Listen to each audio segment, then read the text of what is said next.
Hey guys, this is Star What If. How are you all? Please support to subscribe this channel for watching new interesting stories. So in this video, we will see what if Harry Potter had never succumbed to Voldemort's manipulation. Here is short summary. What if Harry rejected Voldemort's manipulation? Witness Harry's defiant path as he embraces his true survival instincts, fighting for freedom and the future of the wizarding world. But before we start, if you want more stuff like this, then be sure to subscribe and like this video. And if possible, share this video with your friends. Now let's start the story. Harry's hands twitch beneath the worn leather of his gloves, a barely perceptible tremor that betrays the turmoil beneath his stoic mask. Around him, a sea of black stretches endlessly, a congregation of shadowed faces, etched with grief and hollow resignation. He's fought alongside these people, stood shoulder to shoulder with them in the chaos of battle, but he knows none of them. Names blur with faces, and faces blur with time. There's no space left for friendships, not here. Not now. They all stand there, grim and drawn, their vitality siphoned away by the relentless march of war. Life has been stolen from them in increments, piece by agonizing piece. Harry wonders, not for the first time, if it wouldn't be better to go back to the beginning. Before all this, before Voldemort crossed the line that no one dared imagine, dragging the wizarding world into open warfare with the Muggles. His green eyes flick to the grave at his feet, the casket awaiting its final descent. Around him, the mourners huddle close, clutching their despair as if it's the only thing keeping them upright. Their pockets are heavy with guns, tools of survival rather than destruction, but their presence feels like a cruel irony at a funeral. War. Voldemort had ignited it, taking his crusade beyond the magical community. It started with small villages, a quiet massacre that Muggles could dismiss as coincidence or tragedy. Then it grew. Towns were razed, cities fell, until even the most stubborn of Muggle governments could no longer deny the truth. Magic was real, and it was tearing their world apart. A war with three sides: Voldemort's forces, the Muggles, and those who followed Harry. A bloody, merciless free-for-all. Wards were erected to blunt the Muggle advantage. Tanks and planes malfunctioned as soon as they crossed the ward lines. Even nuclear bombs, humanity's most terrifying creations, were dismantled with clinical precision by Hermione Granger. But the Muggles still came. Determined, stubborn, suicidal. Harry had tried. Godric, how he had tried, to broker peace. He had stood before the Muggle Prime Minister under a banner of truce, pleading for unity against their common enemy. But trust was a fragile thing, and the Muggles had none to spare. Not for him, not for any wizard. So, here they were. Dumbledore had vanished, leaving nothing but whispers of his death in his wake. Hogwarts had become a fortress under McGonagall's iron will, a sanctuary for children caught in the crossfire. Lessons, Harry was sure, still persisted amidst the chaos. He could imagine her barking at frightened students to conjugate Latin incantations, as if education could shield them from the war outside. Harry took another slow breath as the funeral reached its inevitable moment. It was his turn to speak. He didn't know why they asked him every time, perhaps because they thought his words carried weight. But he had nothing new to say, nothing that hadn't already been said a dozen times before. The speech was rote by now, a hollow script. He stepped forward, the weight of the crowd's gaze pressing on him like a physical force. The widow stood near the front, her hands trembling against the small shoulders of her children. Too young to be a widow. Too young to lose their father. Harry began. He spoke of bravery, of courage, of sacrifice, of all the qualities that the fallen man, whose face Harry could barely recall, was said to embody. He gave them what they needed to hear, what they clung to in the darkness. He didn't let them forget that the man had died for a future. A future worth fighting for. And somewhere, deep in the recesses of his mind, a bitter voice whispered, "Bullshit." But he said it anyway. Because what else could he say? That they were losing. That this war was a futile game of survival. That there were mothers and children on Voldemort's side, weeping over their own graves. That Muggles on the other front buried their dead under the same gray sky, mouthing empty words over coffins. He was a killer, but he wasn't cruel. When the speech was over, Harry dropped a single rose onto the casket, its crimson petals stark against the unyielding wood. He endured the ritual, shaking hands with brothers, consoling widows, spinning tales of heroism for children who could barely comprehend the word. But inside, there was nothing left. Just an echo, a shadow of the man he'd been. They called him the Machine. He supposed it was fitting. Hermione's presence was a constant, her quiet strength a lifeline he hadn't asked for but couldn't do without. She stood beside him now, her hand slipping into his with silent reassurance. When the grief pressed too hard, she was there, her head on his shoulder, her fingers gripping his like a lifeline. The sky above was gray and oppressive, a canvas of endless clouds. Harry tilted his head, staring up at it with weary awe.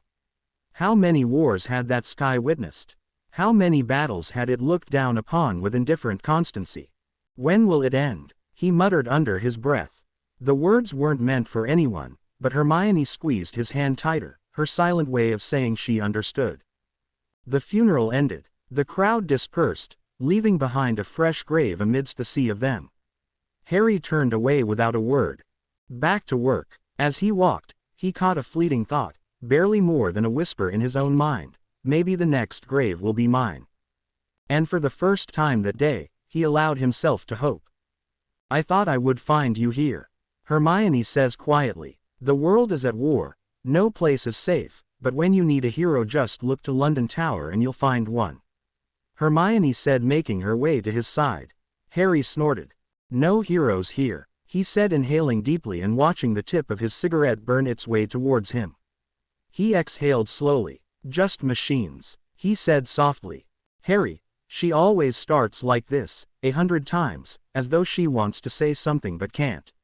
She never does, she just leaves it hanging there between them. Hermione, he can tell her, no one else.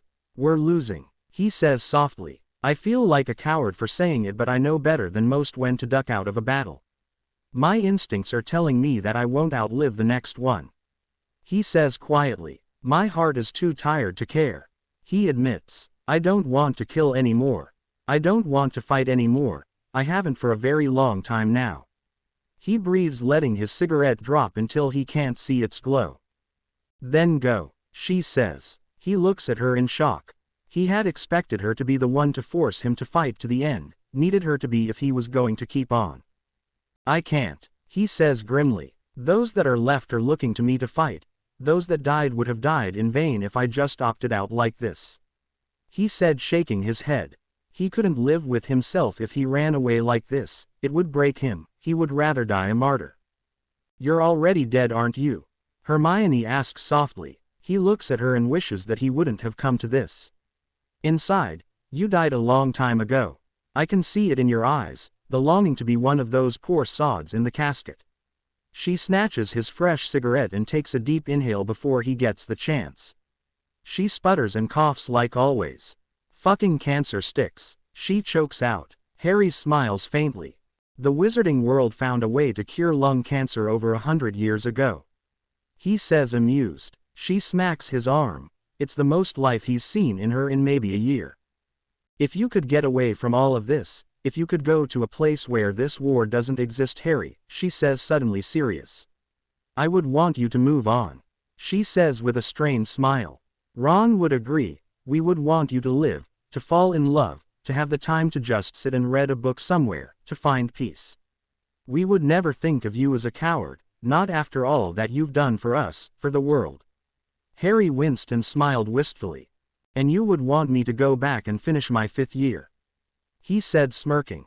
Of course, she said without regret. You might be 16 going on 17, but you could still pass as a 5th year if you wanted to. She said, smirking. Let me guess, you would want me to be true to myself, to be a Slytherin like I apparently was supposed to be. He said teasingly. Hermione lifted her chin. How else have you survived this long if it wasn't for your Slytherin tendencies? She said, smirking. Harry almost smiled. It didn't quite stick though, and they both knew it. Harry, what I'm trying to say is that no matter what, Ron and I would have loved you. If it makes you happy, if it heals you, do it. She said, cupping his cheek. They stood there for a moment and Harry tried to figure out what this was all about, but Hermione had become as cryptic as Dumbledore, so he just shrugged it off. Now come help me with something, she said, dropping his cigarette off the edge. Harry follows her without complaint, allows her to apparate them away. When they arrive he can admit that he's impressed. The entire room was covered in some text or another. Put this on, she says, handing him a backpack similar to the ones they used in school but older, more outdated. He doesn't question it though. He's been her lab rat enough to know better than to ask questions. He wouldn't understand anyway. Right, stand here, she directed, moving him to the center of the room. Metal cones snap around his feet and he glanced down in surprise before his arms are being pulled out and similar cones snap over them. Oi, doesn't this look like that picture Da Vinci drew?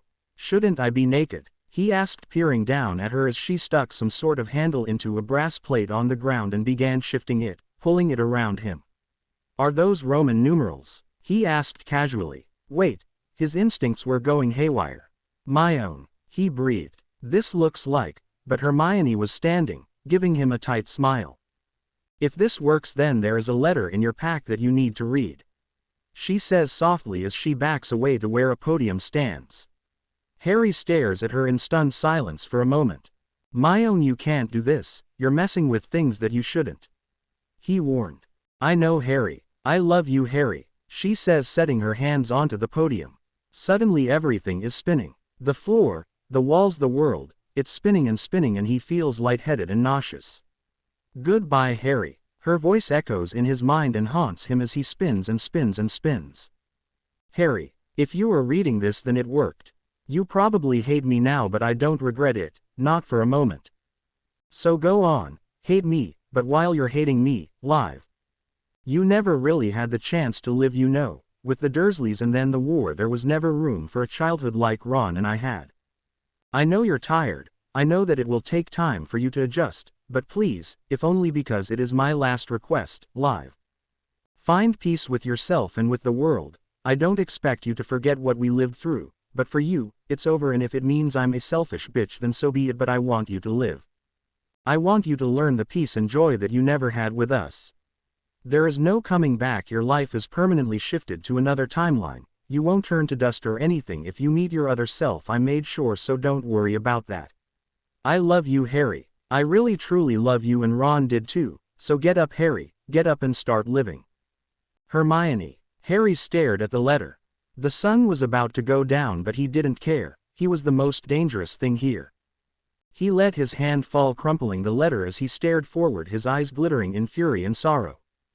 God damn it, he roared suddenly. It left him panting for a few moments, but at least his magic wasn't about to go haywire. He took a deep breath before folding the letter and turning to the pack. He snorted. Extendable charms. Hermione had even labeled the sections: clothes, food, books. There was a separate pouch, and as he looked into it his lips became a thin grim line. He'd suspected one of his men was drawing from the accounts for the last year. Thousands of gallons in donations had gone missing, but he'd left Hermione to find the culprit, not wanting to start a stir amongst ranks. Turns out it was her all along. He sighed and rubbed his hair, frustrated.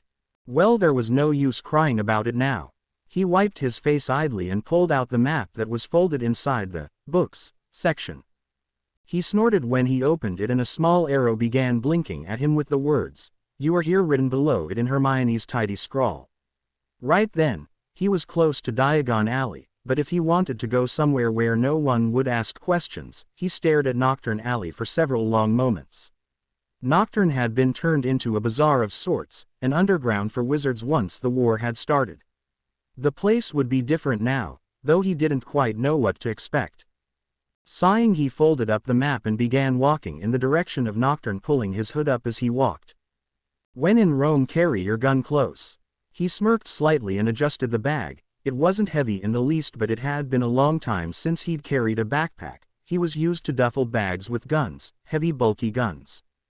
Which reminded him, he needed to find a place that sold some in this time. Once he settled in, he couldn't be carrying his. He halted and wondered how the hell Hermione had managed to switch his gun for a block of lead. He inhaled deeply as he felt the square of the lead and pulled it out, trying not to lose his temper. His gun. She had taken his bloody gun. Damn, he trusted her too much. He shook his head. She was the cleverest witch of their era. Did it really surprise him that she had pulled one over on him? He shook his head and kept walking. Still, she took his gun. You just didn't take a bloke's gun. He sighed heavily and continued walking. The night was calm, cool, and his instincts were calm despite the lack of a gun. He supposed he didn't really need his gun. He'd fought enough wizards and other nasties with just wandless magic. He'd had to. There was no getting out of it if he wanted to survive. He'd been taught by the best and most teacher of all reality. He still wanted his guns. He liked them despite their morbid purpose. He brushed some branches out of his way and was glad to find the back of an alley. It was still in the Muggle world, but it wouldn't be far now, and at least he was in a populated area. As he continued, he noted how empty the streets were until he halted in his tracks, eyes riveted on the poster hanging on the wall beside him. He moved to the rubbish bin and inhaled sharply. There was no trash. He moved carefully now through the city. Not a single person was out and about, and it was only just after dark. He hurried his pace until he met the street he wanted and darted around the corner, halting when he caught sight of the bum laying in the way, staring at him with shrewd, squinting eyes. Harry noted the stacks of newspapers surrounding the man and the missing leg. "Is that today's paper?" he asked softly. The man looked him up and down before nodding and holding out his hand. Harry reached into his pocket and passed on the money as he was handed one. He noted the pictures moving and glanced at the man before casually pulling his wand out and tapping it against the wall beside the man. "Gluck," the bum said with a short nod. Harry nodded shortly in return before stepping through the entrance to Nocturne Alley. The place was positively teeming now that the sun had gone down. Harry was quick to cast all the necessary protection charms on himself before opening the paper and reading the date. Merlin, Hermione had sent him to 1947. England was just recovering from the war with Germany. He nearly groaned. She would send him to a timeline where his paranoia wouldn't even be blinked at. Gritting his teeth, he made his way through the streets, allowing his magic to cloak him in a warning blanket of power that pushed people away. It would draw some people, of course, but he wasn't interested in them and he hoped they wouldn't bother him. A pub that looked just as dangerous as the rest of Nocturne sat on the far left where he knew it would, and he tugged his hood more tightly around him before stepping inside. He ignored the looks that he drew as he stepped inside and moved to the barkeep. "A room," he demanded lowly, settling down a few nuts. Fortunately he'd already hit puberty. His voice was low and gravelly, used to being dry and caked with gunpowder and ashes. The keep stared hard at the money before nodding and reaching to his belt, pulling a key off and handing it to him. Harry didn't blink twice at the filthy key. "Room 2. Not many people stay these days," the man said quietly. Harry smirked. "Not many people are as dangerous as I am," he offered, letting his magic flare briefly before he nodded shortly and made his way up the rickety stairs. The place looked as though it was about to collapse, but then it always had, even in his time, and it had lasted that long, so he doubted it would give in now. He turned to his room where a number 2 was carved into the door and unlocked the door, slipping in easily. He warded the door heavily and began casting security spells all throughout the room, as had become second nature to him, until he was sure he would be well warned if something serious was coming. He snorted as he opened his bags and began pulling out the books Hermione had sent him with. Culture, music, the war, you name it, everything he needed to know about this era. The pages were even marked in some places, her tidy scrawl leaving him notes to go by. He fell into the rickety chair and stared at the books as the shock of it all finally set in. Bloody hell. He rubbed his eyes tiredly before settling in for a long night of reading. 1947, huh? Hadrian Black, Headmaster Dippet said, peering over the papers in his hands. "The Black family isn't one to toy with, boy. They may demand blood proof if they hear that you are using their name," he said knowingly. Harry grimaced.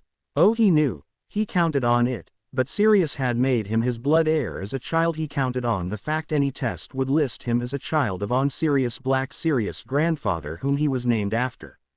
The fact that his maternal line would automatically assign him the more dominantly magical blood in him would give him the Potter name, leaving him for all intents and purposes a pureblood. Hermione was clever that way. "I have black blood in me, sir. I have nothing to hide," he said calmly. "Only the past, the man said. The man was perceptive. Harry could give him that one couldn't get much past this man. "It isn't that I'm hiding it, sir. It's that I'd rather not think about it," he said, knowing that his eyes were far too old for any 15-year-old to wear. The man pursed his lips and nodded slowly. "It isn't the first time a war orphan has come to my school, Mr. Black, and it isn't the first time a student has come late. Most children were sent to the country when this war began after all, but those children didn't have eyes like yours when they returned. They were for a better part untouched, thank the heavens. You have seen the horrors of the war, and for that I am truly sorry. I can only hope that you will find some peace here," he said solemnly. Harry nodded, his eyes dropping automatically. "That is the plan, sir," he said softly. "Very well. Term started a week ago, but you haven't missed much just yet," the headmaster said, reaching for the sorting hat. Harry smiled wryly as it settled atop of his head. Oh well, that is interesting. Well, I hardly suspected this turn of events. Why, Mr. Potter, you aren't from around here at all, are you?" The hat let out an amused chuckle. "Well, let's see then, what did I say the last time I sorted you? Ho ho ho. Such fun in being able to predict the same thing twice. This time, however, you will have no choice, I'm afraid. You only get one freebie. Slytherin." The hat hollered. Harry winced. Stupid hat, it didn't have to yell. "Wonderful. I was a Slytherin, you know, in my day. Well, I suppose we'll just get you sorted then," the headmaster said, snapping his fingers. Harry jumped, reaching for his gun, when the elf popped into existence and froze when his hand met dead air. The headmaster stared at him gravely for a moment, his smile fading. "Try to find peace here, young man. A boy your age shouldn't jump at every little sound," the man said kindly. "Elf, prepare another bed in the Slytherin dormitory and send the prefect up," he said shortly. "Welcome to Hogwarts, Mr. Black." Harry laid low his 5th year. Since there weren't any blacks in Hogwarts, he only had to keep to himself and keep the others from getting too suspicious or nosy. No one seemed overly curious, though. It seemed like most of the generation he'd been dropped into kept to themselves. After a while, he realized that every one of them had a story of their own to tell, stories that they didn't particularly want to share. He found that he fit right in. Seeing Dumbledore had thrown him for a loop, though. He'd almost forgotten what the old headmaster looked like and nearly choked at the sight of him. He hid it well, though, and while he was amazed to see the man alive in flesh and blood, this wasn't the Dumbledore he knew. This Dumbledore was far younger and far sadder than Harry could ever remember seeing him. Harry had been curious, but then again, everyone had their story, their tragedy, so he ignored it, and like every other Slytherin, Dumbledore ignored him for the most part. Harry was almost proud of himself when the day came that he could honestly say that he had survived a year at Hogwarts without something happening to him. He smiled as he stepped off the train.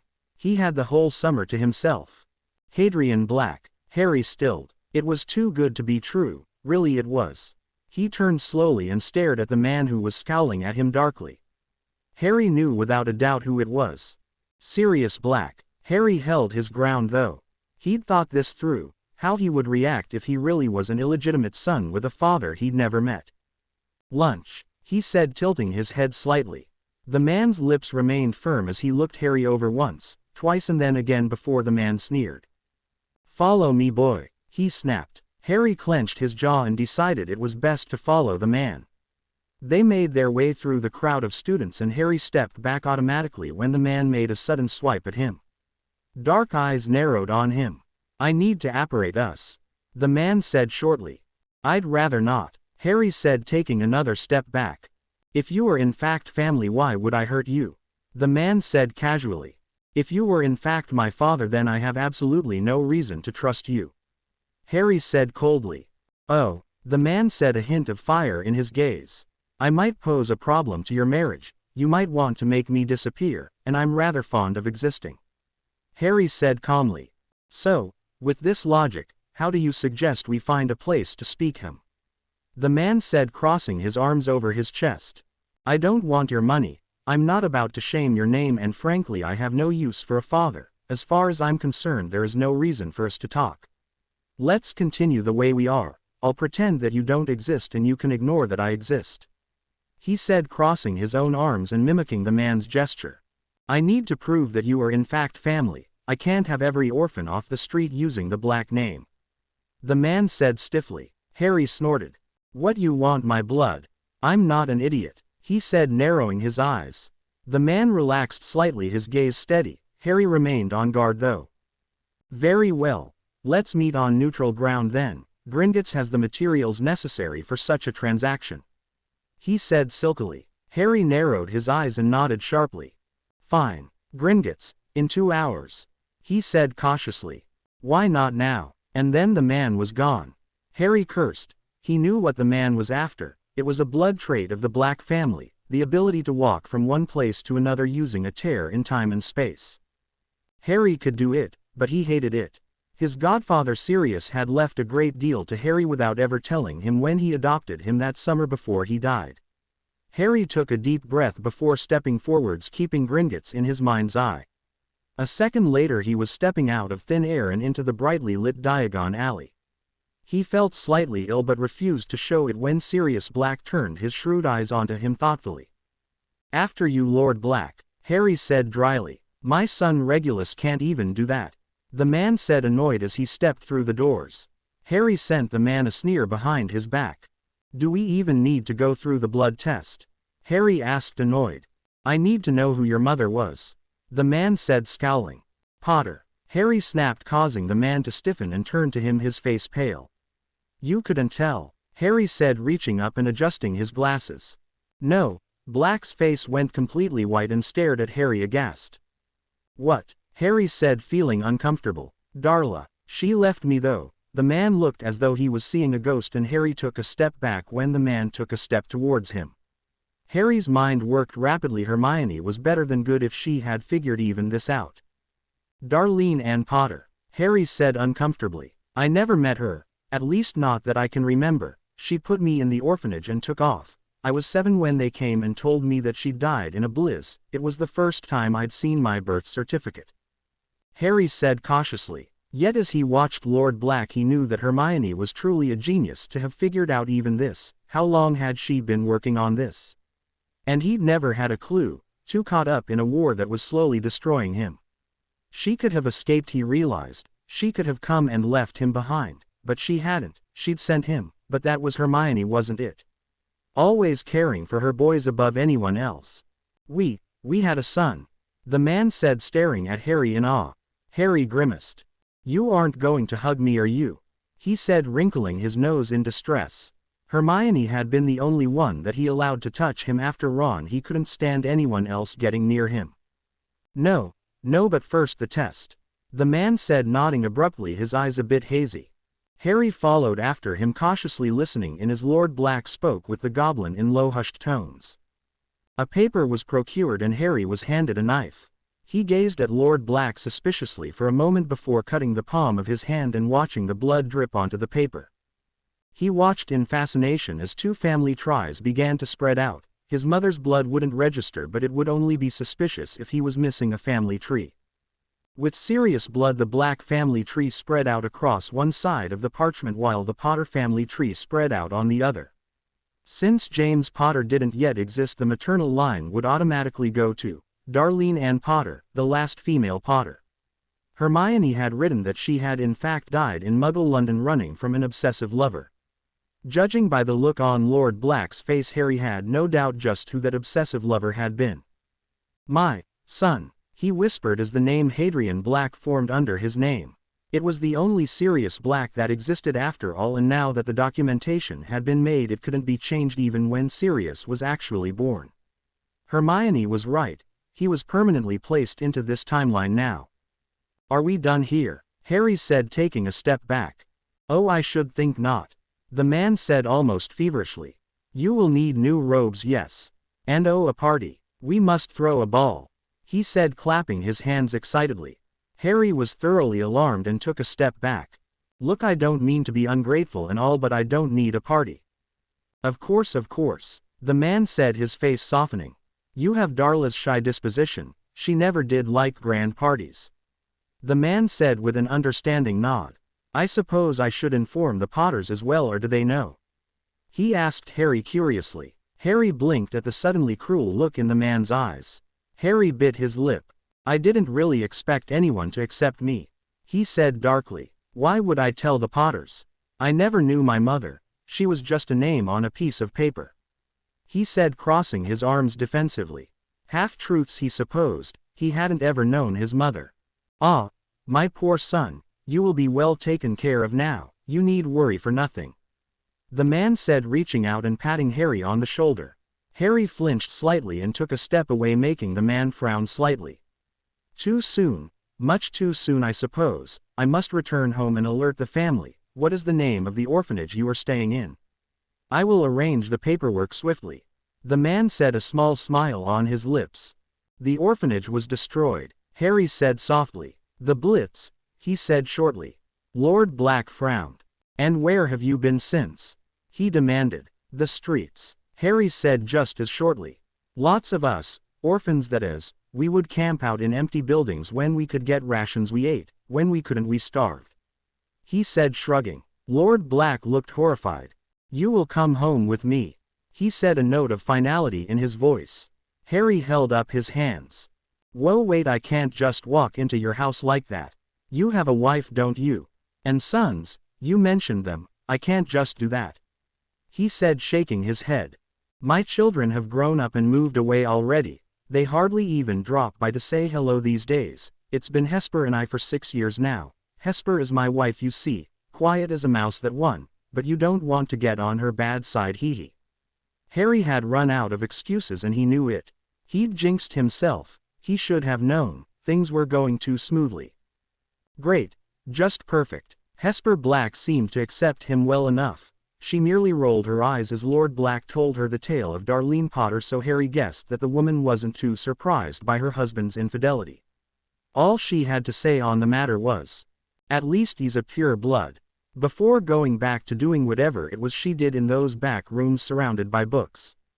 Harry had never been to one of the Black estates. Grimmauld Place had been the only house he'd ever visited that belonged to the Black family, and that had been enough of an experience to keep him away from any of the others. But the Black family's main house or mansion really wasn't quite as frightening as Harry had remembered Grimmauld Place being.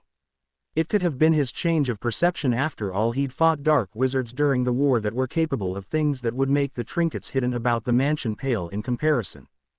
Harry had been given an entire suite of rooms the moment he'd arrived. With none of his children about and his grandchildren a rare visit, Lord Black seemed to have nothing better to do than to make Harry's life hell. First it was the new robes, then the tutors, the dance instructors, the etiquette classes, Merlin, the list went on and on. Harry would have refused, but it really did seem to be the only joy in old Lord Black's lonely dotage. The man adored Harry, though it wasn't as if Harry was trying to be adored. It seemed that Harry could do no wrong, which was a first in Harry's experience. So Harry went along with it, and before he could snap his fingers his summer had ended. Lord Black offered to have him homeschooled, but Harry had insisted on returning to Hogwarts. He'd promised Hermione that he would finish his schooling and he would do his best to fulfill that promise. So he returned to Hogwarts, and for the first time he allowed himself to really look at her and to see her as she was now, before 2 wars, before everything died. The year sped by, long hours of peace interrupted only by studying and the occasional Quidditch game, and before he knew it, it was Christmas. Harry looked down at the invitation and sighed. Lord Black insisted on throwing a Yule ball. Harry knew that it wouldn't be as simple as all that, not when the man sounded as excited as he did in the letter, but he didn't really mind. He was becoming fond of the cranky old man, not that he'd ever say it out loud. It didn't help that this Sirius Black bore a striking resemblance to the Sirius Black he knew. He leaned back and rubbed his hands through his hair in a frustrated gesture. Why couldn't he live a peaceful life? He was just starting to get used to the monotony of everyday life here at Hogwarts. Homework, classwork, some extra work thrown in here and there when it drew his interest, and hours of peace. He'd even read a few books like Hermione had suggested. "Come on, Harry, relax, it's just a party, you can handle that, right?" "Ha, first person that lays hands on him is going to get shot." He sighed again and folded the invitation.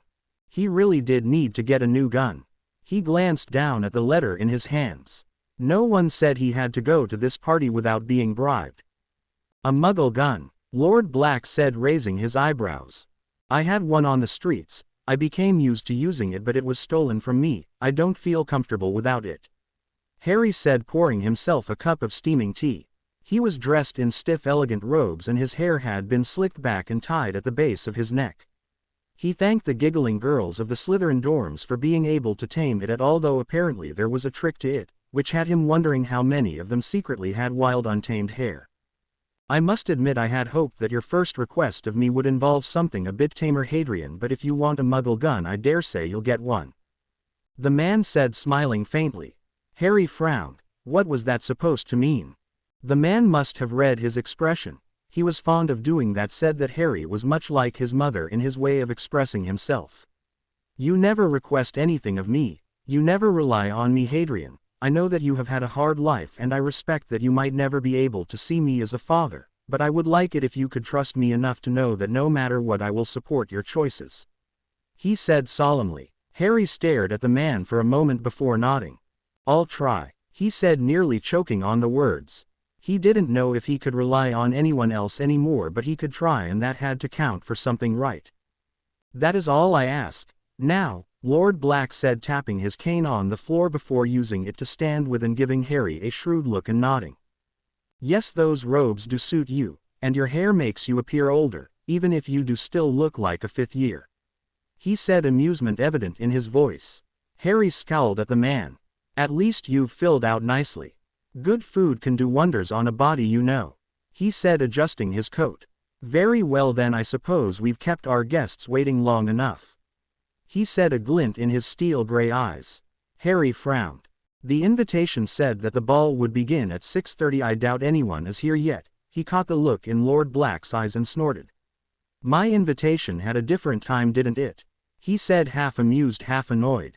A quick introduction, I promise, Hadrian. The man said gleefully. Harry snorted but followed the man anyway. Very underhanded, he said, smirking. You expected me not to be. Heavens, I must be losing my touch. Lord Black said, smirking. Harry resisted the urge to roll his eyes, and his breath caught in his throat as they stepped into the main hall and hundreds of sets of eyes turned towards them. Of course, Lord Black would throw the ball of the season. In one move he was introducing Harry to quite literally every notable person in Great Britain. Wonderful. Ladies and gentlemen, he said, as though he didn't in fact have every gaze focused on him. Before we begin tonight's festivities, I would like to introduce you to the newest member of my family. He stepped to the side and Harry gazed coolly at the room filled with people. He had long since lost his nervousness when speaking to large crowds of people. He'd spoken at too many funerals, arranged too many peace talks to be nervous at such a trivial thing as this.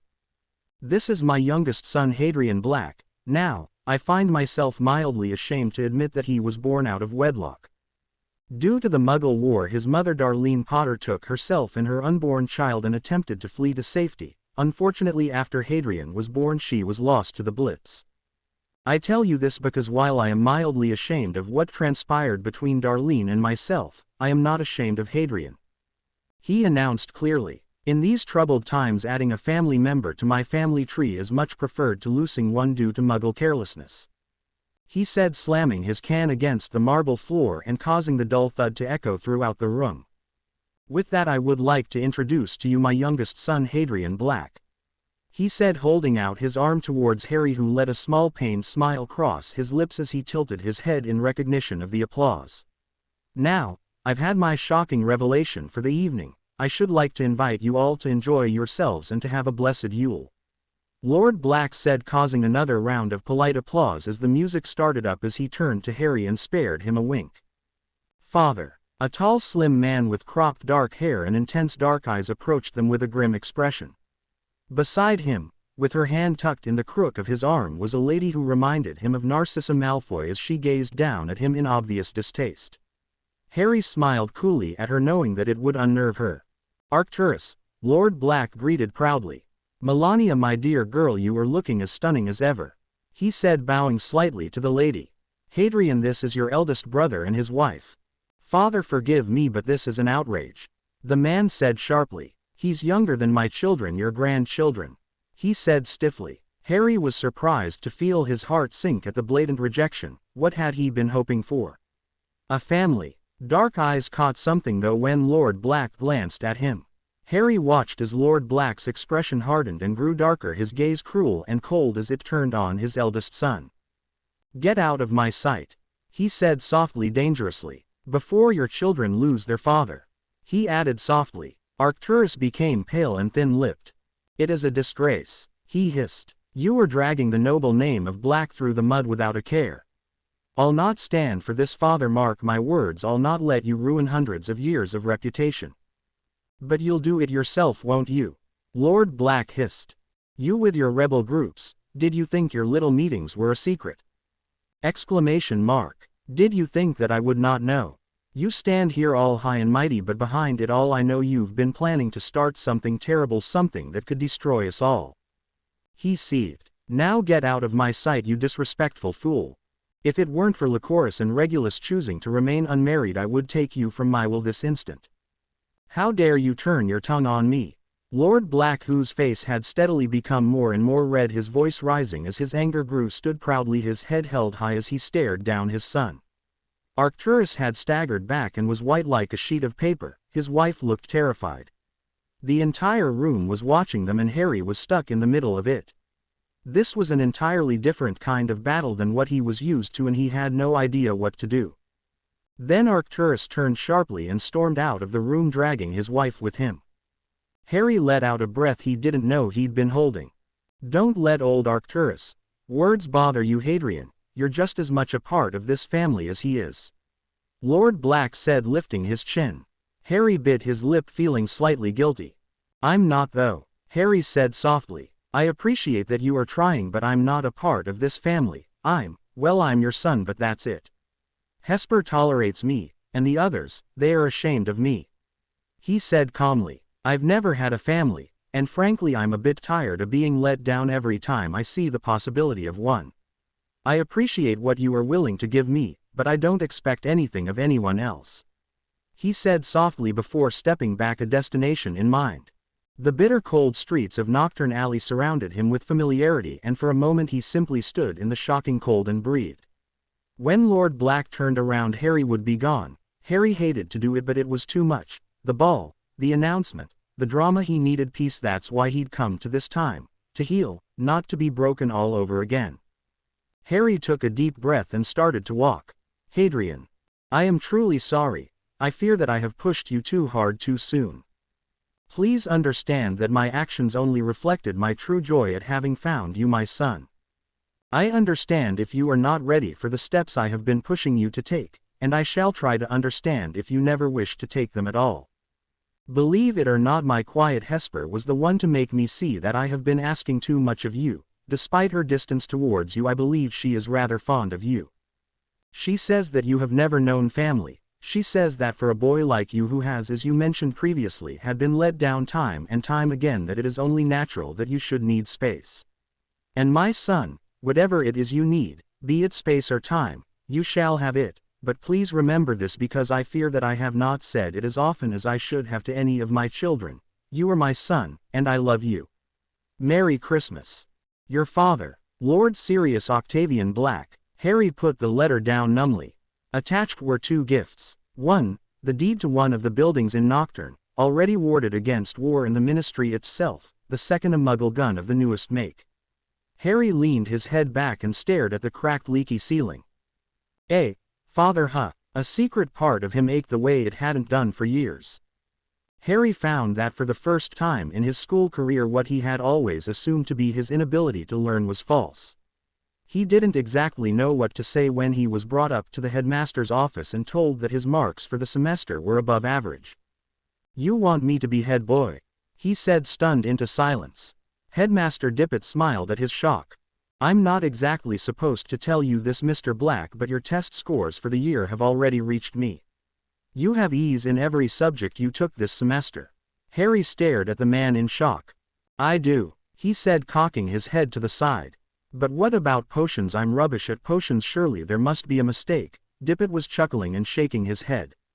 Perfect scores, Hadrian. In fact, our potions master has even written a note suggesting that you might want to take a mastery course in your future. And I know old Foxtrot, he wouldn't write something like that unless he meant it. The headmaster said. Harry frowned slightly. He supposed he had studied quite a bit more this semester than he ever had in his own time. There were no grand adventures to take up his time, and Quidditch was something he and Ron shared. He couldn't quite play without him. There had been plenty of time to just sit quietly and pursue whatever topic caught his attention. Of course there was also his habit of reading ahead. He'd started it in his 4th year when things began getting hectic. Hermione had suggested that he go ahead and study when he could in case he landed himself in the hospital wing again. Harry leaned back and nodded slowly. If anything, it would be his own passive-aggressive way of getting back at Snape for all those times he'd told Harry that he was useless. Yes, he could prove himself. Without the distraction of a war, he could become a far better person. This was his time. Voldemort couldn't steal this away from him. Do you think Professor Foxtrot would mind tutoring me privately next year? Harry asked softly. The headmaster's eyes flashed and a small smirk played about his lips. I'm sure he'd be delighted, as am I. You are finally beginning to show some ambition, Hadrian. I see great potential in you, he said, smiling. Harry ducked his head as a blush spread across his cheeks. He wasn't used to being complimented academically. He wished Hermione were here. She'd be so proud of him. His smile faded a bit as his mind turned to another person who was here in this time, who would be proud of him. Briefly he entertained the idea. He could remember Mr. Weasley's beaming pride when Ron had gotten his head boy badge secretly. He'd been jealous of Ron. The end of the year feast is never really important, you know, and I doubt anyone would notice that you had gone home early, the old headmaster said slyly. Harry stared at the man for a moment before climbing to his feet. May I use your flow, headmaster? He said decisively. The headmaster's gaze softened. Of course, however, in return I expect you to sign this, he said, holding out a scroll. Harry frowned and reached for the scroll, opening it carefully. I believe I mentioned that Professor Foxtrot does not make compliments lightly. A summer under his tutelage will have you well prepared for the hardships of the master's program, he said, smirking. Harry felt the edges of his lips twitch. This seems like a high price for a flow trip, Harry said, staring down at the parchment in wonder. I'm lending you my potions, Master Mr. Black, he said, handing Harry a quill. Harry smirked and scanned the parchment once more before setting it on the desk and signing his name. If I may ask, headmaster, why are you going so far for my sake? Harry asked hesitantly as the scroll shimmered magically. You are wise beyond your years. You have seen the cruel realities of this world and you know how to survive them. I see great potential in you, Mr. Black. I think we can expect to see great things from you, he said, flicking his wand at the parchment and handing a copy to Harry. Don't waste that opportunity, he warned grimly. Harry accepted the scroll and nodded slowly. The powder is in the pink dish, the headmaster said, inclining his head slightly. Harry nodded and made his way to the fireplace, feeling slightly overwhelmed. It hadn't been the first time he'd heard those words. We can expect great things from you, Mr. Potter. Ollivander. He shook his head, dispelling the images of milky white eyes, and stepped through the fire, calling out his destination. As usual, the world spun around him in a violent storm, leaving him off balance and nearly throwing him from the fireplace and into the flow room. Almost immediately an elf appeared, looking frantic. Master Hadrian, sir. Oh, Godsees is being glad to see you, sir. The master is under attack, sir. Harry felt his heart stutter to a halt. Where? He cut the elf off. Never mind, take me to him, he demanded, holding out his hand while his other reached for his gun. The elf grabbed his hand and Harry felt the dizzying sensation of elf transportation before he was suddenly standing in the drawing room where several men were standing, their wands raised and pointed. Harry felt a wave of calm fall over him. 3. Click. Fire. Click. Fire. Click. Hadrian, no. His finger froze and in the haze of his mind he watched 2 of the 3 men fall dead. The third turned his wand, but Harry moved swiftly. In an instant he was across the room, knocking the wand away and twisting the man's arms, pulling them violently from their sockets, drawing a shout from the man. Now do you want to tell me what this is all about, little man, or do you want to find out how slowly I can kill you? He growled. Hadrian, please. Let him go. It's Arcturus. Harry went still and looked up at Lord Black. It was the first time that Harry truly noticed his age. He looked so old, so feeble. They had no way of protecting themselves. Then he noticed that Lord Black was clutching his arm to his chest, and that the skin on his hand was burnt badly. He noticed that Hester was staring straight ahead, her eyes unseeing where they were usually so clever. How could you? Harry whispered. You've had everything you could ever want. He whispered to Arcturus, "You've never known what it means to starve, to beg for food. Everything has simply been given to you. Your father, your mother, they love you and they are alive. You've never sat in the dark and wondered, just wondered what it would be like to be loved rather than hated. Yet you do this, how cruel." He released Arcturus and took a step back from the man in disgust. "You are a monster," he hissed. He turned and helped Hester into a chair and then Lord Black. "Elf, a burn salve," he demanded before carefully rolling back the sleeve to examine the damage. He lifted his wand and slowly began to chant. Healing was something that everyone had to learn in his time. Hermione made a point of finding the useful spells and drilling them all until she announced that they could probably take a healer's exam and pass. Harry had hated it though, because he knew he would have to use it, and he could imagine how many times. And he had used that knowledge until he could perform the spell flawlessly. He watched the dead flesh fall away painlessly before the new flesh began to take root, speed the rate of muscle tissue regrowth then skin cells. The arm would be badly burnt though, the skin raw, but nothing that a burn salve couldn't fix up in a matter of hours. "Master Hadrian," the elf squeaked as it appeared holding out the salve. Harry conjured fresh bandages before smoothing the salve on and wrapping the arm. Her reached in his pocket and pulled out a numbing potion he had on hand before giving it to Lord Black and turning to Lady Black. "What did you do to her?" Harry demanded, turning his sharp eyes on Arcturus whose hood had fallen, his eyes blazing as he glared at Harry. "He cast a nightmare curse on her, Hadrian," Lord Black whispered softly. "He was going to kill me and make it look as though she was the one that did it in a fit of madness." He whispered. Harry felt his throat go dry. "There is nothing that can be done, Hadrian. She is lost to us, such a brilliant mind, lost." And then it was clear that a part of Lord Black was lost as well. "You leave with your life only because it is what your father wishes," Harry said darkly. "Elf, take him home," Harry whispered numbly. A moment later the elf disappeared. "I will evict him from the wards. Arcturus Septimus Black is no longer welcome in the Black ancestral home. My grandson Orion will replace him in my will. Arcturus will receive nothing from me, nothing," Lord Black said softly as he regained his stiff posture. Harry nodded and turned to the two bodies. He flicked his wand twice and made the bodies disappear without a trace, as though they had never been there. "That is a very dark trick," Lord Black mused. "Is it?" Harry said, frowning slightly. Hermione had given him a dark spell to use. Well, he supposed none of them were really light, after what they'd been through.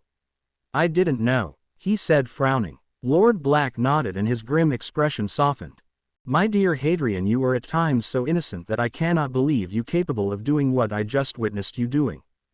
You just killed 2 men and it did not affect you, which tells me that it is not the first time that you've had to use a gun. In fact, it tells me that you've killed many people and yet that you were not corrupted by their deaths. You are still somehow innocent, like a child that never knew any better. You can't punish a child for doing something that they don't know is wrong," he said, shaking his head. "I know it's wrong to kill," Harry said softly. "I know that it is a horrible thing to kill, but I will do it if I have to, and I will regret only that a life has been wasted," Harry said grimly. "These men were corrupt, but they might have had a family, people that will mourn them, and that is why I regret having to kill them. Because there are others, people that did nothing to deserve the loss they will suffer," he said, staring at the empty spot where 2 unknown men had fallen. "I take everything I said back. You are like a man who has seen far too much in his youth. You are old before your time. This world has made you old, and I am sorry, Hadrian. I am so sorry that I was not able to prevent that from happening," Lord Black said wearily. Harry shook his head. "If I hadn't led the life I led, I wouldn't have been able to act the way I needed to in order to save your life," he said, slipping his gun away. "Which brings me to my next point," Lord Black said, frowning. "How is it that you are here? Tonight is the leaving feast, is it not?" he said, tilting his head to the side. Harry blanched and fiddled nervously with the hem of his shirt. "Yes, well, the headmaster allowed me to come back early. Well, it's not really important now. We should call for a healer to look Hester over." "Hadrian," Lord Black said dryly. Harry winced and reached into his pocket, pulling out the scroll. "Well, you see, he allowed me to come early so that I could tell you that well, I've been made head boy for next year. It turns out that I received exceeds expectations in all my courses and yeah, Professor Foxtrot thinks I should get a mastery in potions and he's agreed to tutor me privately over the summer." He trailed off, his face bright red as he stared down at his shoes. Lord Black held the scroll in his hands for a long moment. And so you rushed over, to tell me?" The man said, hope in his voice. Harry scratched the back of his head nervously. I always thought, that if I had a dad, I would have wanted to make him proud. I didn't before and I never did anything that would have made him proud anyway, but this time I did. It was something I did, not just luck and Suddenly a wide grin was spread across Lord Black's face and Harry was startled to see tears in his eyes. "Oh my dear boy, we must celebrate this. My son head boy," he said gleefully. "Well, no one is supposed to know yet technically," Harry said, feeling shy, a bigger part of him though swelled with joy. Someone was proud of him for something he had accomplished, something that had nothing to do with Voldemort or his being the chosen one. It was just him, just Harry. Of course you shy boy, but you've done this old man proud tonight." "Oh, I know. In honor of this achievement I'll have a lab put into your building in Nocturne. How does that sound?" Harry didn't know what to say. "That's a bit much for good grades," he tried. "Nonsense, I'll not hear of it," Lord Black said, looking suddenly serious. "You saved my life today, son, and you've worked hard to achieve these kinds of results. I'll not let such things go unrewarded. If it hadn't been for you arriving, then the Black family fortune would have gone to Arcturus and he would have brought the ancient and noble house of Black to its knees. You've done more than you think, Hadrian, more than I can ever hope to repay you for. Please, let me do these things for you," he said, settling his good hand on Harry's shoulder. Harry was humbled by what the man had said. He hadn't thought that his actions might have saved the Black family name. He nodded reluctantly. "Very good. Now I must ring a healer. I believe I've found my wife in a poor state, probably opened a cursed book while doing her research. Such a shame." Lord Black said grimly. "Such a shame," he said again, his dark eyes darker than before. As Harry looked at the glazed-over eyes of one of the most brilliant women he'd ever had the privilege of meeting, he decided that he had to agree. It was a shame, such a shame. Harry shook his head in mild amusement as Lord Black watched the workers like a hawk. Apparently installing a new potion lab somehow meant that the entire 3-story building had to be torn down and rebuilt. Harry knew better, but he wasn't about to argue again. It was embarrassing the way Lord Black would intentionally and loudly go on and on about Harry's achievements until he caved. Besides, Lord Black seemed happy, a rare sight since Hester had been placed under the care of a round-the-clock healer, having been declared clinically mad. So if it made the man happy to replace Harry's old rickety building with a new building made with quality supplies, then Harry had very little he could actually argue about. Besides, the man was very good at getting what he wanted. "What are you doing, you nitwit? That's the front door. I've clearly numbered them on the floor plans. The mages and wards men can only place their wards and protections on certain types of wood, you idiot. Do you know nothing?" Lord Black growled at the men who were carrying an unfinished door. Harry twitched slightly. "Mages," Harry said once. The two men grumbled and carried the door away. "You ward the loo when you take a bath, Hadrian. You can't tell me that you aren't paranoid. This building will be the best protected building in the area, wards on all doors, windows that can't be broken, solidly built. The shop will be the first floor. The front door will allow customers to come in, but the moment one tries to attack they will be sent from the building like a slingshot with a nasty rash to warn them. If they come again, the door won't let them through without your express permission, and any intent to harm will have them flying out again. Same rash, only in more sensitive portions of their bodies," Lord Black said smugly. Harry snorted. "Clever. Is it legal?" he asked curiously. "It's your property. You have every right to protect yourself on your property," Lord Black said with a sniff. Of course this wasn't an answer which Harry was aware of, but he knew better. Lord Black was not budging on this. His eyes caught sight of something else and he narrowed his gaze.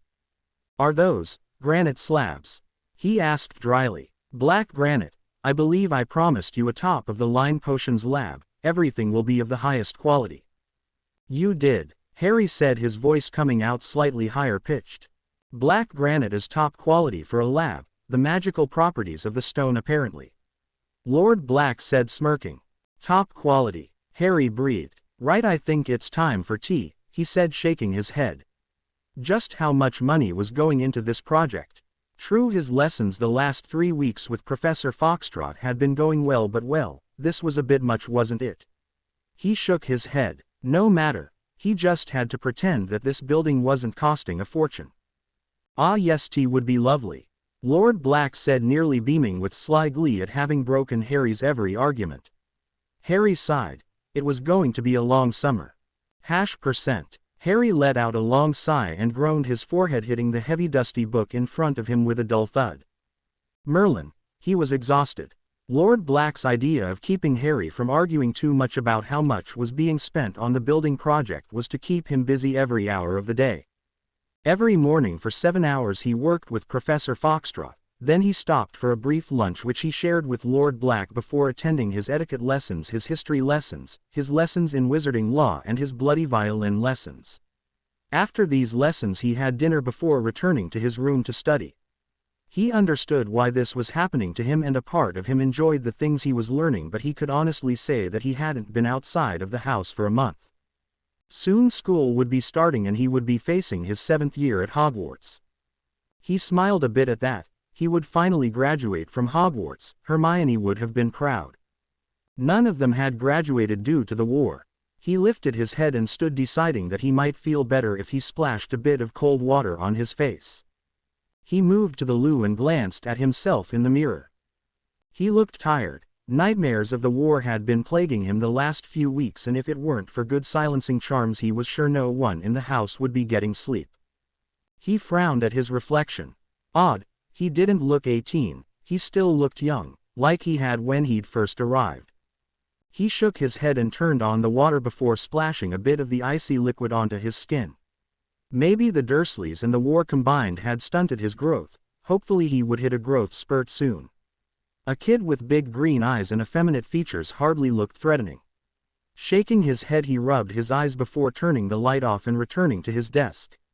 Merlin. He was beginning to miss the days when he could just read leisurely. The shop was complete a week before Harry would return for his 7th year. Lord Black had proudly given him a tour, slyly pointing out that the building's defenses were so strong now that no one could get in that he didn't want in.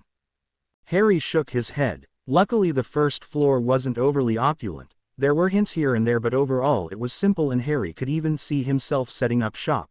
It was a nice idea. Once he had his potions mastery he could set up shop and brew here.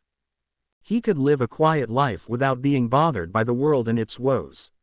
On days when business was slow he could sit and read behind the counter or try his hand at something new. This shop presented Harry with an idea that he'd never dreamed possible, an idea of a peaceful life. He set his hand on the polished wood and smiled a bit. And this? Lord Black said, breaking the silence solemnly as he handed Harry a portfolio. Harry frowned and opened it. I have already spoken with my account manager in Gringotts and I have arranged everything with the goblins. No one can take this place from you. Should the worst happen and Arcturus somehow finds hold over Orion, I have made certain that nothing that I have given to you can be taken back by any law. This is yours, it was given to you, and I won't allow anyone to take this away from you even beyond my grave. Lord Black said, smiling faintly. Harry stared at the paperwork in shock. This was his. It was really his. I want you to be taken care of, Hadrian. I understood that night that I could have left you without anything, and after everything I've announced about you being my son, I couldn't fathom leaving you like that.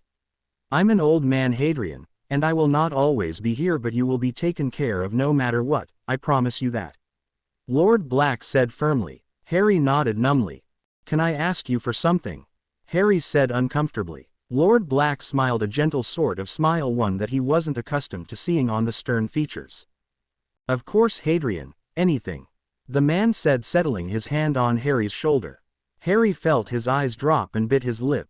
Spend this last week with me, he said softly. I return to Hogwarts soon and then I'll be an apprentice. I don't want to be too busy to spend time with you, especially when you're talking like that, he said, gritting his teeth.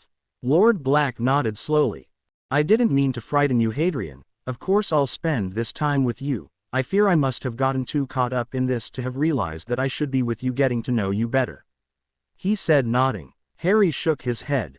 You gave me time when I needed it, I figured you must need this. He said, shrugging slightly. Lord Black nodded. You're right, Hadrian. I think I did need this. He said softly. I needed to be sure that you would be safe, and taken care of. But now I'm sure, and now I want to spend time with my youngest son. He said, leaning on his cane. Harry felt himself grin sheepishly as that swelling warm feeling rushed through him again. This was the best gift Lord Black could have given him. Hadrian spent the next week with his father. The two were inseparable. They could be seen at cafes or strolling down some of the greatest museums in wizarding history. Lord Black spoke for hours about Black family history and his son listened. He had become a very good listener, he found. They talked of the foolish things Lord Black had done when he was young. They laughed at some of his antics. Harry even shared a few of his more private memories, ones involving Hermione and Ron, of having watched Ron die, of seeing Hermione lose herself to the pain of war. He talked of the twins and the mayhem they used to cause, and he talked of Molly and Arthur, who had all but treated him like he was part of their family. In his stories they were all muggles, though. He couldn't risk that, but Hermione had always been smart. She didn't need to be a witch to be smart. And Ron had always been brave and loyal. He didn't need his gun to be mistransfigured to have died by it.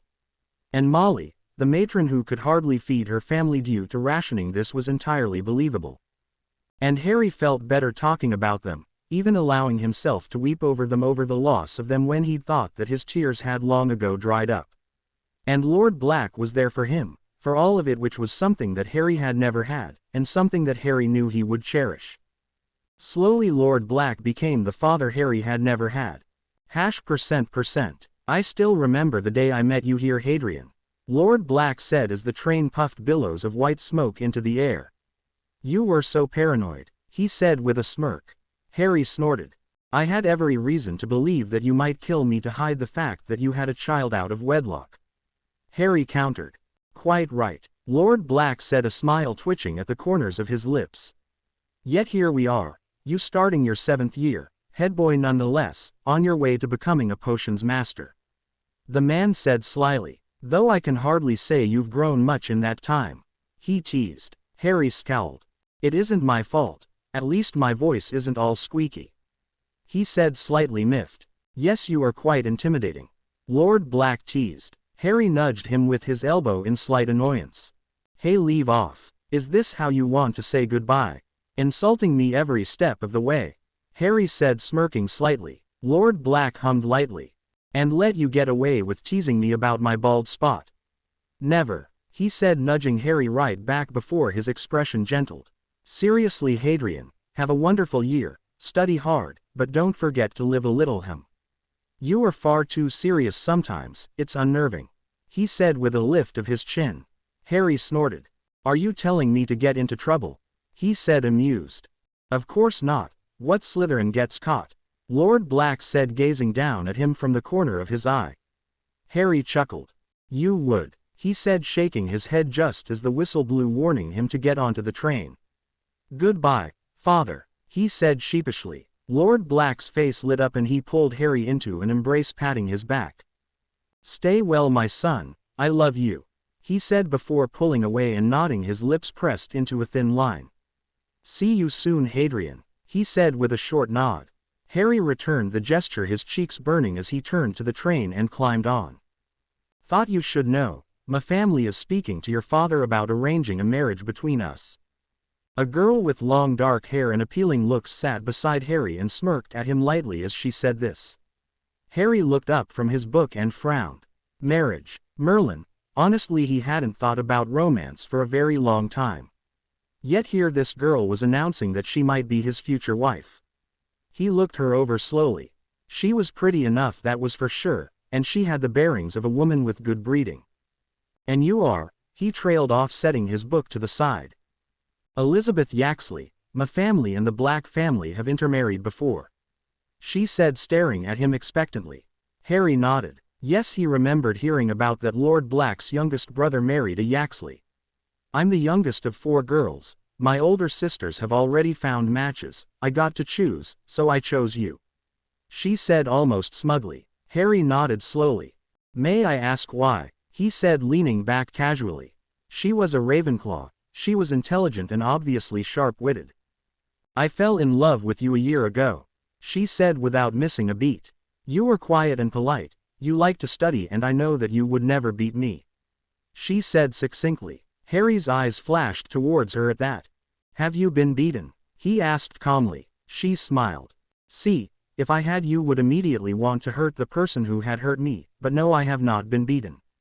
However, for some girls in my situation, finding a catch like you would be quite impossible, she said informatively. Harry had the strangest sense of déjà vu, as though he was speaking to a girl that was embodying both Luna Lovegood and Hermione Granger. The logic was there, but the path arriving to the logic seemed to be directed by Nargles. And if this were to go through, what would you want from a marriage with me? He asked, feeling vaguely amused and intrigued by the girl sitting in front of him.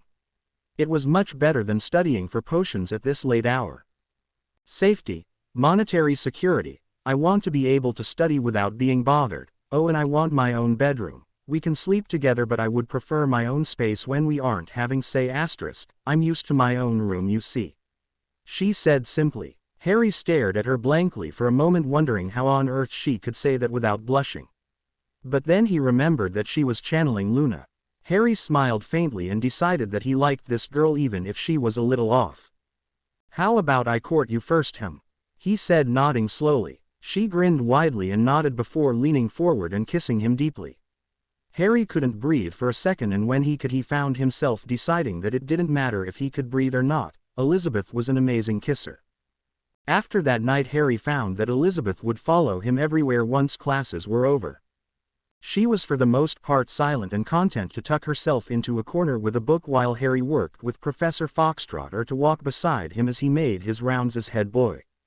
She was clever, oddly sweet, and prone to jumping him when she thought he was studying too hard. For Harry, who had only used say as an outlet, finding himself being used as outlet was almost as amusing as it was invigorating. Elizabeth, despite her quiet exterior, was a vixen, and Harry found that for the first time in his life he didn't grow bored with her or think of moving on. Here, she said as he arrived at the front hall, panting in the chilly air. She was holding up his black fur-lined gloves, the ones his father had given him, and a warm scarf. She was channeling Luna again. She always seemed to know when he was about to forget something. He smiled. Thanks, he said, slipping the gloves on and wrapping the scarf around his neck.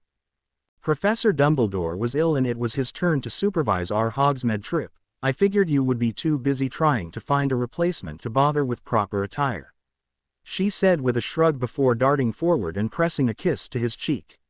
You're welcome, she said before holding out her hand. Harry snorted. What's the point in me trying to surprise you if you already figure out that I'm going to give you something? He asked, handing over the small parcel.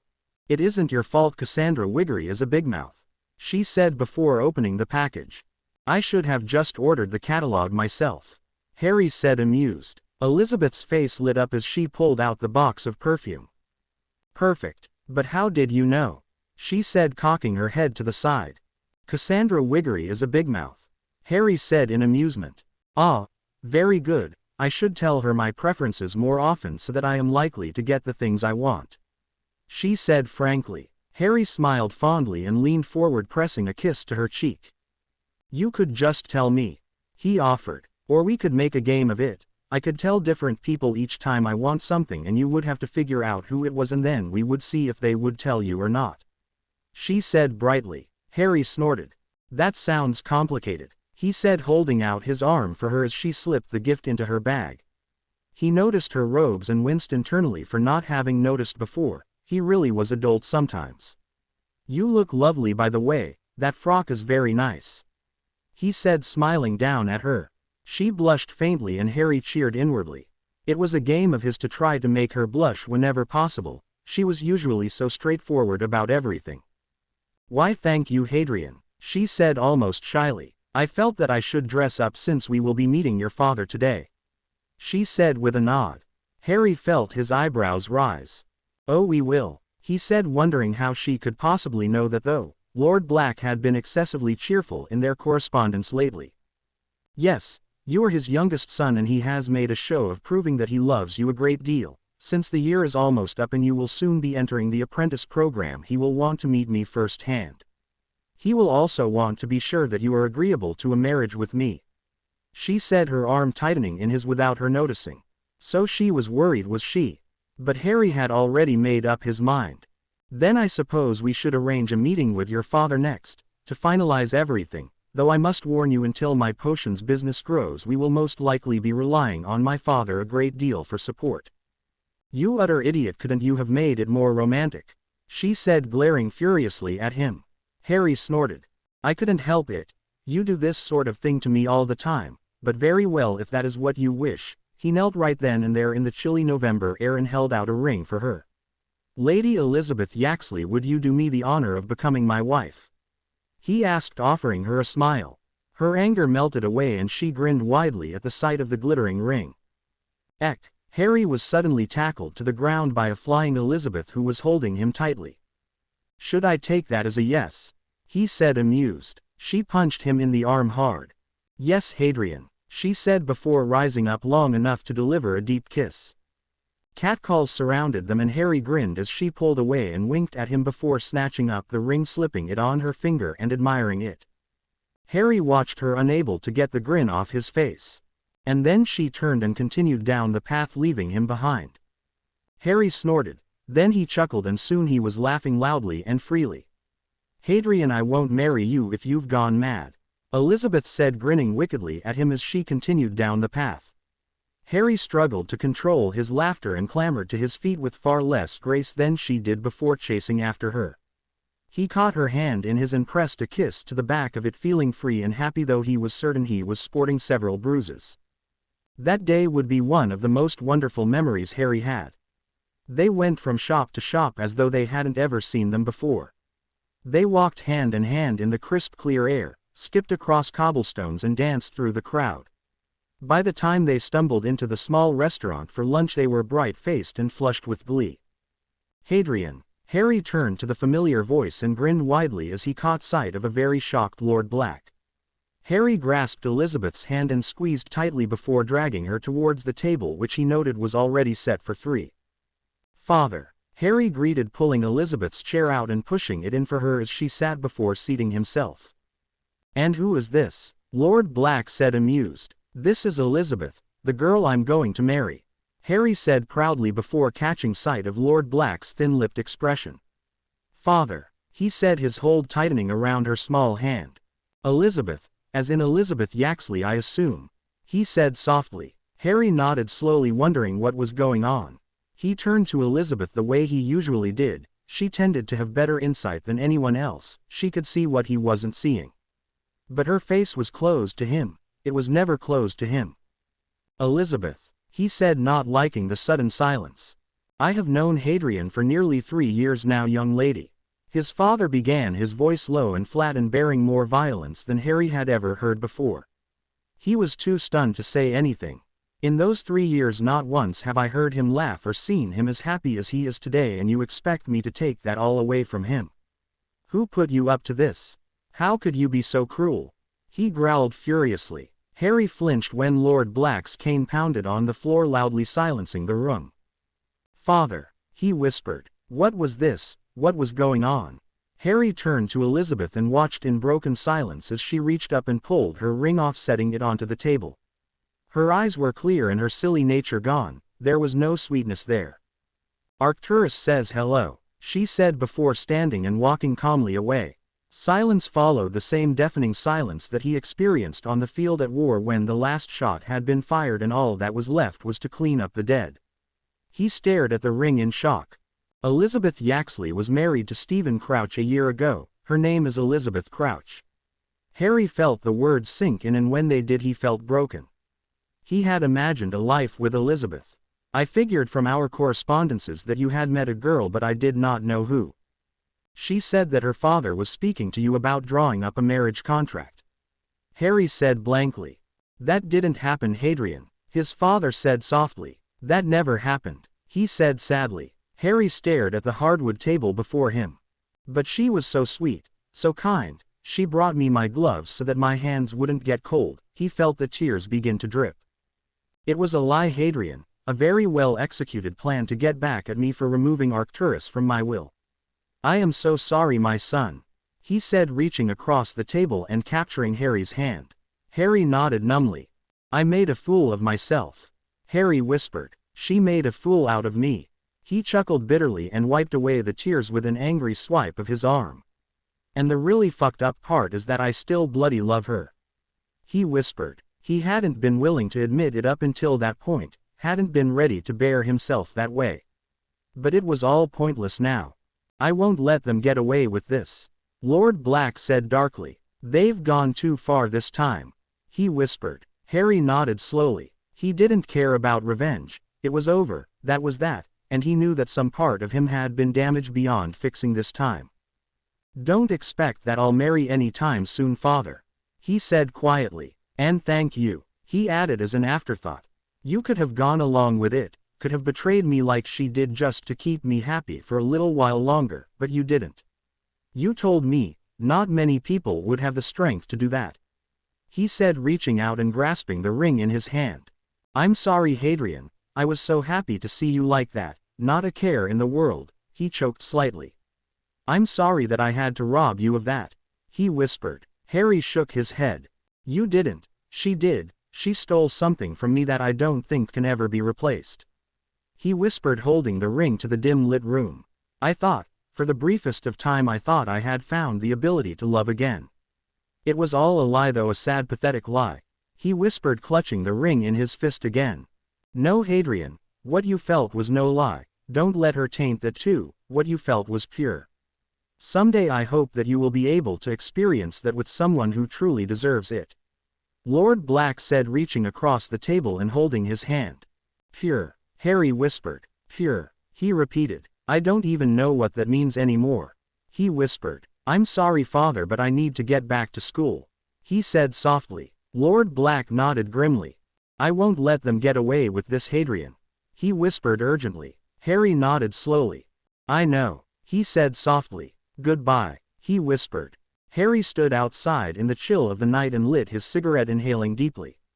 He'd kicked the habit because Lord Black said it was uncouth, now he couldn't bring himself to care. He had come to this world for peace, but was there ever really any peace to be had? Young Mr. Black, came a familiar haunting voice. Harry turned to the man. Albus Dumbledore was a lot younger in this time frame. His hair and beard were both still brown and there were far fewer wrinkles on his face. But Harry remembered as he looked at the man now that the Transfiguration Professor had never looked as sad during his time. Professor, he said, tilting his head in greeting. He'd thrown himself into his studies after Elizabeth. A part of him didn't want to think about it, he would think about anything, but not her, because when he did he felt like he would break. It's late, young man, the professor said softly. Nightmares, Harry said just as quietly. No, that was a lie, he simply couldn't stand to sleep alone in his bed knowing that she wasn't coming back to him. Ah, may I ask what kind of nightmares? The man said softly. Harry found that for once he didn't care if someone knew what he dreamed about. Of war, of blood and death. I see twisted faces, young men too young to die, too young and untrained. I see ashes, the explosion of gunfire, shouting. I see my best friend lying in the mud dead because his gun was faulty. I see graves, hundreds and hundreds of graves, people who had loved and were loved and now are dead. I see all of this and more. I hear explosions, I hear alarms and the madness of rushing feet and clicking metal. I wonder why those mothers ever allowed their sons to go to war. They were children, just children, they had no place in war. He whispered, flicking his cigarette. Is that why you keep a gun with you, Mr. Black? Dumbledore asked after a moment. Harry smiled wryly. Dumbledore would be the one to notice it, wouldn't he? I carried it with me everywhere. It kept me alive, now I just carry it because I can't leave that world behind. That world, Dumbledore said softly. Harry's breath caught in his throat. It couldn't be, it wasn't possible. The past is in the past, Professor, he said softly. Is it, or is your past our future? He said seriously. Harry felt his heart shiver in his chest. You have not aged a day since arriving here, Mr. Black. There is only one theory that can account for such a thing to occur. The man continued. You've integrated yourself into our timeline, however you were frozen at the age of what, 15? 16. Harry breathed, too stunned to deny it. Was he frozen in time? How was that even possible? Did you build the machine? I know you are clever enough, I've seen your scores. Dumbledore demanded. Harry shook his head. My friend, she wanted me to get away from the war that we were losing. She wanted me to have peace, so she sent me here. He breathed before daring to glance at Dumbledore. The man was staring intently at him. I created a theory, to go back in time and to fix the wrongs I have done. To use that to live peacefully would be a coward's way out, but you didn't get the chance to choose. No, your friend did that for you, didn't she? You had no idea what she was doing to you, you trusted her so much. He said grimly. Yeah, well, trust seems to be my issue. Harry said dryly. I trust too easily, he said before dropping the butt of his cigarette and crushing it under his heel. And you can't change history. If you try, then you can destroy the fabric of reality. You can be written into the past, but the outcome will always be the same. You'll just have changed minor parts, shifted them around, and the future remains the same. Harry said grimly. I know, that is why I never used my own theory. It's just a dream, a fantasy. Harry frowned. Are you sure, Professor? Are you so certain that you never used your own theory, in a moment of desperation, a way of changing the past? Harry said softly. He had assumed that the headmaster was dead, just like everyone else in his time. The headmaster was simply missing, gone. Perhaps, in a feat of great desperation, I might have, but to do so would cause a reaction. My body would be destroyed even as I played with fate. The man said thoughtfully. You don't think? Harry smiled grimly. I don't know, but that was my last cigarette, and I'll need my wits about me to keep everything organized for tomorrow, although I'm almost certain that the Gryffindors will be too hungover to do anything too rash. I'm sure I saw a certain Pruitt head up with some fire whiskey a while ago. The professor chuckled lightly. And you let them head Boy Black? He murmured, amused. Harry's smile fell a bit. Those boys will be men someday. Men that will face a darkening world. Let them have joy now, let them remember good times. Harry said, smiling faintly. And you, Mr. Black, you who will not age, you who will remain as you are, what will you do? The professor said, narrowing his eyes. Harry frowned. I'll live one day at a time, Professor, that's all I can do. He said before turning and walking away. A new day was dawning, his future was at hand. In 1950, Hadrian Black officially enrolled in the Potions Mastery program. In July of that same year, Elizabeth Crouch suffered a mysterious accident that left her paralyzed from the waist down. In 1951, Hadrian Black stood beside Lord Sirius Black and watched as Hester Black was buried. Hadrian Black immediately moved in with Lord Black and spent all of his free time away from the Mastery program with his father. This was the year that Lord Black would receive news that his first great-grandchild was born, Bellatrix Black. Hadrian refused to attend her ceremony of recognition as a lady of the Black family.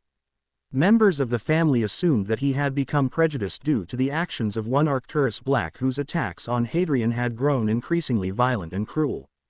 In December of this same year, Lord Sirius Black would fall ill, an incurable and fatal disease. Hadrian took a leave of absence from the Mastery program and stayed beside his father.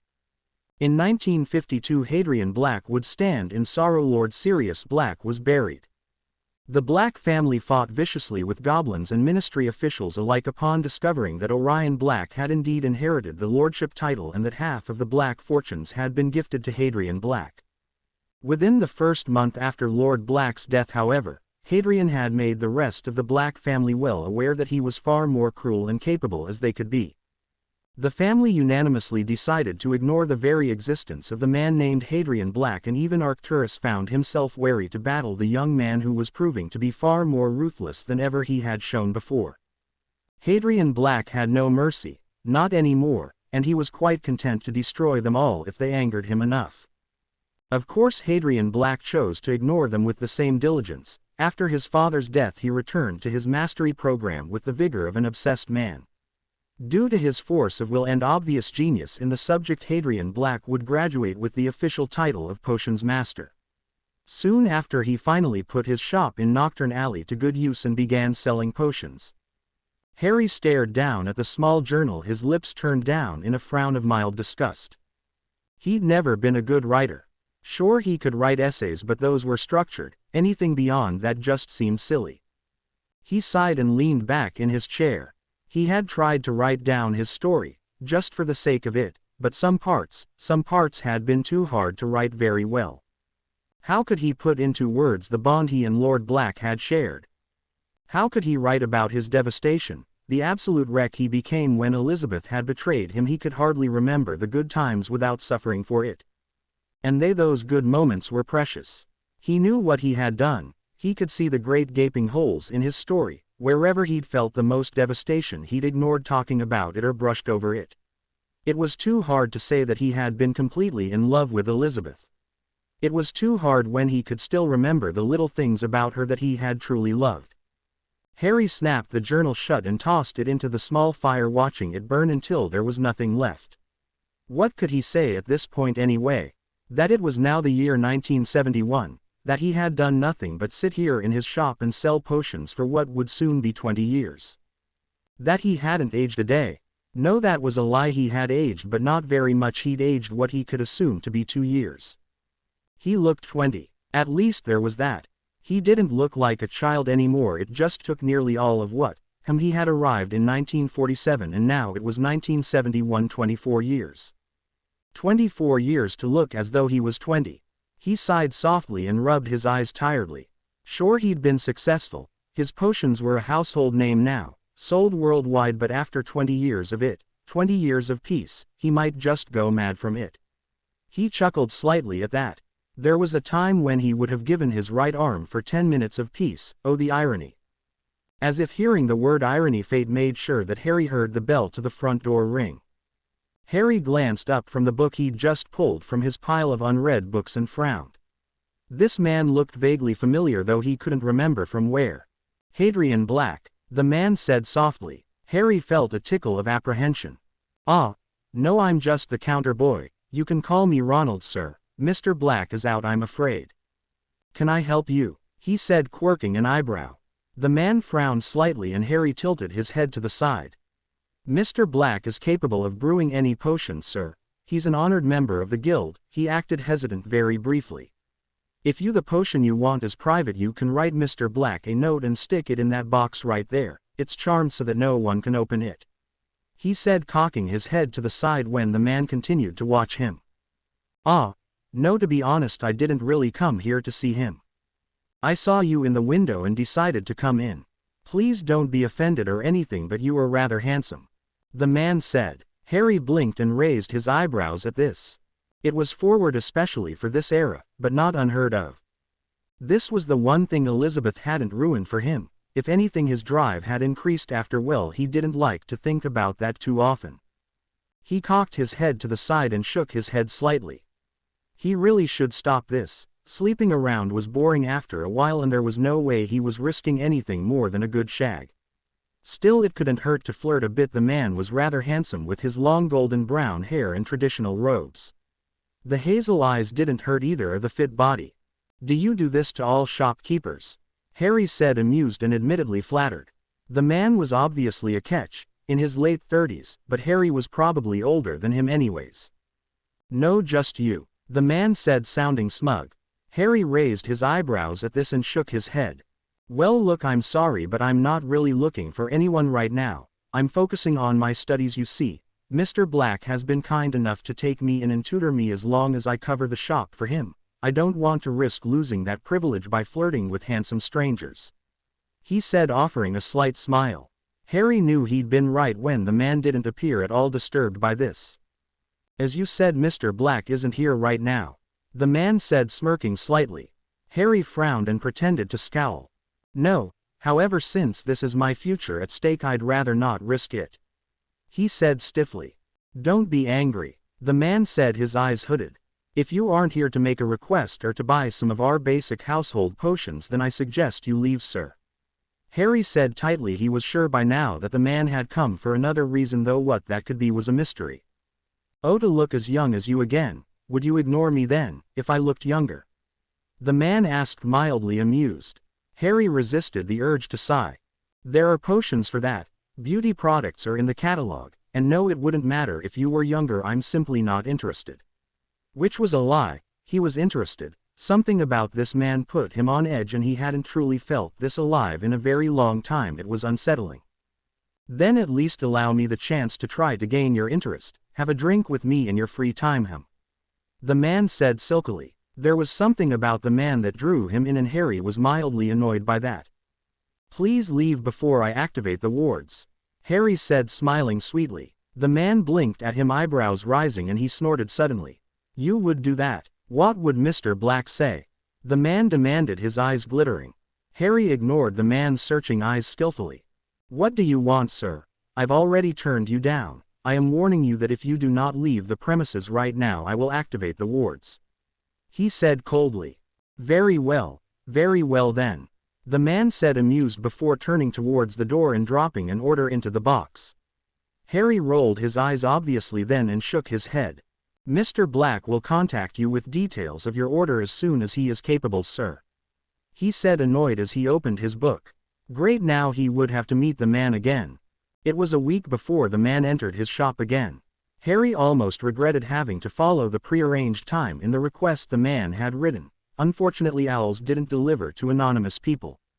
The potion that was required was far darker than what most denizens of even Nocturne were willing to risk buying. Somehow his reputation for discretion had preceded him. Harry stared at the small silver box that held the large vial of potion. He had thought for a moment that he was being bamboozled. A small amount of the potion was worth a fortune in itself. A large amount like the one requested would add a pretty gallon to his accounts. Of course the potion had been expensive to produce, but Harry had his own greenhouses that he grew in on private property and contacts in shady places to help him out. He'd been doing this for 20 years after all. He drummed his fingers on the counter and glanced at the clock. Once, when he was a boy and the world was still a great big and innocent place, he wouldn't have brewed this potion even if he was being tortured. Now he hardly thought twice about it. His innocence was gone and he recognized himself as a cold-hearted killer. He supposed he'd always been this way, ever since the day he'd stood on the battlefield and realized that there were no heroes. There were just people killing each other, doing whatever it took to survive. So as he stared down at the case containing the potion that would no doubt be used to torture someone, he felt no remorse, just pity, for the boy who had been lost on the battlefield. The door chimed open and Harry gazed at the man with newfound wariness. Ah, the beautiful shopkeep, the man said, his lips twitching upwards slightly. Harry frowned. I hope you're able to afford this, he said, raising his eyebrows. Check your ledger. I paid before I came, the man said, smirking lightly. Harry raised both eyebrows and reached for his ledger. Just as the man had stated, the automatic update showed that a vast amount of money had been added to his account. He nodded slowly. You show a nearly frightening amount of trust in me, sir, he said softly. The man smiled a thin smile. I find myself rather enamored with you, actually. Isn't that why most people do questionable things? He boasted. Harry snorted and reached for the case before settling it onto the counter. 160 doses, 1 drop each. Taken with elf wine, and the dose can last for approximately 1 hour longer than the promised time, he said, drumming his fingers on the case. This case is unbreakable and indestructible, but due to the properties of the potion, the vial is made of pure crystal, which means that it can be destroyed quite easily, he said, a small smirk tugging at the corners of his lips. Do be gentle, he said silkily before pushing the case towards the man.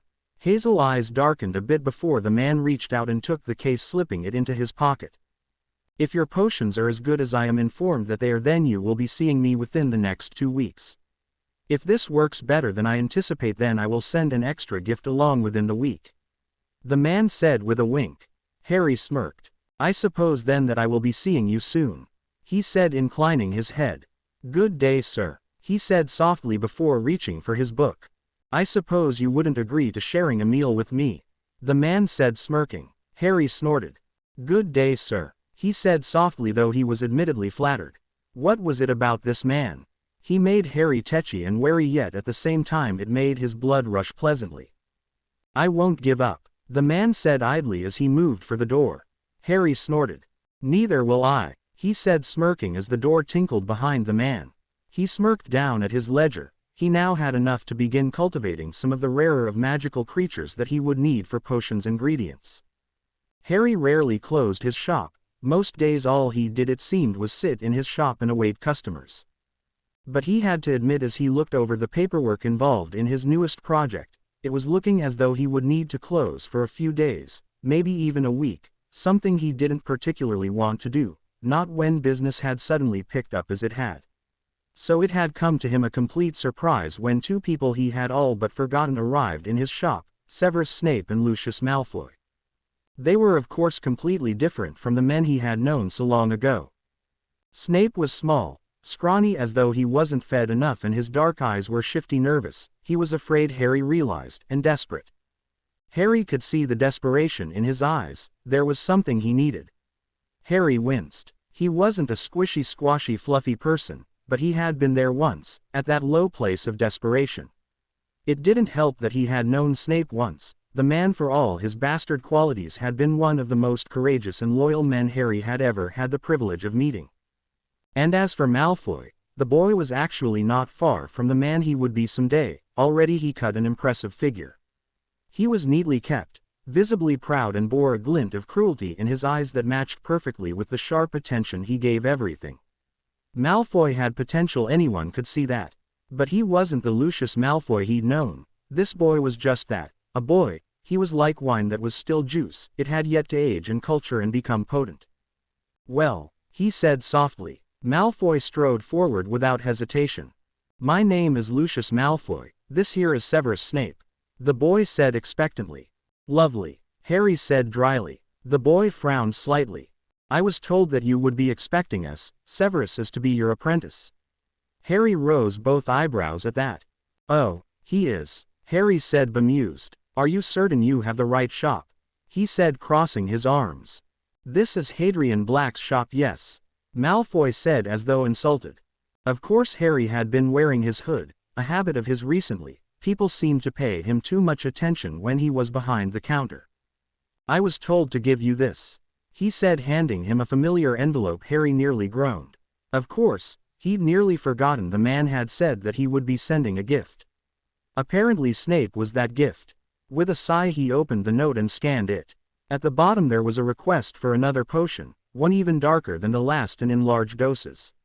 He shook his head. Well, at least he was getting paid for taking Snape in. "Very well, Malfoy, I suppose we don't need you here anymore. Tell your father that I will take the boy in," he said, shaking his head. Taking Snape in? Merlin, what was this world coming to? Well, at least he would have someone competent to mind the shop when he was gone. But really, Abraxas Malfoy paying for a half-blood's tutelage boasted that Snape must be good. "Just so that we are clear, Severus is a good friend to my family. We would be most displeased if anything were to happen to him," Malfoy warned softly. Harry glanced up at him and a smile tugged at the corner of his lips. He liked this Malfoy. This Malfoy had a distinct protective streak to him. Harry hoped it wasn't robbed from him too soon. If he keeps his head down and does his work, then there will be no reason for anything to happen to him. "Malfoy, I won't seek to hurt him if that's what you're asking. I will tell your father my terms within the week," he said dismissively. Malfoy and Snape shared a hesitant look, and Harry smirked slightly when Snape pulled his shoulders back and nodded, assuring his friend. Harry had never seen this in his time. Snape and Malfoy were all but cold to each other then. Maybe. Well, he was already written into this timeline, wasn't he? And he did owe Snape at least half a dozen life debts.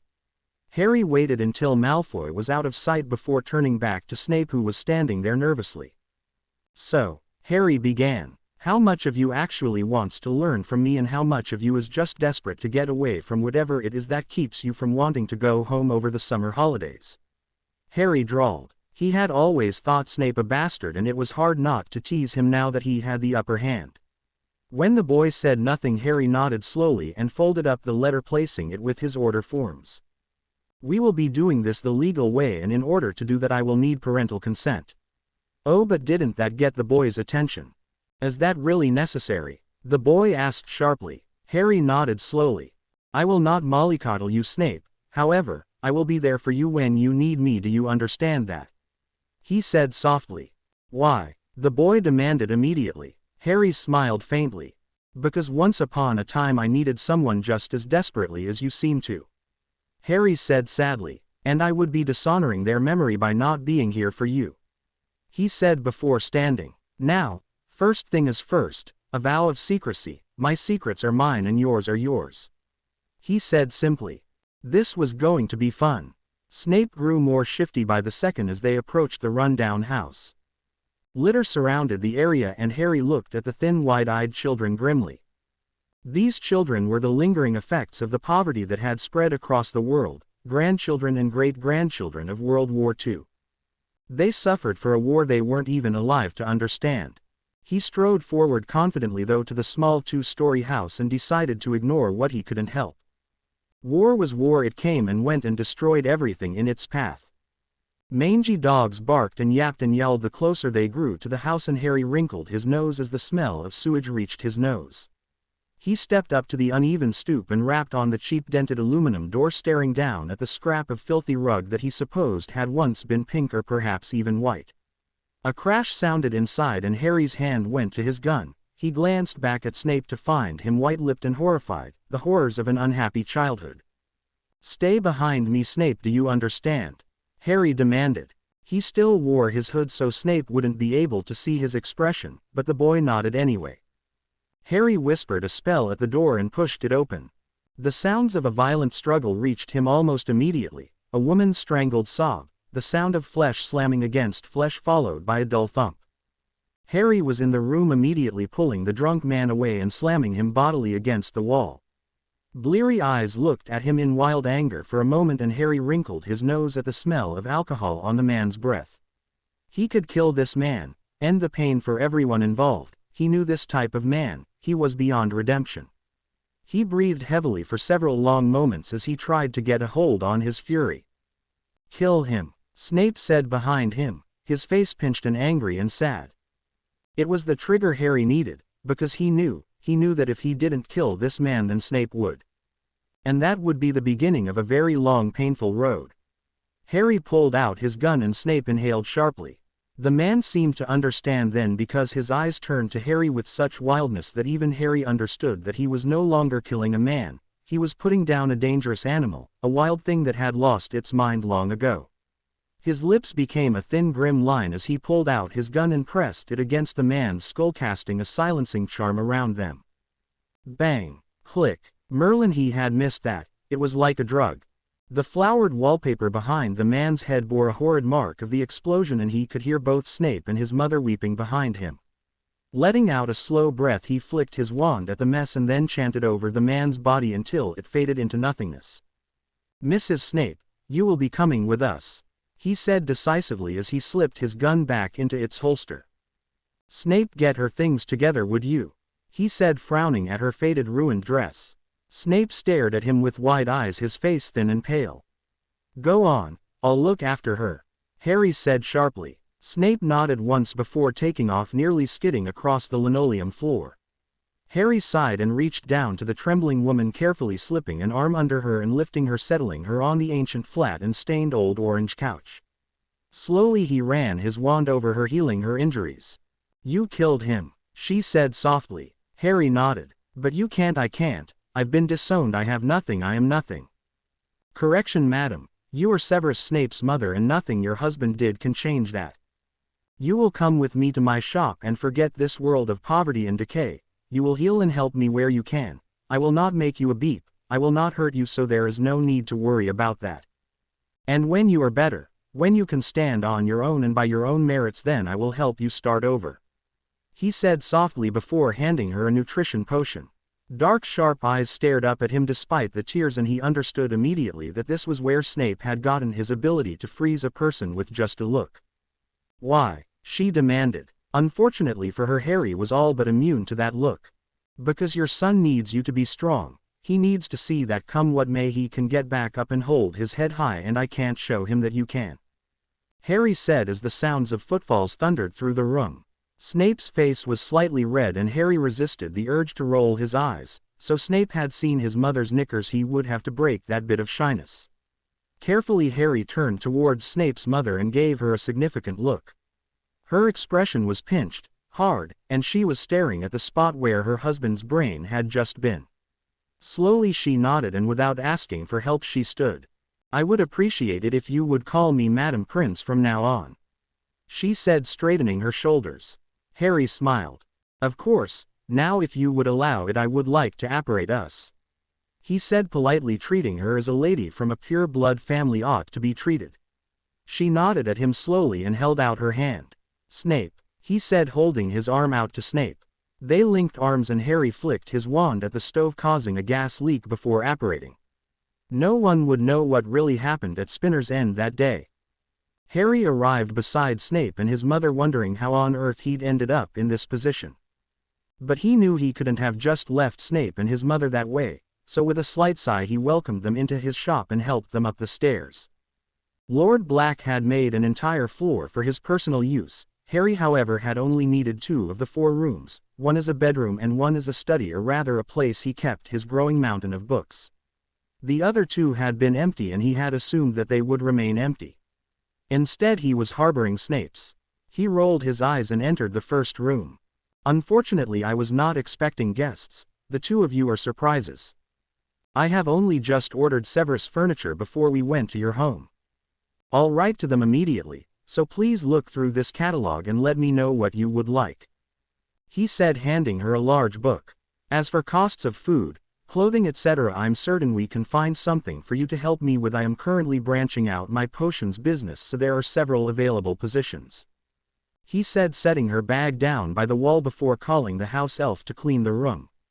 "As for rules of the house, my secrets are mine, share them and I will kill you," he said grimly. The lady looked at him startled and Harry smiled grimly at her before lowering his hood. "Do we have an understanding?" he asked, taking in her shocked look. "That's impossible," Snape said quietly. "Hadrian Black is in his 40s. Your friend, the one that sent you to me in the first place, is a very nosy man," Harry said, annoyed. "No doubt he sent you to spy on me, which was why I demanded a vow of secrecy. I show you this because I refused to hide myself while you were living here. The circumstances behind my inability to age are my secrets, and I hope that you will respect that, because if you don't then I will have to kill you," he said firmly. "I am not a nice man, however I will keep the 2 of you safe for as long as I am able. However, if you threaten me then I will react," he said grimly. Snape nodded and turned to his mother, who was watching Harry with pursed lips and shrewd eyes. "That is a fair enough exchange," she said slowly. "However, if my son is placed in danger I won't hesitate to tell that man whatever he wants to know," she said with a lift of her chin. Harry nodded. "Are you warning me then?" he said, smirking slightly. "In a way, you deserve that much for doing what you have done for my son and I," she said, nodding. Harry inclined his head. "There really are no other house rules. I eat when I like, I sleep when I like, and I welcome you to do the same. If you need me and I am not downstairs then I suggest you tell the elf," he said before reaching into his pocket and pulling out the paperwork he'd intended to get signed earlier. "If your son is going to be my apprentice then I need you to sign this. I do things as cleanly and legally as I can. It helps cover some of the not so legal things I do," he said, smirking slightly. Madam Prince accepted the forms and looked them over slowly, her eyes reading with the same shrewd attention that she paid everything else. Eventually her gaze flickered up and landed on him. "You won't take him away from me, will you?" she all but whispered. Harry shook his head. "That is not my intent. I wrote that because I had suspicions about your son's family life, however the problem has been dealt with. I only wanted to ensure that your late husband couldn't demand his son back," he said, leaning against the doorframe. She nodded slowly. "Take care of my son," she said at last before summoning a quill and signing her name. Harry nodded and accepted the documents, slipping them back into his pocket. "Now, unfortunately for you Severus, I'm a bit of a traditionalist. You will wear the robes of an apprentice and I expect you to act with the understanding that what you do reflects me. That means keep that notorious temper in check," he said, smirking as dark eyes flashed towards him defensively. "However, what it also means is that I will be responsible for your well-being, which includes and is not limited to your time at Hogwarts," he said knowingly. Snape's face paled considerably and his hand reached for his chest. "I don't want to go back there," he said softly. Harry frowned. He hadn't known that things were this bad. "I will need to have a word with Dumbledore," he said softly. "I became an apprentice so that I wouldn't have to go back." Snape said, his eyes wide and frantic. Harry stared at the boy across from him grimly. Malfoy is graduating this year. You think that with his protection gone, Potter might actually kill you. But Severus, do not forget, Hogwarts is your home. Harry said knowingly. Snape's face froze and a look of longing crossed over it. You will protect me, he whispered. Like no one has before. Harry said firmly. Snape nodded and looked down, his expression twisted and angry. I have no choice, he said softly. Oh, but you do. However, there comes a time in every child's life when the adult must make the decision for them. He said wryly.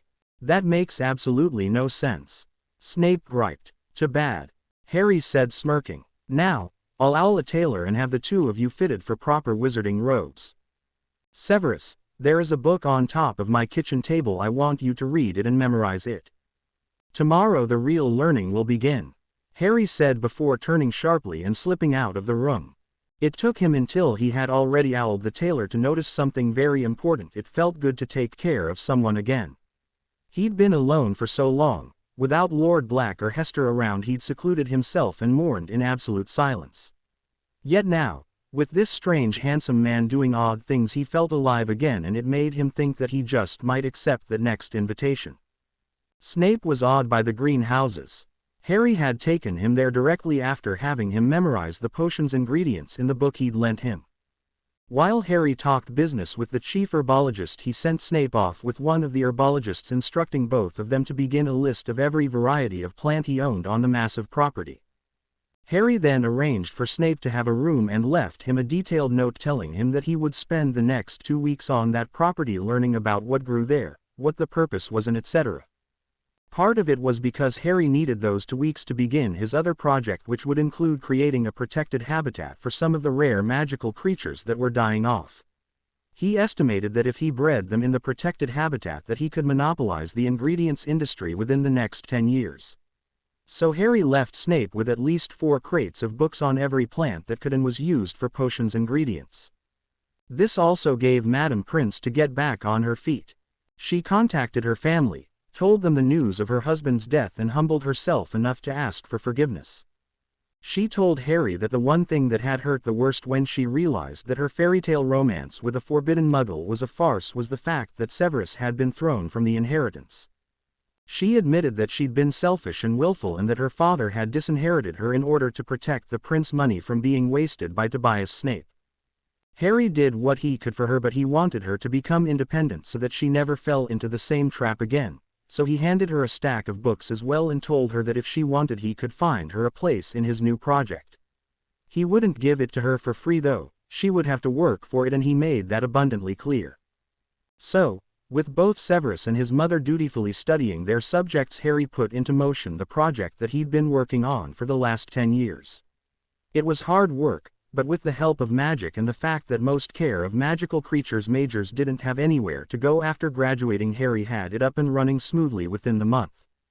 He'd almost forgotten about the handsome man. Almost. The bell tinkled loudly in the shop and Harry glanced up from the books he had scattered around him.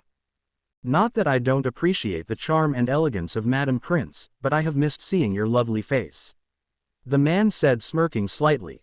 Harry snorted. You got your orders on time. What does it matter if Madame Prince gives you the finished result or I do? He said, leaning back with a smirk. How long do you intend to keep this up, Mr. Black? The man said, his eyes drooping slightly. My name isn't Mr. Black, Harry said, raising both eyebrows. And yet you were the one that received young Severus Snape, the man said with a smirk.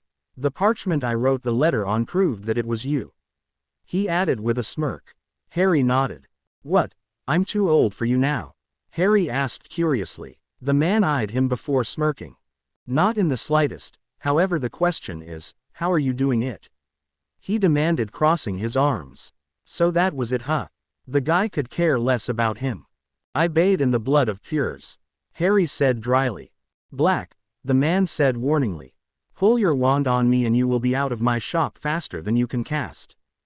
Harry warned evenly. Look, I don't know what is going on in that admittedly gorgeous head of yours, but my name is Ronald Granger.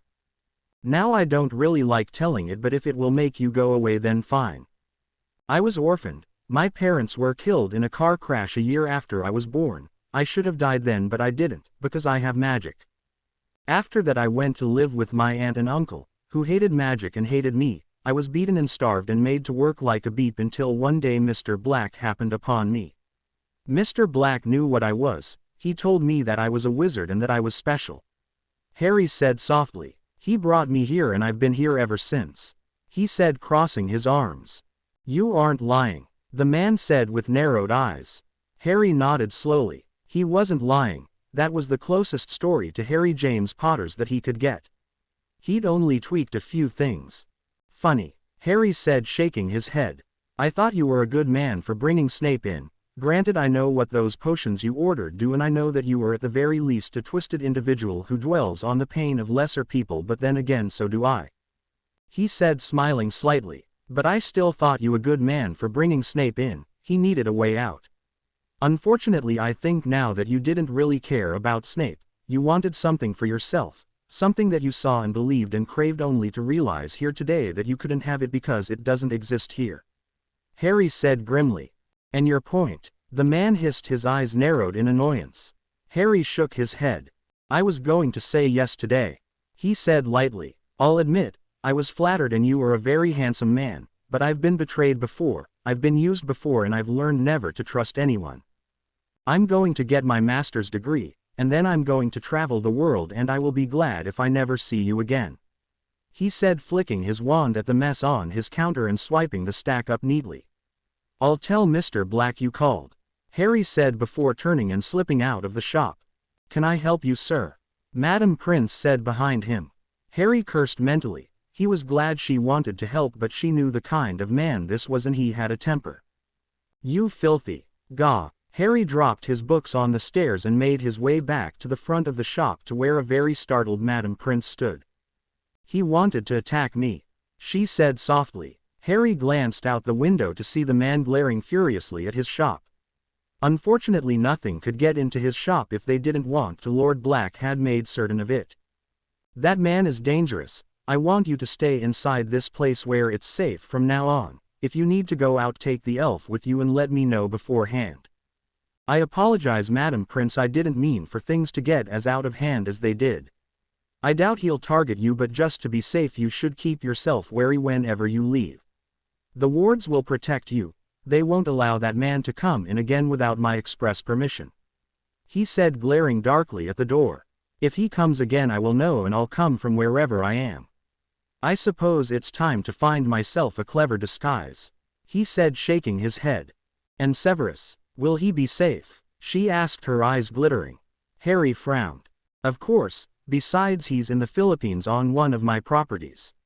He's well out of reach, though I'll warn him anyway, he said darkly before turning to the stairs. This could get rough. Harry ran a clean business. Aside from the occasional dark brew which was always custom ordered, he kept his business clean. The reason for this was in fact knocking at his door at that very moment. Harry sighed and drank his potion in a single gulp before watching himself age in the mirror.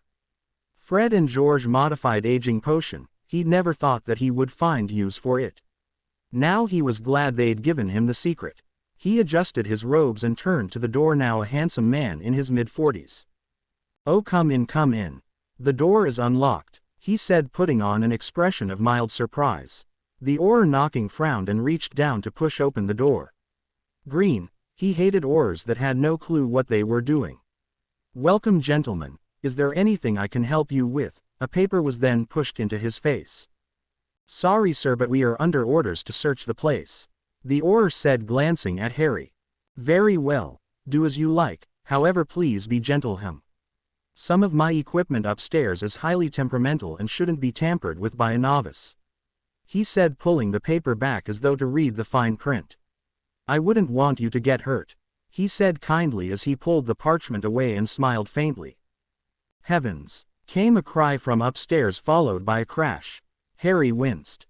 Nothing to worry about, Madam Prince, these men are simply doing their job. He called up to her. Poor woman, she startles easily, he said, shaking his head. Sir, I do not know who you are, but these are my private belongings and I am a lady. Harry smirked inwardly. before turning to the man that was obviously put in charge of the raid. "Do forgive her. She is a pure-blooded lady, raised in the old ways. I'm apprenticing her son," he said with a light smile. "Now, would you mind telling me why my shop is being searched?"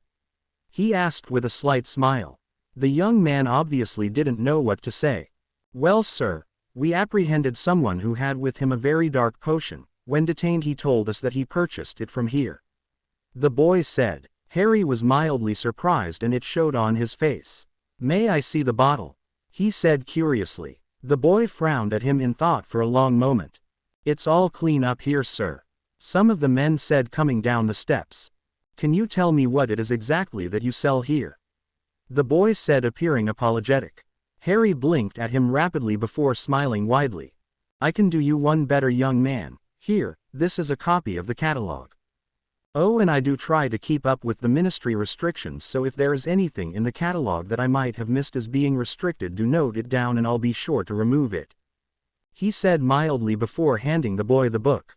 "Oh, and I understand that you couldn't show me the vial or bottle. It was silly of me to ask, but," he went around his counter and reached under it, retrieving 8 vials. "I could swear I sent a set of my signature vials to the ministry last year. However, just in case, I'll wrap these for you. Unfortunately, my handcrafted collection can't be sent along. They don't really have any use anyway, though. Customers tend to buy these as gifts.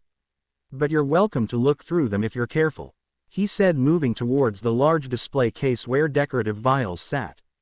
"They're beautiful," the man said as Harry opened the glass doors with the small key. "When I travel for potions ingredients, I sometimes pick one up if it catches my eye. This one here is from Cambodia. The man who sold it to me is dead now, but his work is still here. I have several pieces that I keep personally of his work, one of which I commissioned from him just before he died. I was going to give it to Albus Dumbledore. He was my professor in school, you see. However, I find it hard to part with the last piece of my favorite artist," he said, smiling faintly. At the mention of Dumbledore, the young man seemed genuinely apologetic. It didn't take long for the other Aurors to leave after that. "Did you really commission something for the headmaster?" Madam Prince said with a frown. Harry smiled faintly as they moved back upstairs. "Yes, in fact, I knew the moment that I took Severus on as my apprentice that I would need to speak to the headmaster, and if there is one thing I know about the old man, it's that he has a tendency to meddle," he said, smirking slightly.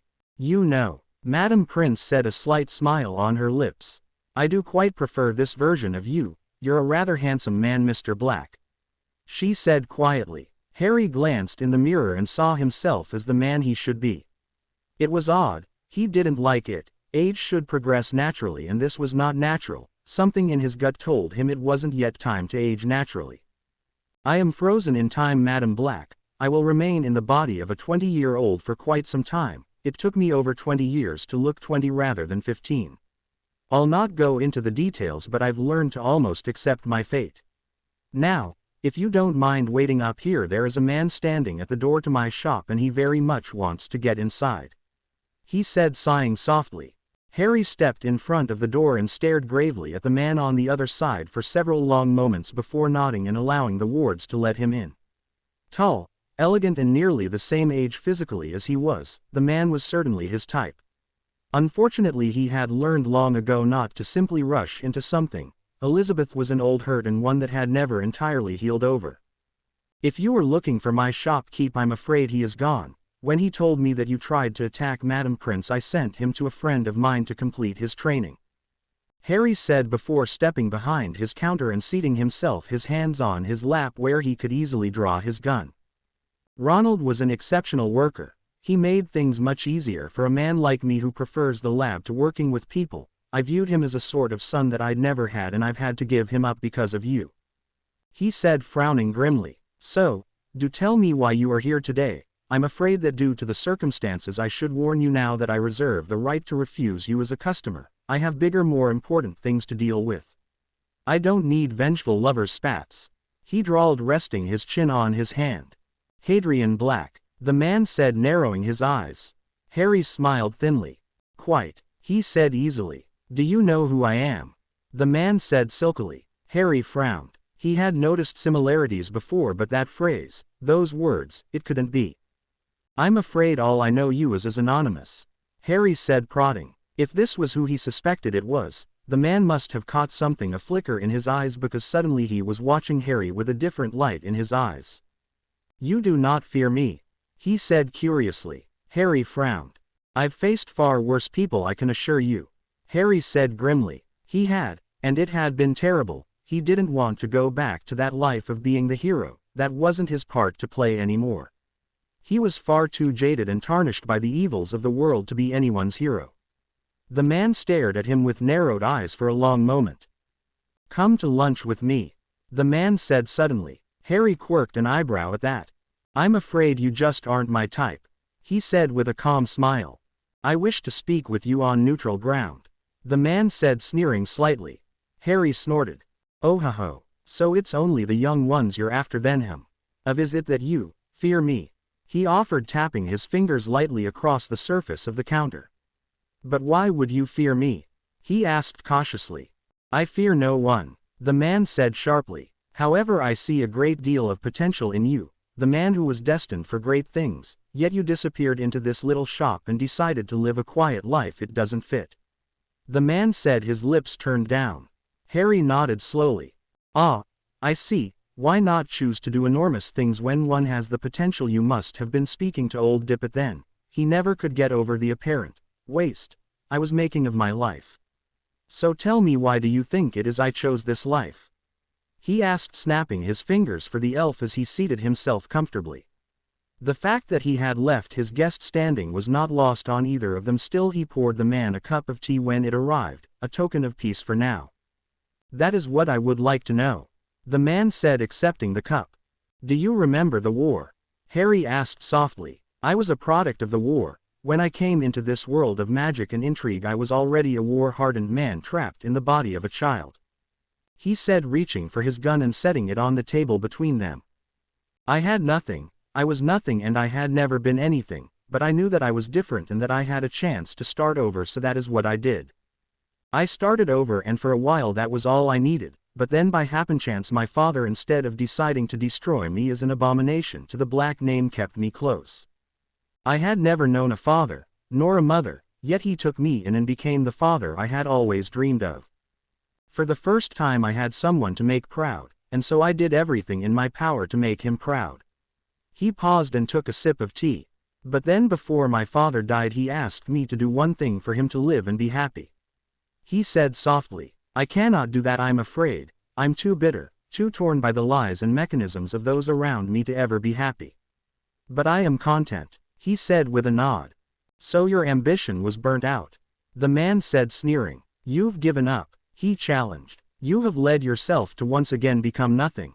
Harry felt his content feeling fall away like a ton of bricks. But had he? No, he'd spent these years planning, growing his business, hadn't he? But when he thought of this place that up until now had been his alone with its echoing silences, he shook his head.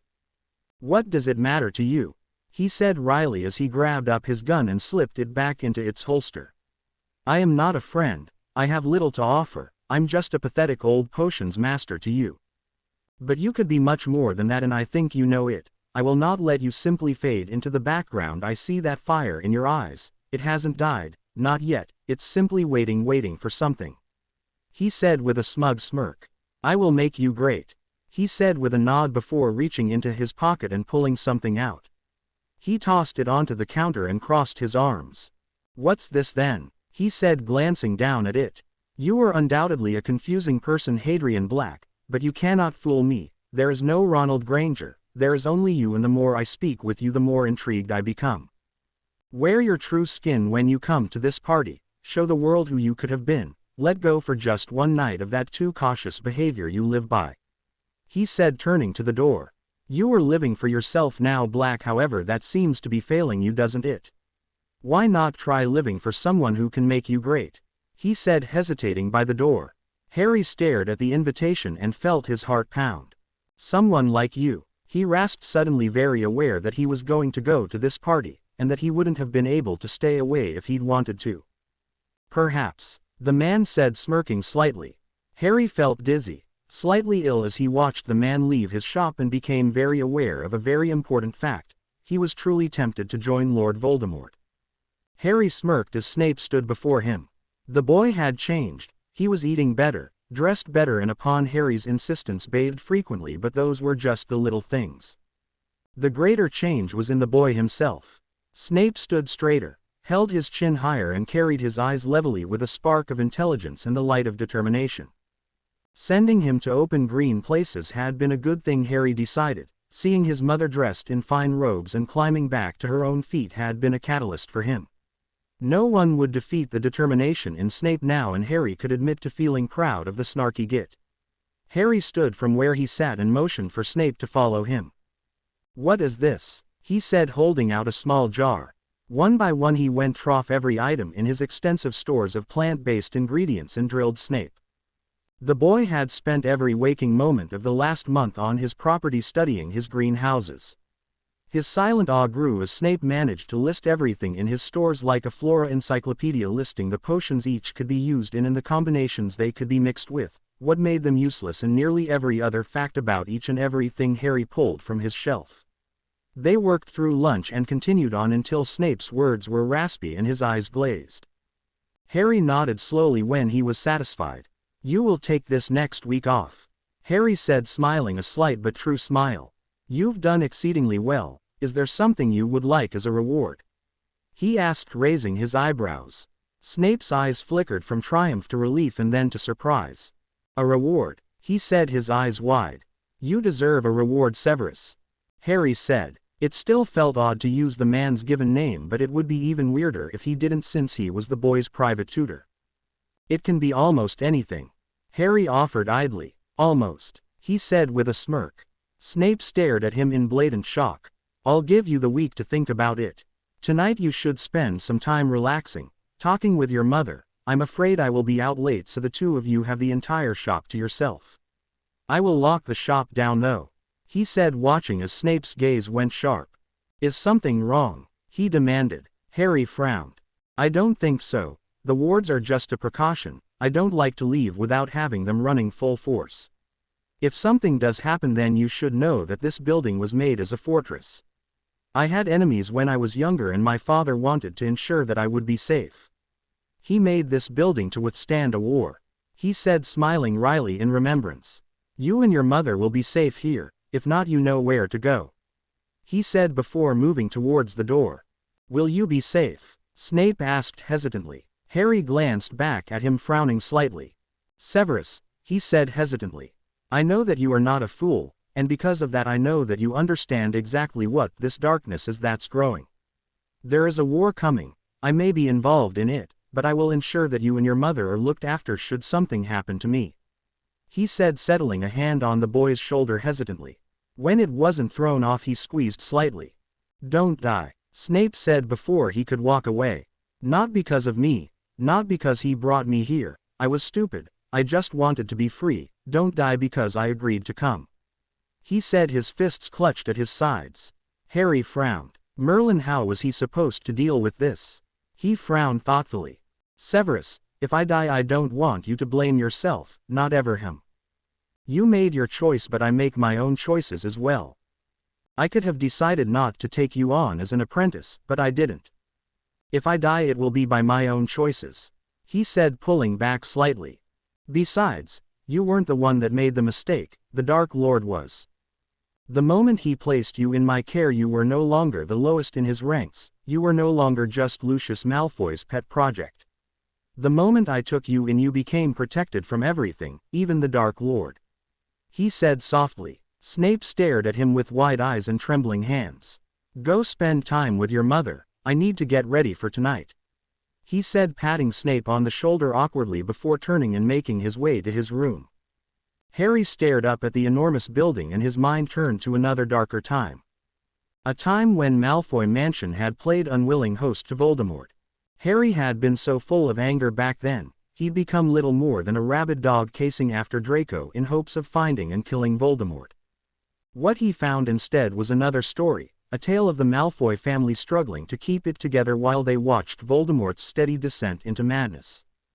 After that night, after watching and unwittingly coming to understand the Malfoys, Harry had found himself hating Draco even more. Draco had shown him that there were people on the other side of the war, people just like him who loved and lost and clung to their families, unable to sleep at night for fear of losing them. Harry hadn't killed the Dark Lord that night, he'd barely made it away unscathed, but something had changed in him. After that he realized for himself what he had become. He was a murderer just like they were. He was no better than Lucius Malfoy, who killed and tortured to keep those he loved safe. And now Harry was standing on the opposite line, and he knew it. He wasn't supposed to change history, but the moment he'd become a part of this timeline, history had been changed regardless. He was here and this was his life as Hadrian Black, and if he could join Voldemort, if he could keep an eye on the man, then maybe the future could change as well.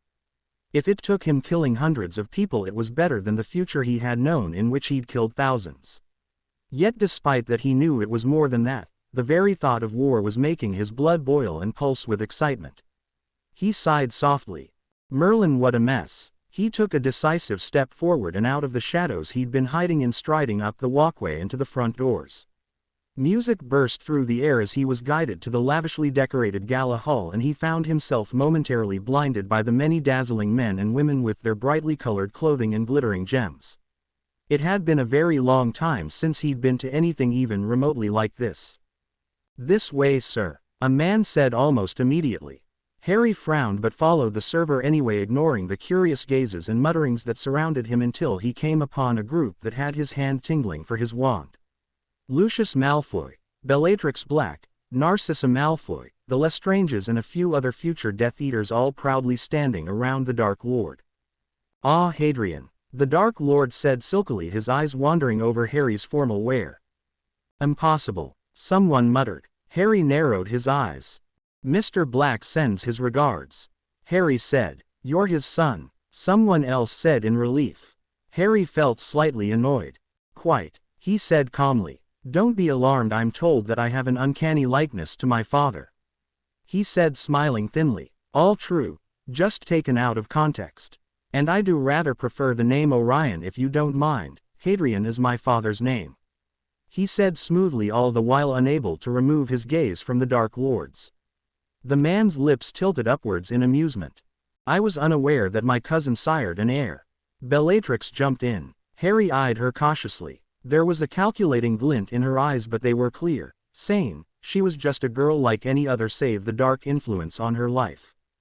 "Yes, well, there are those that would have tried to hurt me to get to him. He wouldn't allow that," he said smoothly. Again, all truth, out of context.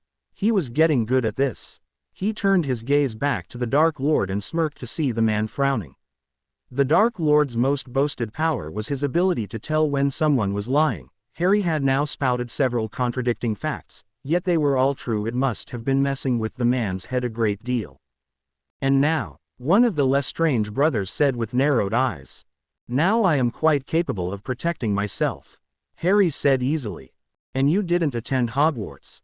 one of the others asked curiously. Now this isn't an interrogation," the Dark Lord said silkily. "Yes, do forgive my manners. Welcome to the Malfoy estates," Lucius Malfoy said, holding out his hand. Harry smiled thinly and shook the other boy's hand. "A beautiful home," he said honestly, if a bit pretentious. He didn't say so though. Malfoy's eyes sharpened and turned towards the others. "Why, thank you," he said with some underlying tone. Harry wondered if Lucius was teased for the over-decorating of the mansion. "You should stop holding his hand, Malfoy, or people will start wondering if those rumors are true," Bella said slyly. Malfoy glanced down at their joined hands and dropped his hand immediately. "I apologize," he said stiffly. Harry shrugged lazily. "I highly doubt Mr. Black would mind even if the rumors were true," the Dark Lord said, smirking wryly. Harry raised an eyebrow at the man. "Oh my," someone said, giggling slightly. "Oh, now Mr. Riddle, you're only jealous that I haven't held your hand yet," Harry said with a wink. He wasn't ashamed of who he was, not after this many years alive. Red eyes narrowed. "How do you know that name?" the man hissed softly. Harry smiled thinly. "I invented it, I'm sure. After all, very little of what you say to me makes sense. I suppose I started calling you the Riddle Man in my head," he said mildly. I couldn't keep calling you Mr. Anonymous forever, you know, especially after finally accepting one of your invitations. I can't date someone whose name I don't know, can I? He said, smirking. He laughed inwardly though. It was all a lie that time, and the Dark Lord knew it. Clever indeed, Malfoy said silkily. This time there was no hiding the hint of curiosity in the man's eyes.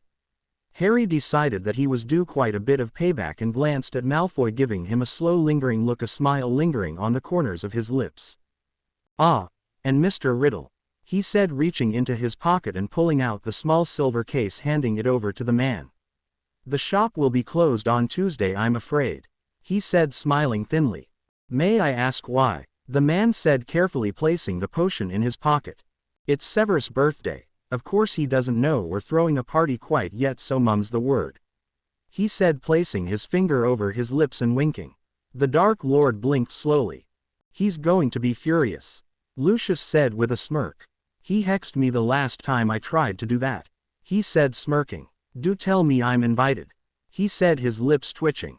Of course, only beautiful people at this party after all, he said with a wink.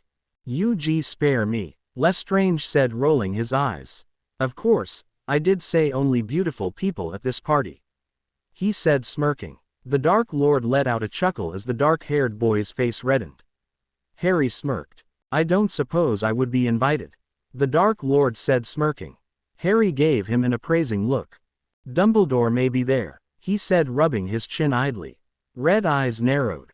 Why, he said softly, Mr. Black has a bone or two to pick with the old man. He's also thinking about joining the Hogwarts staff.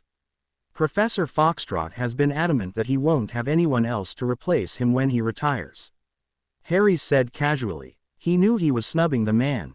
Dumbledore had rejected his request to become defense professor only weeks prior to this party. Ah, I see, the man said, his lips pursed into a thin line. Don't worry though, I'm sure Mr. Black won't mind opening his flow to you every now and then. Once you've reconciled your differences, of course. He's still rather annoyed at you for the incident with Madam Prince, he said, inclining his head. That's right, Voldemort, I'll give you free access to Hogwarts, but only if you bend your bloody neck so that I can see if I want to chop it off or not. He does think you're a clever man, handsome too, but he's quite stubborn-willed at times. He doesn't make friends easily. That's why I watch the shop most of the time, he said, snatching a glass of wine from a tray as it passed him by. He reached into his pocket and pulled out a vial, dashing a drop of potion into the glass and swirling it slightly.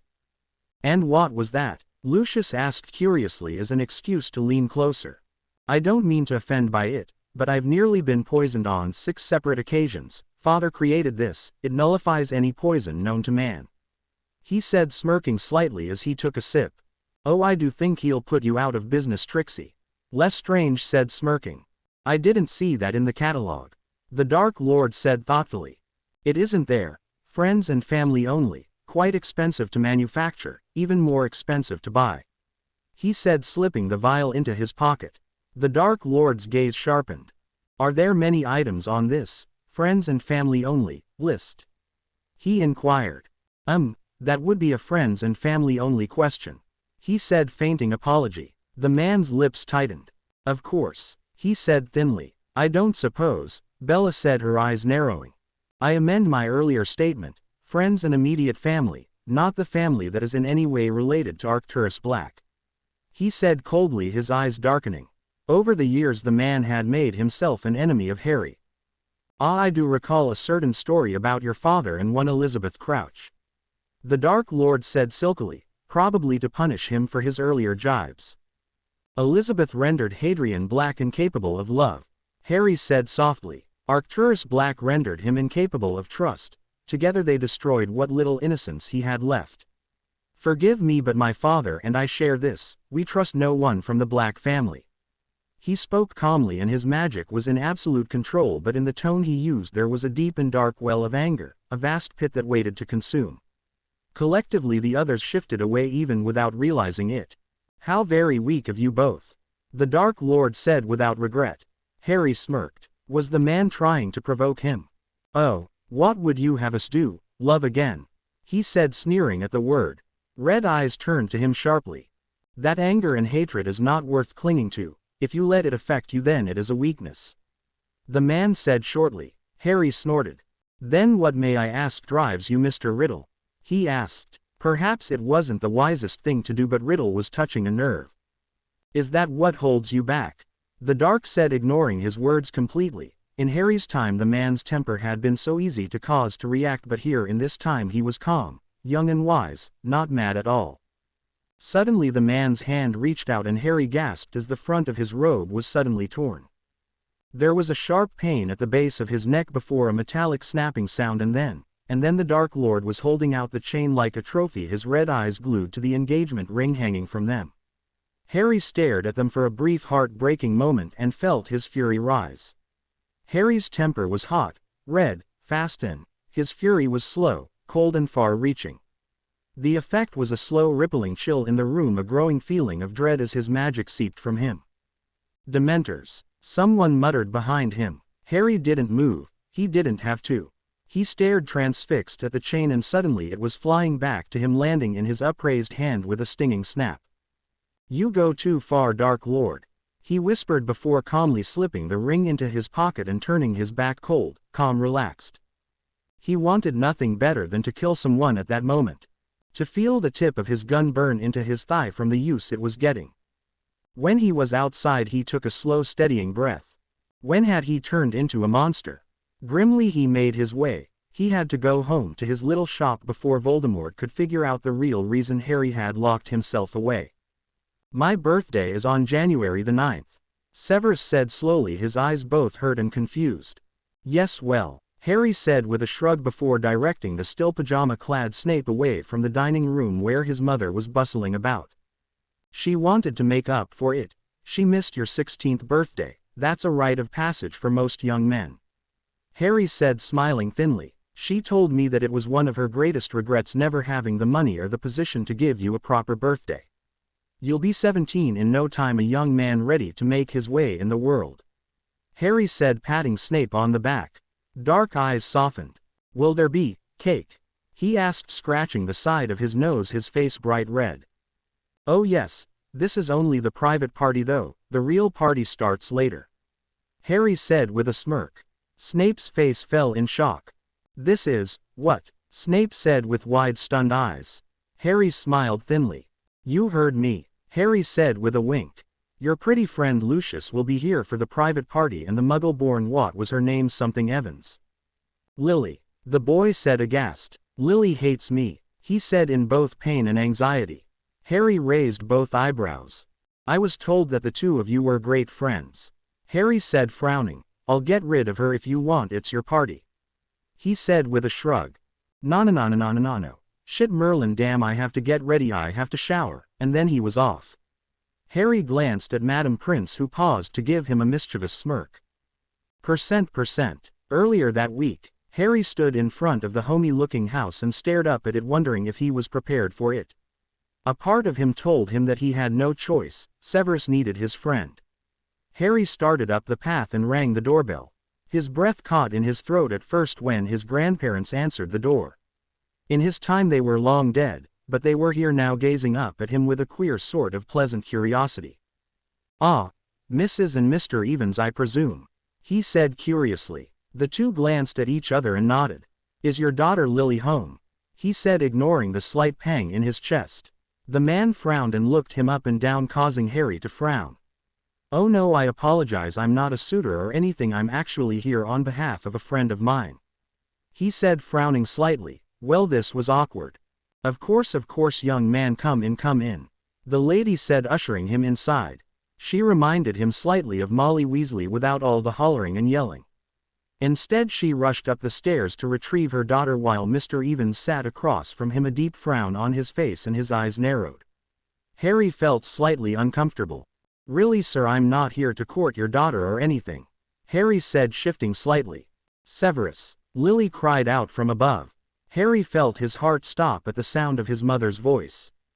Merlin, this is going to be awkward, he muttered aloud as she came storming down the stairs. The moment her feet touched the landing, her eyes turned towards him and her face fell. He was caught in that gas explosion, wasn't he? She whispered, her face pale and pinched. Harry found himself staring at the young girl before him. It was so hard to believe that this woman-child caught between youth and womanhood was his mother. No, he said softly. But his father was, he said with a nod. Her eyes widened. No, Harry said again. Severus is living with his mother and I at the moment, he said as she crossed the room and fell into the couch. I had thought that the last thing that we had ever said to each other were hateful words. She whispered, her eyes wide with horror. Harry nodded. Miss Evans, I'm going to say something and I would like you to hear me out till the end. Can you do that for me? He said softly. She nodded slowly, her lips a thin line. Would you like some tea, dear?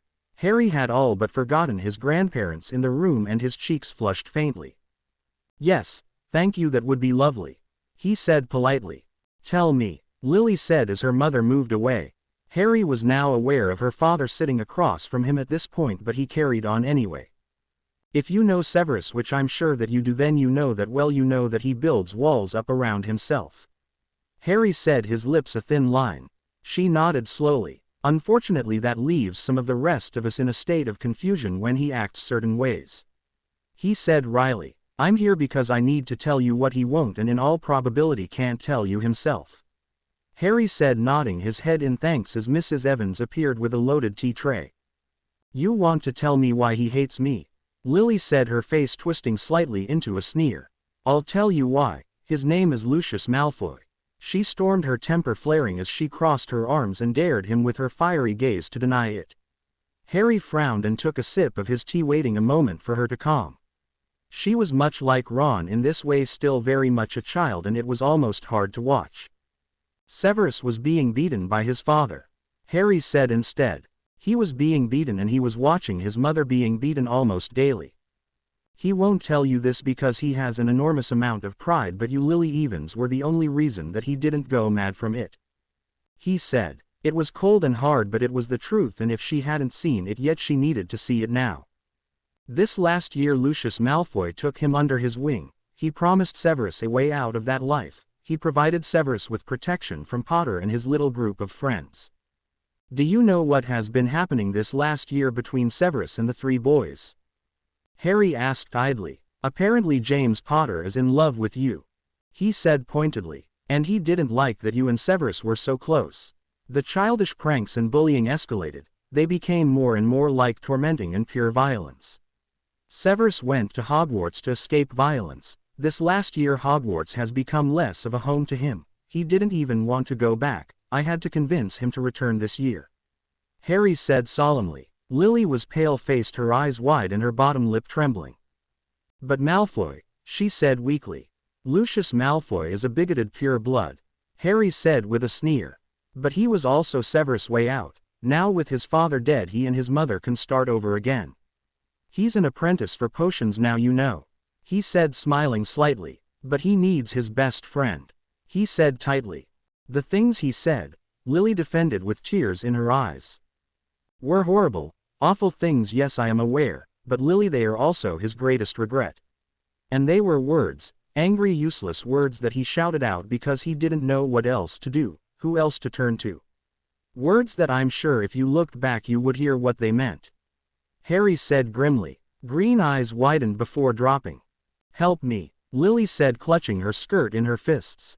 Those words, they were saying, help me, and I knew it, I always knew it, but I couldn't do anything. She said, tears falling freely. I knew something was wrong. I knew his father hit him, but I couldn't stop it, and he wouldn't tell me, he would never just tell me. She said, breaking down into tears. Mr. Evans, who had been listening with a pale face and tormented eyes, reached over and settled his hand on his daughter's back, soothing her while her mother gathered her into her arms. Harry, for his part, watched the scene in awe. You are so lucky, Lily Evans, he whispered. So lucky to have parents that love you the way they do, that take care of you the way they do, he said sadly. Wet green eyes looked up at him and he reached into his pocket, pulling out 2 items. Severus' 16th birthday. He's never had a real party before, and it isn't technically his birthday, but his mother wanted to throw him a proper party and I agreed that he should have one. The private party is at noon. Only a few people will be there. Lucius Malfoy, who yes he is a jerk but he did follow through with his promise to get Severus out of that place and he is despite it all a good friend to Severus. And I, and his mother, just us, the people Severus loves and respects. Later of course there will be a bigger grander event. A ball of sorts that I doubt Severus will ever forgive me for. He said smiling wryly, but I should like to cordially invite you, because Severus misses you and well, it's his birthday, you can't be mad at someone on their birthday now can you? He said with a wink. Lily smiled slightly as he stood and enlarged the box before handing it to her. The invitation is a portkey, it will take you where you need to be exactly 5 minutes beforehand. He said as she opened the box. Oh my stars, would you look at that? Oh Lily, it's beautiful, Mrs. Evans said, pulling the pale pink dress from the box. Harry had taken his time picking that dress out, only the finest material for the mother that had sacrificed herself for him. He smiled faintly at her look of disbelief. Who are you? She whispered faintly. Harry's smile faltered slightly. It doesn't matter, he said, shaking his head. Thank you for the tea and for allowing me to speak with your daughter. He hesitated. You have a very lovely family, he said softly. Oh, surely you don't mean to leave so soon, Mrs. Evans said curiously. Harry shook his head. Perhaps some other time, I'm afraid I have a few party things to attend to, he said, inclining his head as he made his way to the door. Thank you, Lily said just before he left. Green eyes were determined as he glanced at her and he nodded. She would do right by Severus now. Just let me know if he starts treating you badly again, Miss Lily Evans, I'll set him straight again, he said with a wink before stepping out of the cozy house and apparating away. Harry smiled as he stepped into Snape's room. Dark eyes were tight with anxiety and thin lips were pursed so tightly he was afraid they might cramp. Traditional robes suit you, Harry said with a nod. They were robes he'd picked up for Snape earlier that week. They showed wealth and status without being ostentatious like Malfoy's would undoubtedly be. I'm scrawny, my nose is far too big for my face and my... Oh, shut it and take a compliment when it's given, Harry said in annoyance. Besides, if you were really all that worried about your nose you could shrink it, he said, thinking of Hermione and the hex that had made her teeth grow continually. I never thought of that, Snape said, frowning as he turned back to the mirror. Harry snorted as he watched the boy lift his wand to his nose. Perhaps you should let me do that, Harry said before Snape could utter the spell. Snape frowned but nodded, a blush staining his cheeks. Harry crossed the room and frowned at how tall Snape had gotten. They were now eye to eye. With a flick of his wand he watched Snape's nose shrink slightly, and then a little bit more until it fit nicely on his face. There, better, he said as Snape turned towards the mirror and examined himself with wide dark eyes. Potter will tease me mercilessly for having it done, he said with an angry frown. Potter is a Burke, Harry said wryly. If he even thinks about messing with you I'll give him enough detention to last out the month, Harry said, idly wondering when Snape would catch on to what he'd just said. Detention, Snape said blankly. Professor Foxtrot is retiring and Hadrian Black is taking a sabbatical. Orion Black, however, has been tested and found to be more than capable of taking the post as Hogwarts' newest potions master, Harry said mildly. Orion Black, Snape said wryly. Harry smirked. It was the only one I could think of at the moment, but I like it all right. It's better than some of the names have been called, he said mildly. Snape shrugged and went back to examining himself in the mirror. It will take some getting used to, Snape said after a moment. Harry smiled thinly before reaching into his pocket and pulling out a small box. I wanted your mother to give this to you. She was after all the one that worked so hard for it, but she insisted that I give it to you, he said, holding out the box. During the last few weeks she has been steadily re-establishing her relationship with her father, he said as Snape hesitantly accepted the box and opened it. This is, Snape looked up at him pale and wide-eyed. You have been reinstated as heir of the Prince family, Harry said smirking. This means that if you are agreeable to it then I can take you to the ministry and have your name changed as well as your status recognized, he said, watching as Severus took the ring and slipped it onto his finger. When? Snape said wide-eyed. Harry smirked. Well, we have an hour until your party, he said, shrugging. Snape snatched his cloak off the hook. Now, he said before rushing out the door. Harry snorted and followed him, pausing briefly in the kitchen, his eyebrows raised as Snape bodily lifted his mother and spun her around, making her laugh and scold him. He might not be able to right all the wrongs of the past, but this one he could fix. Before the world darkened completely, there would be joy and laughter. Her turned towards the window and imagined that he could see the gathering storm. Harry felt at ease as he watched Severus and his mother conversing happily. In a few moments the portkeys attached to the invitations would activate and Lily and Lucius would arrive. Harry knew already that he would have his hands full distracting Lucius enough so that Severus and Lily could spend some time together, and in a way he was almost looking forward to it. Malfoy had proved to be every bit as intriguing as he'd found the man in his own time, only this time Harry wasn't ashamed to recognize that the man was dead, say why, or at least he would be when he grew into his body a bit more. His was handsome now, but in a beautiful way rather than a masculine way. He still had a few years before Harry knew he would find the man hard to ignore. Harry frowned when the alarms went off inside his head. His smile fell and his expression turned grim. He had been anticipating this. He turned and slipped downstairs to the shop and stood in the doorway for a moment before opening it. "Your wards still won't let me in," the man noted mildly. Harry quirked an eyebrow. "I'd say go away, I don't like you, but that probably wouldn't work, would it?" Harry said to the Dark Lord. Red eyes turned to him and thin lips turned downwards. "I came to apologize," the man said with a lift of his chin. Harry narrowed his eyes. Voldemort didn't apologize, at least not the Voldemort he knew. But then again, this man was far younger than the monster he'd fought before, and very different as well. "Oh," he said carefully. The Dark Lord visibly grit his teeth and looked away.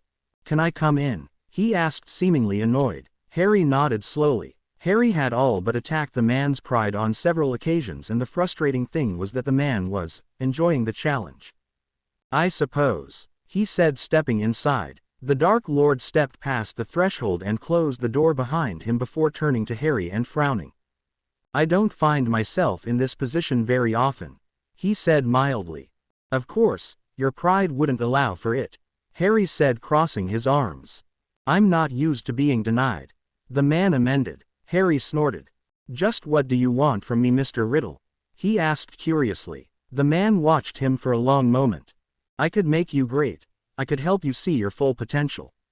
I felt your power. It's as dark as mine and enormous too. Side by side we could do so much, change so much," he said silkily. Harry had to admit, the man could talk, but Harry knew better. He'd always known better. "And when you say side by side, I'm certain that you mean kneeling on the ground," he said dryly. "Unfortunately for you, it takes much more than pretty words and promises to convince me to bow to anyone," he said softly. "And what would it take?" the man said, sounding slightly frustrated. "Proof," Harry said softly after a moment. "Proof that you won't become a madman. Proof that you will come to understand where your limits lie and come to honor those limits. I have seen war, Mr. Riddle. I have seen what it can do to great men. You may think that you can withstand it, but are you entirely certain, or is it simply your pride that makes you so sure that you won't come to destroy the very things you advocate?" He said solidly. In truth, he knew he would already be lost to this war. He'd grown up in war. It was a part of him, and his gun itched at his side more and more every day.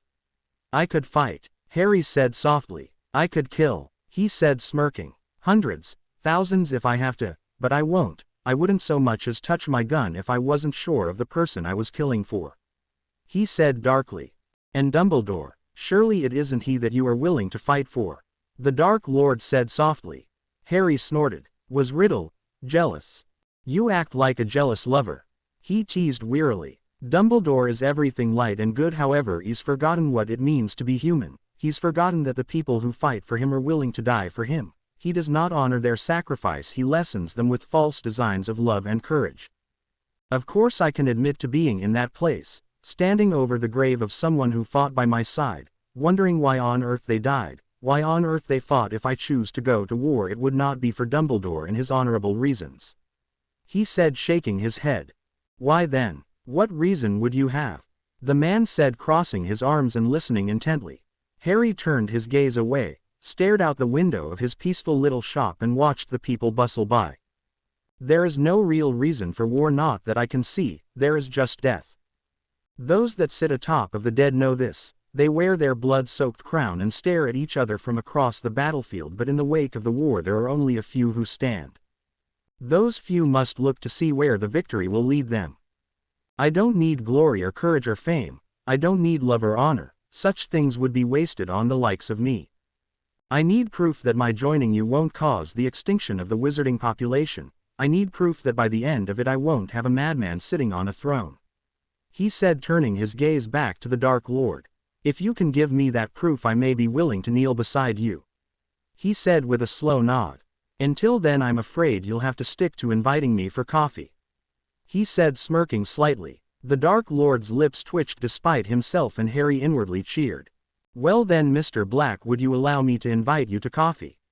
He said, inclining his head, eyes slightly heated. Of course not. It's Severus' birthday today, you know. He said, smirking widely. I didn't quite mean today. The man said, amused. Harry relaxed. He'd given the man much to think about, he knew, but for now, well, the man was gorgeous. Well then, it might be a bit forward of me, but would you like to come up to my apartments? He said with a wink. There's cake, he offered. The man snorted and followed after him. Harry felt the back of his neck prickle at having the man behind him, but ignored the feeling. Hadrian Black, you utter. Severus, furious voice said as he stepped into the room, only to crack and die when the Dark Lord stepped through after him. Be careful, Snape, or I'll have you learning the different varieties of feces that can be used in potions for the next 3 weeks. Harry said, snatching up a glass of wine. Snape was pale, though all previous words forgotten, as he bowed at the waist to the Dark Lord. Here now, none of that. This is your party, Severus, and in this room all of us are to be treated as equals. He said, sending a warning glare at the Dark Lord, who sneered at him in return. He makes me regret placing you in his care, Severus. The man said darkly. Harry snorted and handed the man a glass of wine. My revenge for what you did at the party. Play nice with the Muggle-born and refrain from threatening and or maiming my guests, and I might forgive you. Harry said lightly. Might being the key word here. He said pointedly. Muggle, the man said in immediate disgust. Half-blood, Harry countered pointedly. Red eyes narrowed into slits, and Harry wondered for a moment if he'd pushed too hard. Just be nice. She's perhaps one of the most clever witches of her generation. He said, smiling. Or at least that's what Severus tells me. He said, causing the boy to flush his eyes wide. Hadrian, he said in warning. Apprentice, Harry returned in the same tone. Snape dropped his gaze, though his teeth were grit. Let me teach you something, Severus. A compliment only fails to impress if it is insincere. Wise man, Madam Prince said pointedly. Try it, Severus. Tell Lily that she looks positively radiant in that dress she's wearing. Go on, I know that's what you're thinking. He said, directing him. I cannot believe I'm watching this. The Dark Lord said dryly. Harry sneered at him. You're one to talk. This is one of your favorite tricks. He said lightly. Severus. He directed again. Severus was bright red as he stood beside Lily, and Harry smirked when he closed his eyes in a try for patience before turning to Lily, who was pink-cheeked and wide-eyed. You look lovely in that dress, Snape said, wincing back when he finished, as though waiting to be hit. Lily's cheeks grew pinker in color, and she couldn't help the smile that grew on her lips. Just lovely, she said, quirking her eyebrow at him. Told you she was clever, Harry said to the Dark Lord. Beautiful, Severus said before he could help it. Harry snorted when he immediately covered his face in embarrassment. All right, Mr. Black, that's quite enough. Madam Prince chided lightly. Harry snorted. Fine, fine, Severus, you chat with Lily for a while, keep the compliments flowing. Lucius, riddle a word, he said, setting his glass down as he crooked his finger at the two men in question.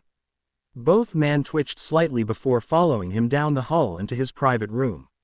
Magic, being the wonder that it was allowed him to have a rather large suit, one of the things that Lord Black had installed without Harry's realizing it until it was too late. Black, you are trying my patience, the Dark Lord said as he was invited to sit at the small round table. A tea set arrived and Harry smirked. Saw through that, did you? He said, handing a cup to Lucius, who was oddly quiet and observant. You weren't exactly subtle, he said with a sniff. Harry handed him his cup of tea, and the larger hand captured his hand, staring at the scar that lingered on the back. I must not tell lies, Harry offered. A blood quill did this. The Dark Lord said with a bit of morbid curiosity. Don't worry. The bitch who did it is dead, Harry said calmly before extracting his hand. You are an enigma, Mr. Black. The Dark Lord said in silent annoyance. You kill and talk of war, but in the same breath you play matchmaker to my potential potions master and a mudblood. He said with a sneer. Oh, do get over it, Harry said, taking a sip of his tea. I could ignore it, I suppose. For a price, the Dark Lord said, smirking. Harry felt the gears in his mind grind to a startling halt.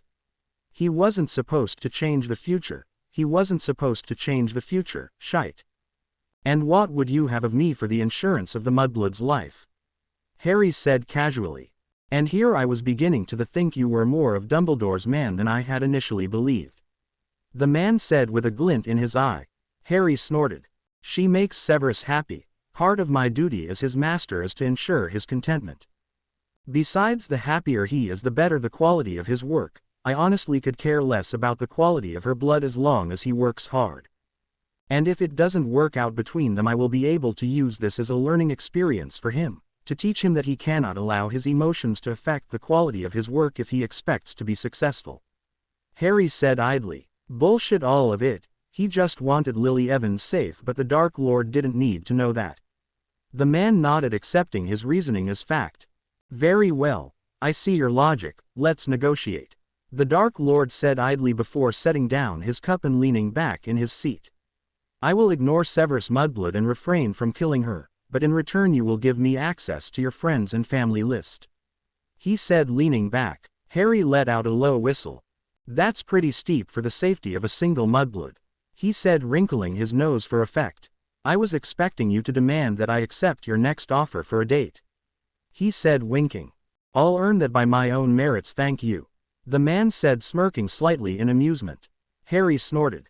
You would. Unfortunately for you, I was planning on keeping Lucius here tonight. He said, purring. The Dark Lord's smirk fell away. What has he done to earn that? The man said, turning his glare on Lucius, who was both intrigued and slightly tense. Nothing really, but he's absolutely say why, or at least he will be in a few years, I hope.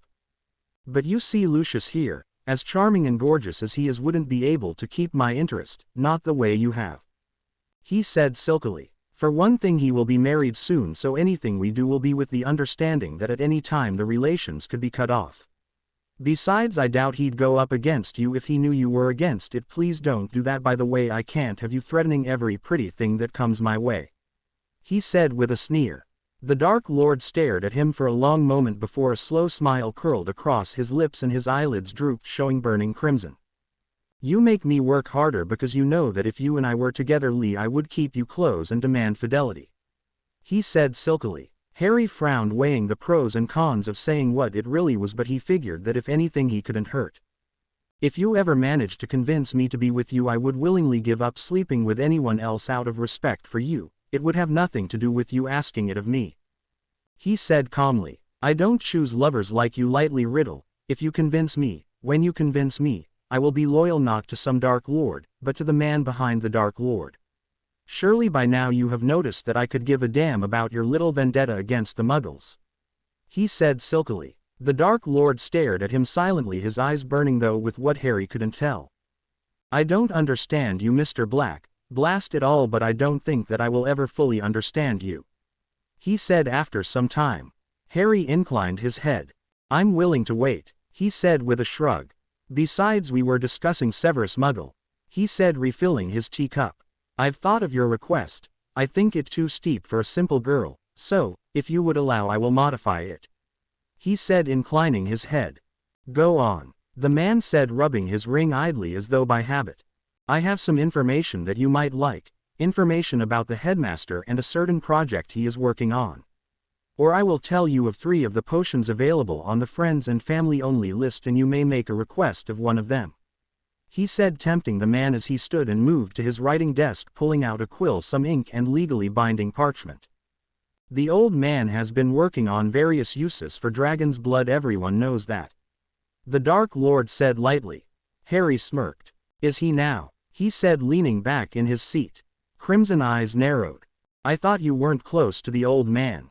He said softly. Harry snorted. I'm not. I happened by this bit of information entirely by chance," he said with a shrug. In truth, Harry was tempting fate. If Voldemort decided to ask about Dumbledore, then Harry's first year would not be nearly as stress-filled. If the Dark Lord chose knowledge and access to 3 of his potions, then Harry could choose 3 that he was confident would satisfy the Dark Lord without ever knowing that they were in fact the lesser bargain. "I'll take the information on Dumbledore," the Dark Lord said. Harry felt a slight shift like a cool breeze and nodded grimly as he leaned forward and began to write on the parchment in neat, flawlessly binding words. "Lucius the First, hope you don't mind standing in as a witness," Harry said, pulling his signet ring out and cutting his thumb, dabbing a bit of his blood onto the ring before pressing it into the parchment. "Of course not," the boy said, straightening. Harry just knew that it made Malfoy feel important to be involved in this discussion. He was counting on it, in fact. Malfoys were always prone to preening their feathers, and the better Lucius liked him, the more he was likely to get from the man later if he needed something. He handed the parchment to the Dark Lord, who read it over, his lips quirking slightly. "You should have been a lawyer," he said before signing his name and pulling his ring off to seal it. "This is airtight. The girl better never get any strange ideas in her head or I might be in trouble," he said, doubting it completely. "A Muggle girl. She's clever, I'll give you that, but she doesn't strike me as the type to cause problems. More of the housewife type, perhaps a bit passive-aggressive towards you in the future, but I assume that you can handle that," Harry said, smirking slightly as the parchment was handed to Lucius. The Dark Lord snorted. "Housewife? Is that what you're hoping for? Merlin, I hope Severus is prepared for your meddling," the man said, rolling his eyes.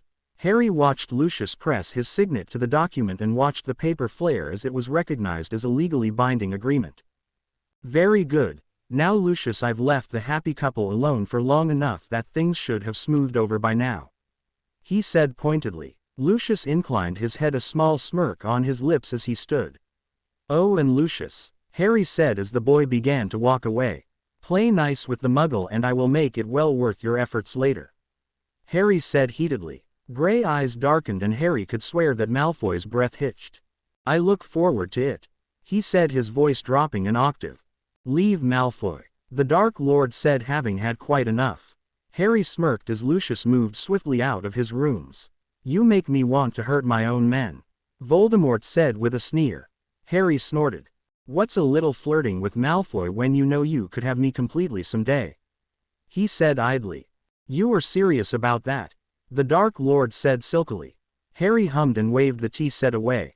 "I don't do love, you know that, not after Elizabeth," he said, his hand absently reaching to the chain around his neck.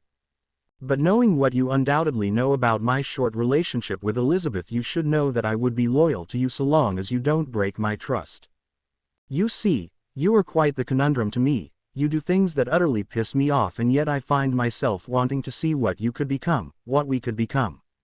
I see potential in you, I won't lie. I see quite possibly a closer friendship than anything I've had in over 24 years, but I also see a man that is quite capable of hurting me so deeply that the damage could never be repaired. Quite frankly, because I refuse to lie to you, I see that I could give you everything you could possibly want, or if my trust in you is betrayed, I see that I would use every ounce of my untapped potential to utterly and completely destroy you," he said, tapping his fingers idly along the arm of the chair. "This thing we have, Mr. Riddle, it tempts and pulls and burns the both of us. You can't lie and say that it doesn't. And if I deny that it does?" the man said quite suddenly, and much to his own surprise, judging by the look on his face. Harry felt his breath catch in his throat as he stood and crossed the distance between them. "You can't ignore this," he said before leaning forward suddenly and meeting the man's lips. Passion sparked and burned as their magic crackled along their skin. The ache he felt in the pit of his stomach was more exhilarating than anything he'd ever shared with another person. Their lips weren't even moving yet when Harry pulled away. They were both panting, both burning. They were a link that was never supposed to happen, and yet they were, and it was exhilarating, darker than the darkest of magic and more potent than anything he'd felt before. Harry was shocked by it, hadn't been expecting the intensity of it, and was very nearly terrified by it. He stepped back and lifted his fingers to his lips unconsciously as he stumbled into his seat. The Dark Lord too seemed too stunned to move or even speak, his red eyes wide and dark with want and need and passion. Harry knew that this could either hook the man or terrify him to the point of retreating, but then in their relationship, be it hate or lust, when had the man ever been able to resist Harry? You haven't given me the information on Dumbledore, the man said, choosing instead to retreat for the moment, most certainly to analyze and plan later when he could think straight again. Harry had the same feeling. He was almost certain that his legs had turned to jelly at least, and his head was slightly dizzy. He's creating something with Nicholas Flamel. It's supposed to be a secret, but I found out by accident, he said, trying to keep both his voice and his breathing steady. What is it? The Dark Lord said, relaxing slightly.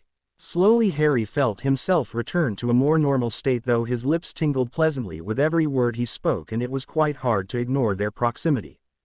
The Philosopher's Stone, Harry said, flickering his gaze up to meet Red Eyes. Red Eyes widened, and for a moment the Dark Lord simply stared before him in complete shock. This for the life of a mudblood, he breathed. Harry snorted.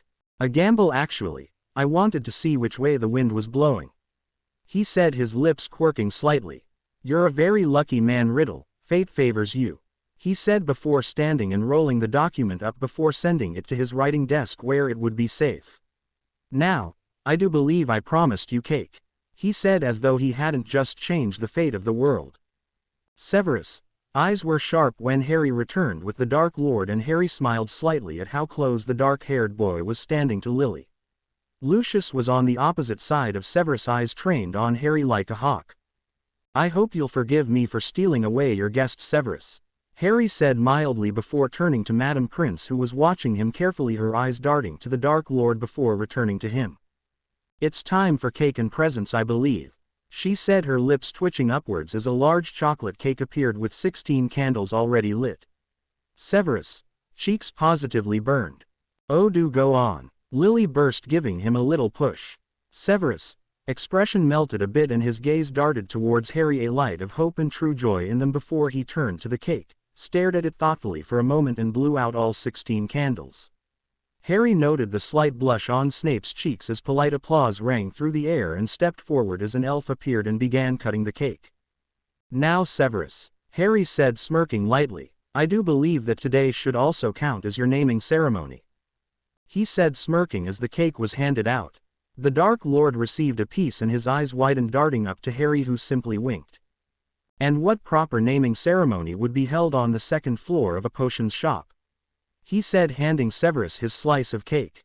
Suddenly the world was spinning away from them, and they were being tugged in every different direction before landing in an enormous brightly lit room filled to the brim with all of society, all of which who were applauding at their entrance.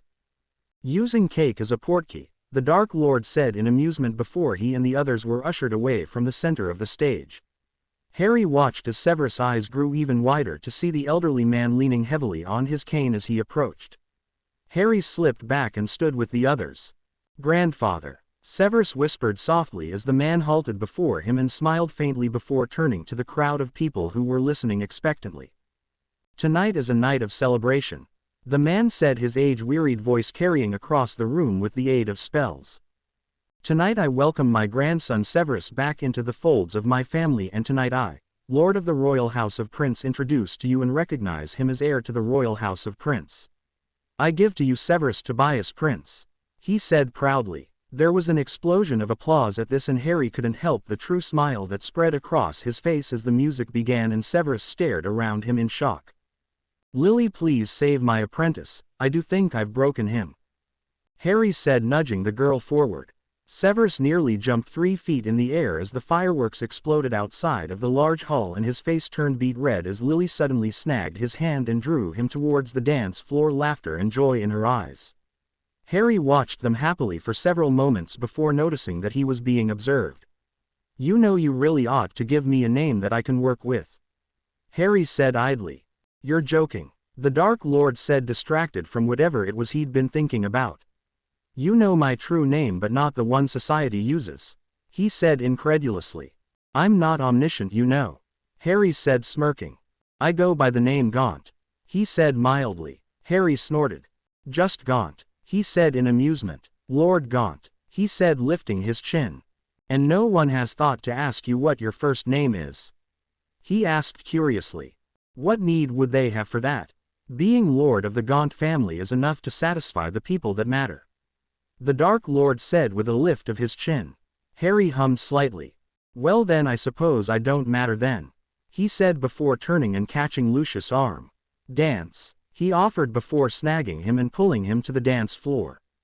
Black as amusing as this as I'd rather not be made a laughingstock, Malfoy said trying to tug away. Harry snorted and pushed Lucius gently causing him to cut directly into the path of one Narcissa Black. Harry chuckled at his shocked expression and then smirked to see who he'd cut the dance from. That was quite rude, Mr. Black, Dumbledore said as flamboyantly dressed as ever. Headmaster Dumbledore, I simply had to save Lady Black's reputation. I don't know how you managed to end up dancing with her, but she is family. You can't possibly expect me to allow such an atrocity, he said in mild amusement. Atrocity? I think I was dancing rather well, the headmaster said unaffected. I was talking about your robes, Harry said with a snort before handing the man a drink and guiding him off the dance floor. Fuchsia is a lovely color, the man said with a sniff. Harry resisted the urge to roll his eyes. I have nothing against your robes, or you really for that matter, he said idly. Ah, I'm sensing something deeper than the color of my robes, the wizard said softly. Harry nodded. I know what happened with James Potter, Sirius Black and Remus Lupin, Harry said simply as they moved towards the wall and out of the way of dancers. You seem to have become rather close with Severus. This party was your doing, I'm sure, the headmaster said mildly. You will warn those three away from Severus, headmaster, Harry said seriously. I will, the man said, his voice chiding. He asked you if he could stay in Hogwarts over the summer. You knew what was going on and you did nothing. Tell me, headmaster, how many children have similar stories? Harry asked curiously. I am his headmaster. It isn't my responsibility to involve myself in family conflicts, the man said mildly contrite but not truly. Keep those boys away from Severus or I will keep them away using my own methods, Harry said softly. You would hurt children, the headmaster said raising his eyebrows. Harry snorted. Never. I have other ways, he said softly. The headmaster nodded. You know, I was wary about allowing you to join our staff. In fact, if it weren't for the obvious attention you pay to a boy like Severus, the first wouldn't have allowed it at all.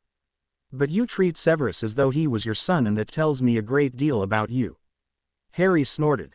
If you had any sense at all you wouldn't hire me, but you want to keep me in Hogwarts where you can watch me, and I want to be in Hogwarts where I can watch over Severus. We have for now a peaceful accord, he said before grasping a glass of wine and sipping on it. This is Severus' last year, however. Does this mean that you plan to leave Hogwarts after he graduates? The headmaster asked, raising his eyebrows. Harry shrugged. I never intended to stay away from my shop permanently, though if I find that I like teaching better then I might stay on for a while longer. I'll let you know with plenty of time to find a replacement if I do decide to. His words cut off as the crowd parted suddenly and a familiar figure moved towards him.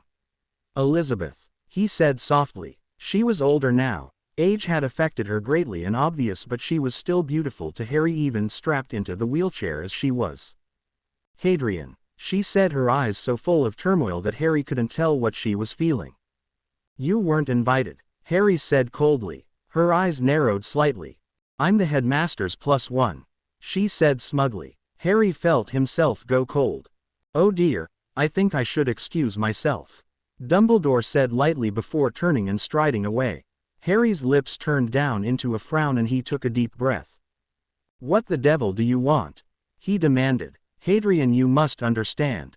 Oh, I understand, Harry said, his magic beginning to cool the air around him.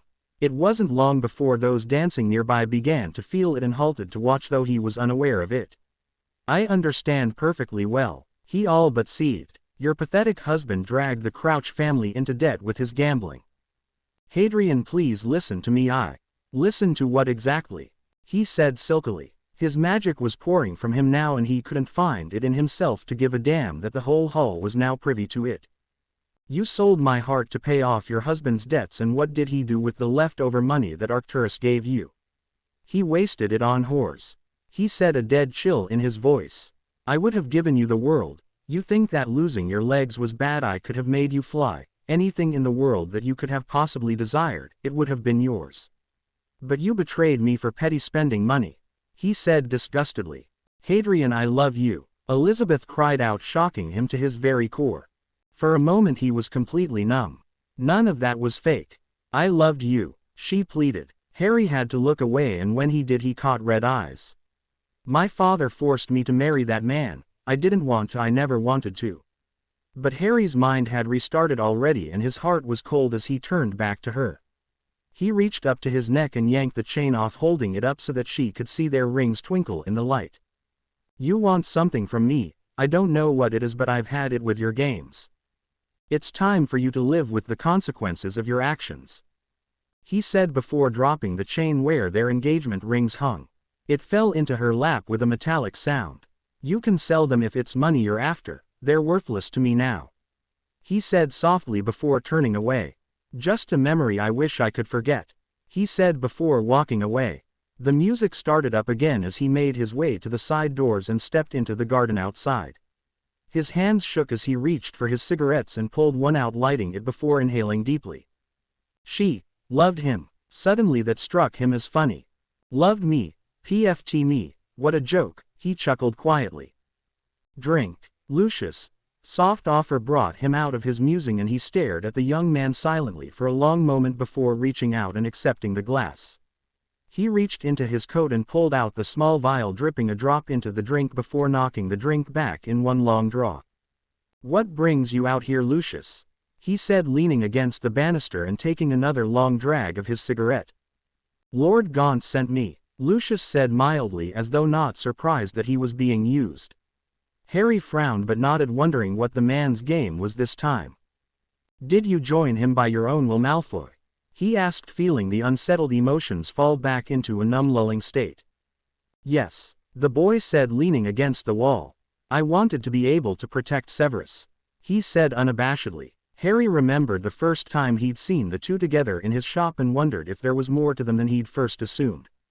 He nodded slowly and smiled slightly. I had a friend once, my first and best friend in the world. We were dirt poor back then, but we had each other's backs for the most part anyway, he said, tossing the butt of his cigarette over the banister and summoning another glass of liquor. What happened? Malfoy said mildly. He would listen even if there was no point to it. I lost it, Harry said softly. There were people attacking from all sides, kids, children just like me, dying because there was no one to protect us. I just kept shooting. By the end of it there were only a few of us left, and he wasn't one of us. His gun malfunctioned, he said, reaching to his side and pulling out the gun Lord Black had bought him all those years ago. I've never seen a gun before, Malfoy mused. Harry smiled faintly. Come here, he said, gesturing him closer. He cast a silencing charm on the gun and pulled Lucius in front of him, setting his glass on the banister before reaching around and guiding Malfoy's hands around the hilt of the gun.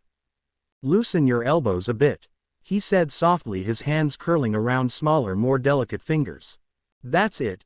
Do you see that thing over there, scurrying across the lawn? He asked softly. Lucius nodded, his heart pounding so hard that Harry could feel it. He guided the hands down, aiming at the target, and held it steady before pressing Malfoy's finger and feeling the shock of the bullet leaving rush through Malfoy's arms, making him gasp in shock. Harry chuckled as he carefully pried the man's fingers away from the handle and slipped his gun away. Merlin, Malfoy said softly. Do you think we hit it? He asked slowly. Harry snorted and shivered as a cool breeze brushed past him. Grazed it, more likely. It was too small and too far away to hit with a gun like this, he said, lifting his glass and drinking deeply. When Malfoy said nothing, he glanced up and found the young man staring at him with that look on his face.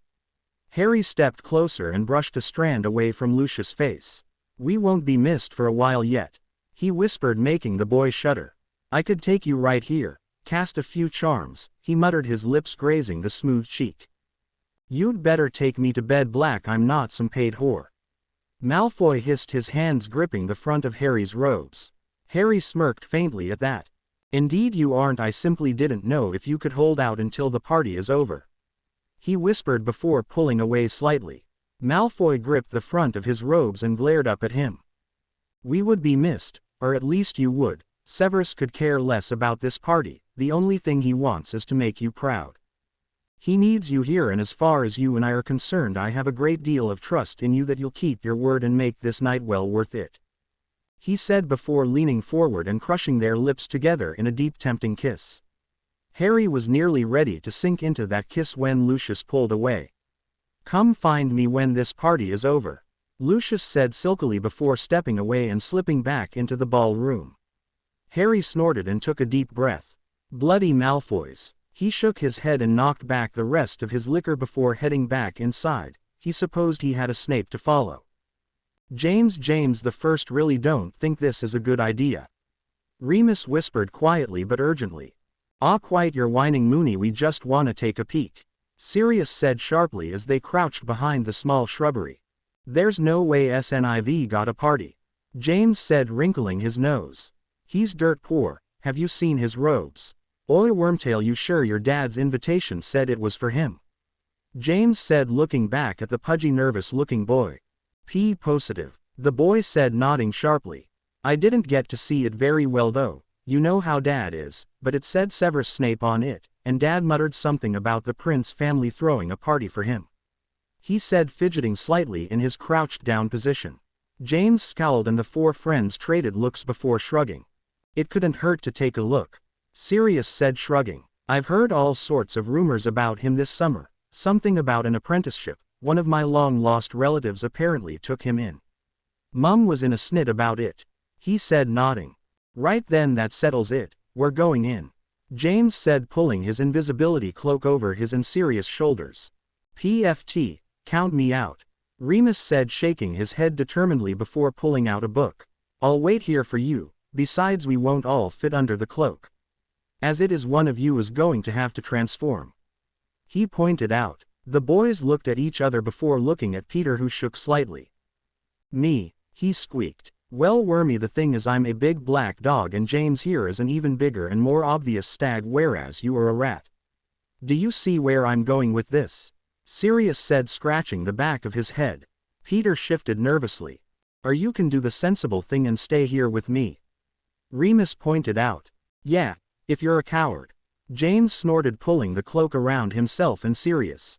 Peter looked at the two and then at Remus, who had already gone back to reading his book before making his decision and shifting into his small pudgy rat form. "Good on you, Pete," Sirius said before disappearing under the cloak. The three slipped out from behind the bushes and quickly made their way across the lawn. PFTWING.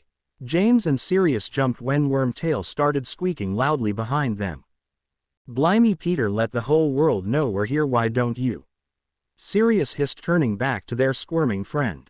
The sounds of footfalls reached their ears and James cursed before scooping the rat up and running as fast as he could back to the bushes. "Quick, Moony the Portkey," James hissed as shouts sounded behind them. Remus scrambled to his feet and pulled out the Portkey, holding it out for them. "Mischief managed," they hissed together before spinning away. "Blimey," Sirius said as they crashed to the ground on the lawn to the Potter home. "What happened?" Remus snapped. "What did you idiots do?" he growled quietly. "We didn't do anything, honest," James said, wide-eyed. "Wormtail just started going mad all of a sudden. No doubt the whole party could hear him squeaking," he said, shaking his head as he pulled the rat from his pocket. "Could he have gotten injured?" Remus said frantically. "You know we can't transform back properly if we're in pain," he said as they all leaned forward, squinting in the dark. "I dunno. Think we should force the change," James said, shrugging as he pulled out his wand. "Probably," Remus hissed, pulling out his own wand. They pointed their wands at the small form and cast the spell, forcing the transformation. "James Harold Potter," Lady Potter hollered furiously, her nightgown wrapped around her as she strode down the lawn, her husband following behind at a steady pace. James didn't see her though, none of them did. All they saw was Peter laying out on the grass, gasping for air with a hole the size of a bowling ball in his chest. Lady Potter let out a scream that could be heard for miles around as Peter's eyes rolled into the back of his skull and his body gave one last wrenching twist before falling still.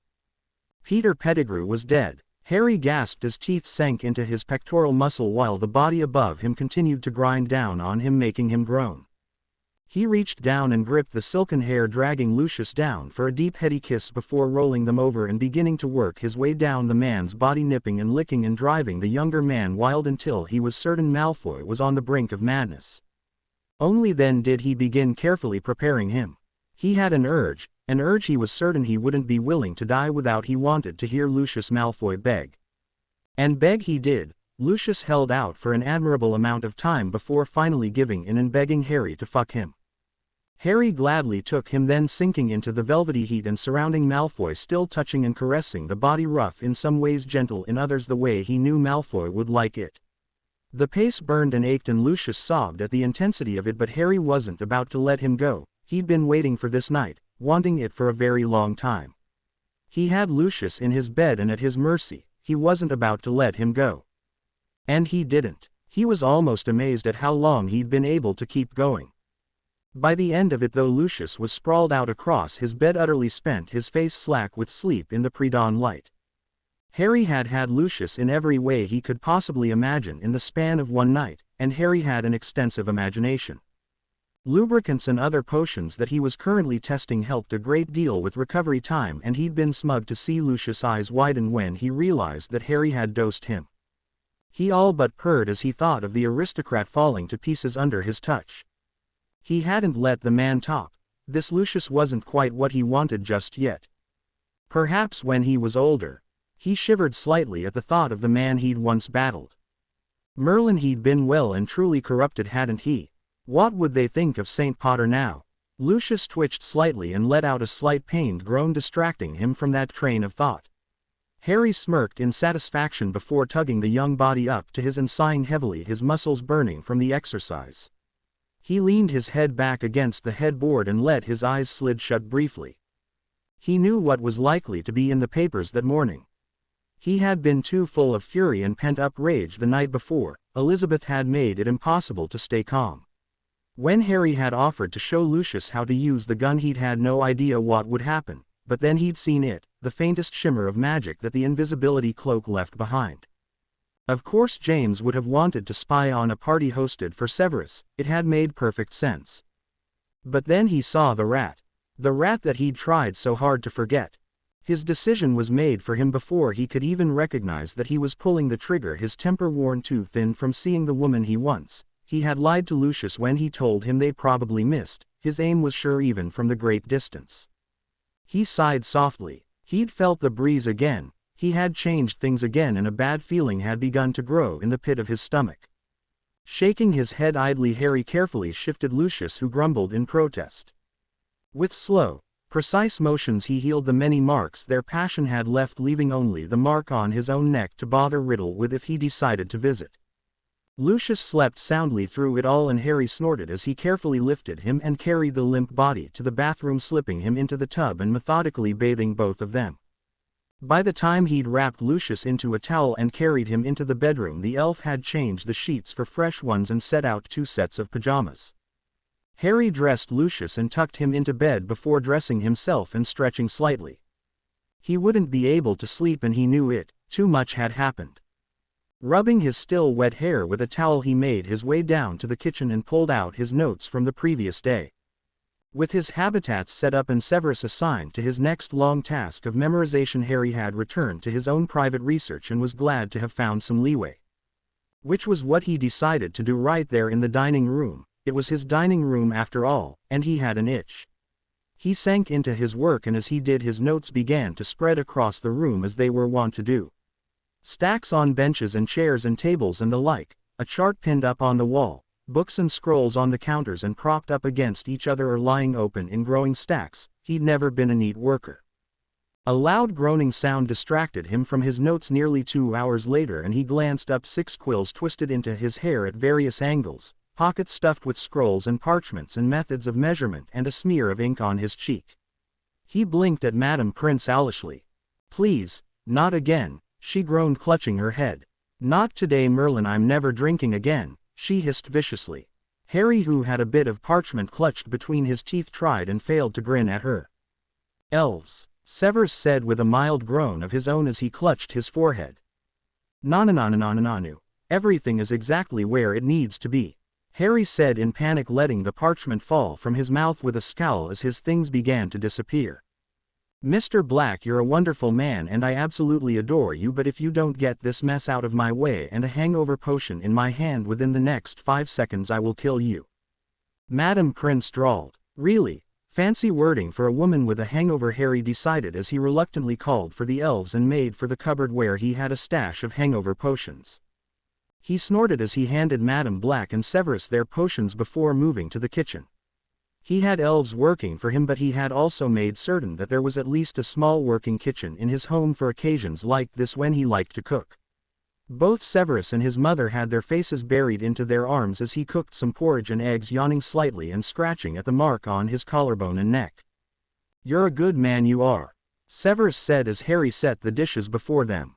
The potion had probably already started working by now, though it would take an hour for the full effect. Harry snorted slightly and ruffled the slightly greasy hair. "I think I like the two of you hung over, you're a lot nicer," he teased before reaching up to scratch at his hair, only to scowl when he met the feathered end of a quill. He moved to his end of the table and pulled said quill out along with a scroll from his pocket, ignoring Madam Prince's scowl as he began to scribble away. "They always did say that there's a thin line between genius and madman," she observed with a slow nod. Severus snorted. "There is no line, he's all madness, but he tends to vomit out genius from time to time," he said pointedly. "Well, he's a damn say why genius even with feathers in his hair," Lucius said, his voice low and rough as he leaned against the wall. Harry raked the robe-clad form without shame before noting that Lucius' lean wasn't entirely casual. With a sigh he reached up and tucked the quill back into his hair. "Oh, you did not," Severus said, burying his face. "You buggered my friend," he said helplessly. "Severus, language," Madam Prince said, her cheeks pink.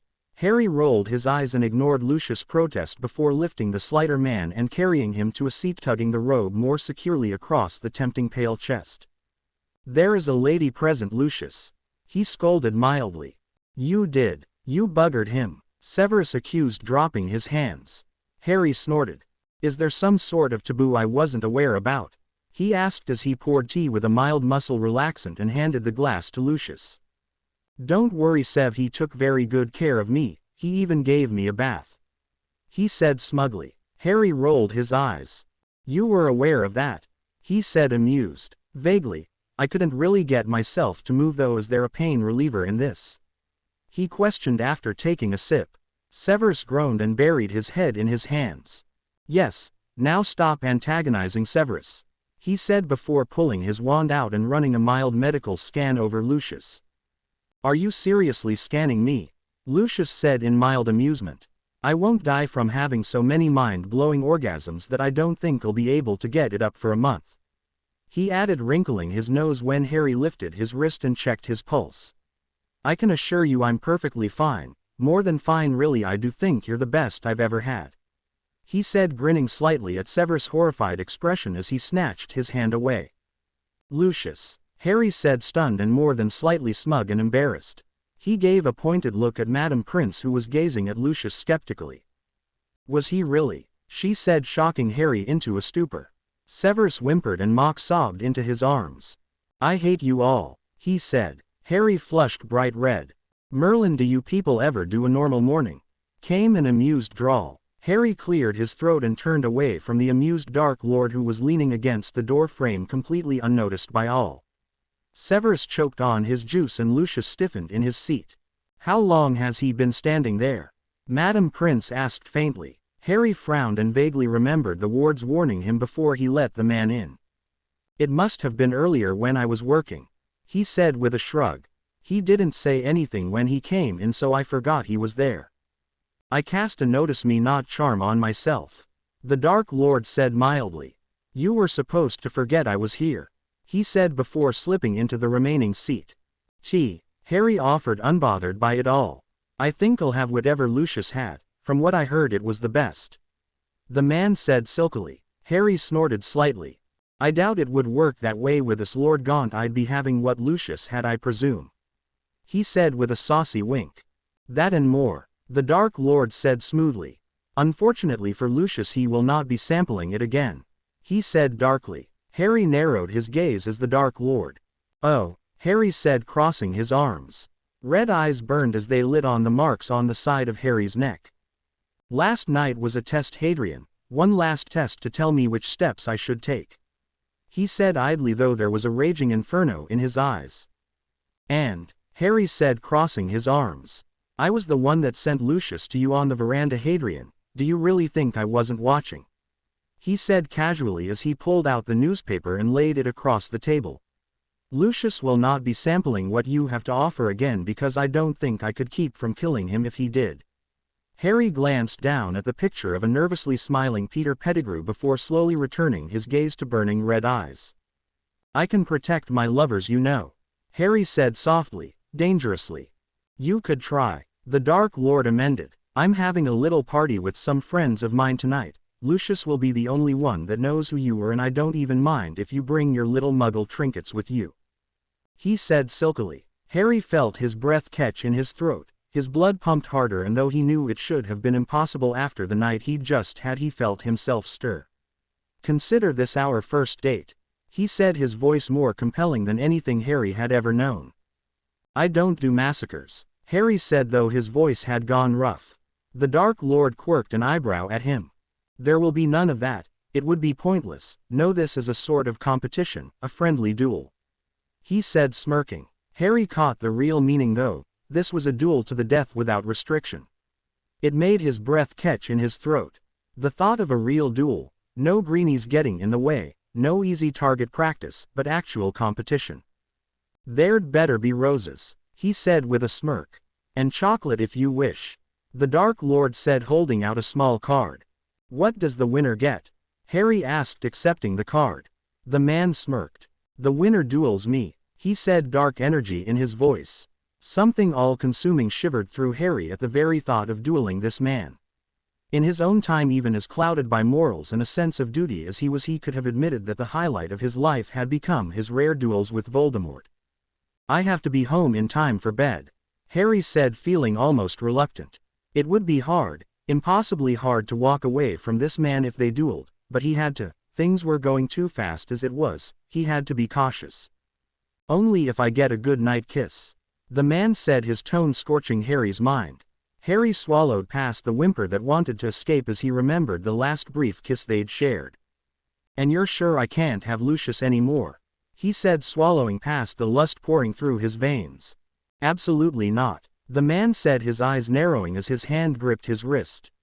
"I want everything you said that you would give me, Black, and I do mean everything," he hissed. Harry nearly choked. Danger, lust, the temptation of a bloody battle, this was what he had become, what he'd fallen deep to, and he knew it. And in return, Harry dared whisper. He didn't care about hiding anymore. He was too close to the edge of everything he wanted. He couldn't hide what was in his eyes. "Trust me, utterly and completely. I will not betray that trust," the man urged. "I won't be some mindless puppet that you get to torture when you have a bad day," Harry whispered. "Of course not. You will stand above everyone else, a rank that cannot be touched because it is yours if you'll have it."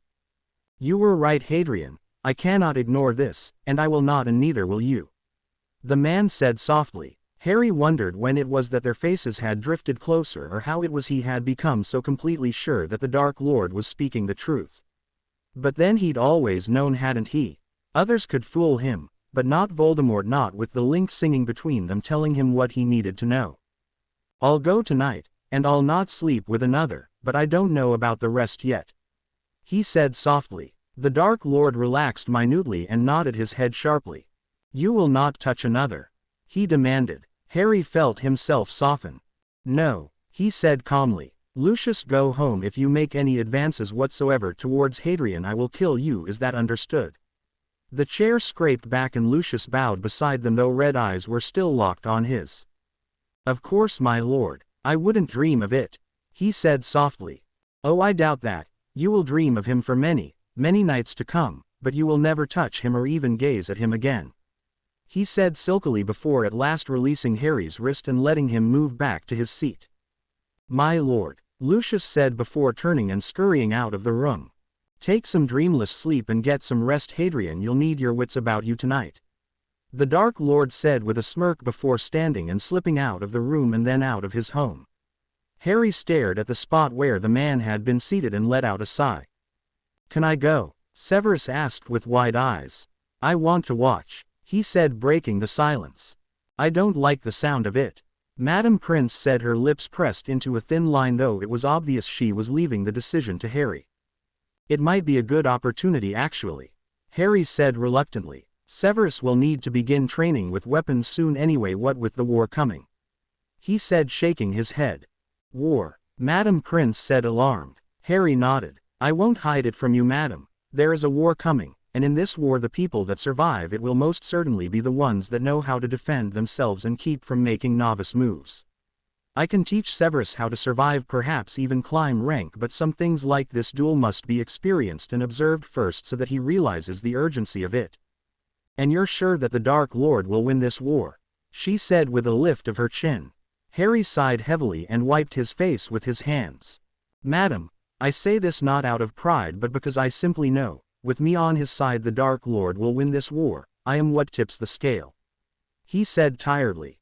"Certainly sounds like pride to me," she muttered. Harry snorted. "I know, but either way I will do everything in my power to prepare and protect Severus, you know that," he said, standing. She smiled faintly. "Yes, I suppose I do know that," she said, relaxing slightly. Harry nodded. "I'm going to bed. Be ready to leave at 6:15, Severus," he instructed before heading back down the hall into his bed. It was a shame, he thought as he fell into bed and closed his eyes. The pillow still smelled of Lucius. "I hope you don't mind. I brought Severus to chaperone," Harry said aloud as they arrived in the atrium of some grand home. "I still can't believe what you're wearing," Severus said when there was no apparent answer. Harry snorted. "I'll have you know that this outfit is used by some of the Queen's most highly trained guards," Harry said lightly. True, the material was black and rather form-fitting, which looked wonderful on his pale skin, but Harry would never admit that it was intentional. His hair, which had grown long over the years, was tamed and pulled back into a high tight ponytail spelled inky black. "You're making that up," Severus accused. "Oi, watch the cheek snape," Harry said distractedly. "It's Prince now," Severus drawled. Harry snorted. "Are you still sore that I slept with your friend?" he teased. "Of all the—" Harry straightened as the far door opened and the Dark Lord strode in, a look of annoyance on his face as some pudgy person sputtered on beside him, careless of the Dark Lord's mood. "Kill him," the Dark Lord said, his voice strained. Harry quirked an eyebrow, pulled out his gun and with a bang shot the man, watching dispassionately as the man's face screwed up and he fell back dead. "Why?" Harry asked as he slipped his gun away. "That was Peter Pettigrew's father. It's your fault that he's been nattering on at me all day today," the Dark Lord accused before handing him something as he passed. "Put that on," he said before pausing briefly at the sight of Severus. "Lovely mask," Harry said, slipping it on. "Severus is here to chaperone," he added as the charms on the half-mask made his facial features unrecognizable. The Dark Lord turned to him and Harry was glad to see some of the man's ire gone from his face. "This is a private antechamber. I wanted to meet with you before the duels, however it seems that I've been detained," the man said, completely ignoring Severus, though he tossed him a mask haphazardly. "Is that your way of apologizing for being late on our first date?" Harry asked, smirking faintly. Red eyes sharpened and the man's lips twitched. "I suppose," the man said, his hands behind his back as he leaned closer to speak directly to him. "Your chaperone is useless. If I wanted to, I could have you right here right now and he would have no way of stopping me," he said silkily. Harry swallowed thickly before he could help himself and struggled to regain control of his body. "Cheese," Harry said when the man pulled away. Red eyes purposefully slid over the tight material with a possessive glint and Harry was suddenly being surrounded by the man's cloak. "You're one to talk," the man murmured. The place where his hands settled radiated warmth and electricity and Harry found himself swallowing back a groan. "Come," the man said, settling his arm at the small of Harry's back and directing him towards a door to their right, ignoring the body sprawled out behind them. Harry's breath caught as they stepped through the door and into an enormous dueling hall. Immediately the other Death Eaters knelt as they stepped into the room, but Harry could care less about that. "Roses," he said, smiling. The entire room was decorated with them, hundreds if not thousands of red roses along arches and walls filling the room with a poignant smell. "Do you like?" the Dark Lord asked, guiding him forward. Harry couldn't help but feel that there was more to this than he was understanding. The Dark Lord was serious about this, he wouldn't do something this obvious otherwise. The question was now, how serious was he and how long would it last? "I adore," Harry said, smiling a rare smile. The Dark Lord straightened, if only the slightest bit, and what little annoyance from the day that had been lingering was gone from him as he turned to address his Death Eaters. "Tonight we celebrate one of the most ancient and revered of traditions. Over the years the Ministry has sought to place restrictions and to maim our natural strength for the sake of fairness towards weaker wizards," he said with a sneer. "But make no mistake, ladies and gentlemen. This will not be a duel for the faint-hearted. Tonight, following the traditions of old, we duel unhindered and unfettered by rules. Tonight we duel to the death," he said, his eyes burning. Harry felt his breath catch in his throat as the roar of cheers and applause rang through the hall. This was the Dark Lord that had threatened to take over Great Britain. Harry had never truly understood how the madman he'd known in his own time could have had so much sway, but now he knew, and he knew firsthand. "We will battle by rank. Should you win your duel, your name will be mentioned for promotion to a higher rank. Should you be weak and unprepared, you will most certainly die," the man said with a smirk. "Now, my inner circle will assign you first pairings and healers are on hand. Let the duels begin," he said grandly. Harry nodded and turned to Severus. "You will not join. Not tonight. I want you to watch. I want you to pay attention and learn from what you see tonight. If at any time you feel threatened or that you need to leave, you will alert me and use your portkey," he said seriously. Severus stared at him through the mask and nodded slowly. "I'm afraid you'll have to start at the bottom, Mr. Black," the Dark Lord said, smirking. Harry sneered slightly at the young idiots. "You're kidding me, right? Do you want anyone left in your lower rank?" he said, wrinkling his nose. He hated fighting greenies. "Then don't kill them. We have a mercy rule. It's shaming, but most lower-ranking Death Eaters call mercy frequently." Harry sighed. "You better make this worth it," he said, latching his gun to his side. The Dark Lord chuckled and moved to his throne. Harry snatched the first green that rushed at him by the wrist and brought the kid down with a single move. One after the other he snatched them and dropped them, voices calling out mercy as he moved. Yeah, go home to mummy, boys. You'll need a lot more training before any of you even think about joining a real fight," he said, dropping the last one with a twist and a sickening crunch. This was a good warm-up though, like the beginning of his many routine stretches. "Very good," the Dark Lord said enigmatically. "You may join the second level of Death Eaters in a moment," he said as the greens were dragged off the floor. Harry nodded and moved back to where Severus was standing, his eyes wide with surprise. Harry stretched his arms idly. "It's been a very long time since I had any real fight. It's probably better that I start with some warm-ups," he said to the Dark Lord. "How long?" the Dark Lord questioned. Harry smiled thinly at the none-too-subtle prodding. 24 years, Harry said, rolling his shoulders. "What is your favorite color?"